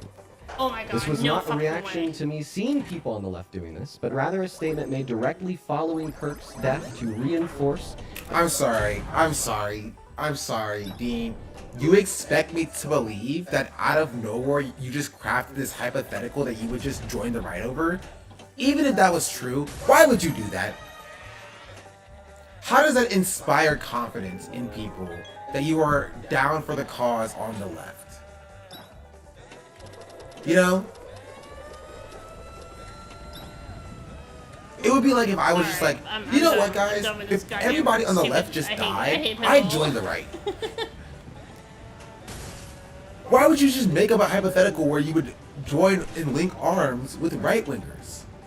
Especially when you are being criticized for giving more charity, right?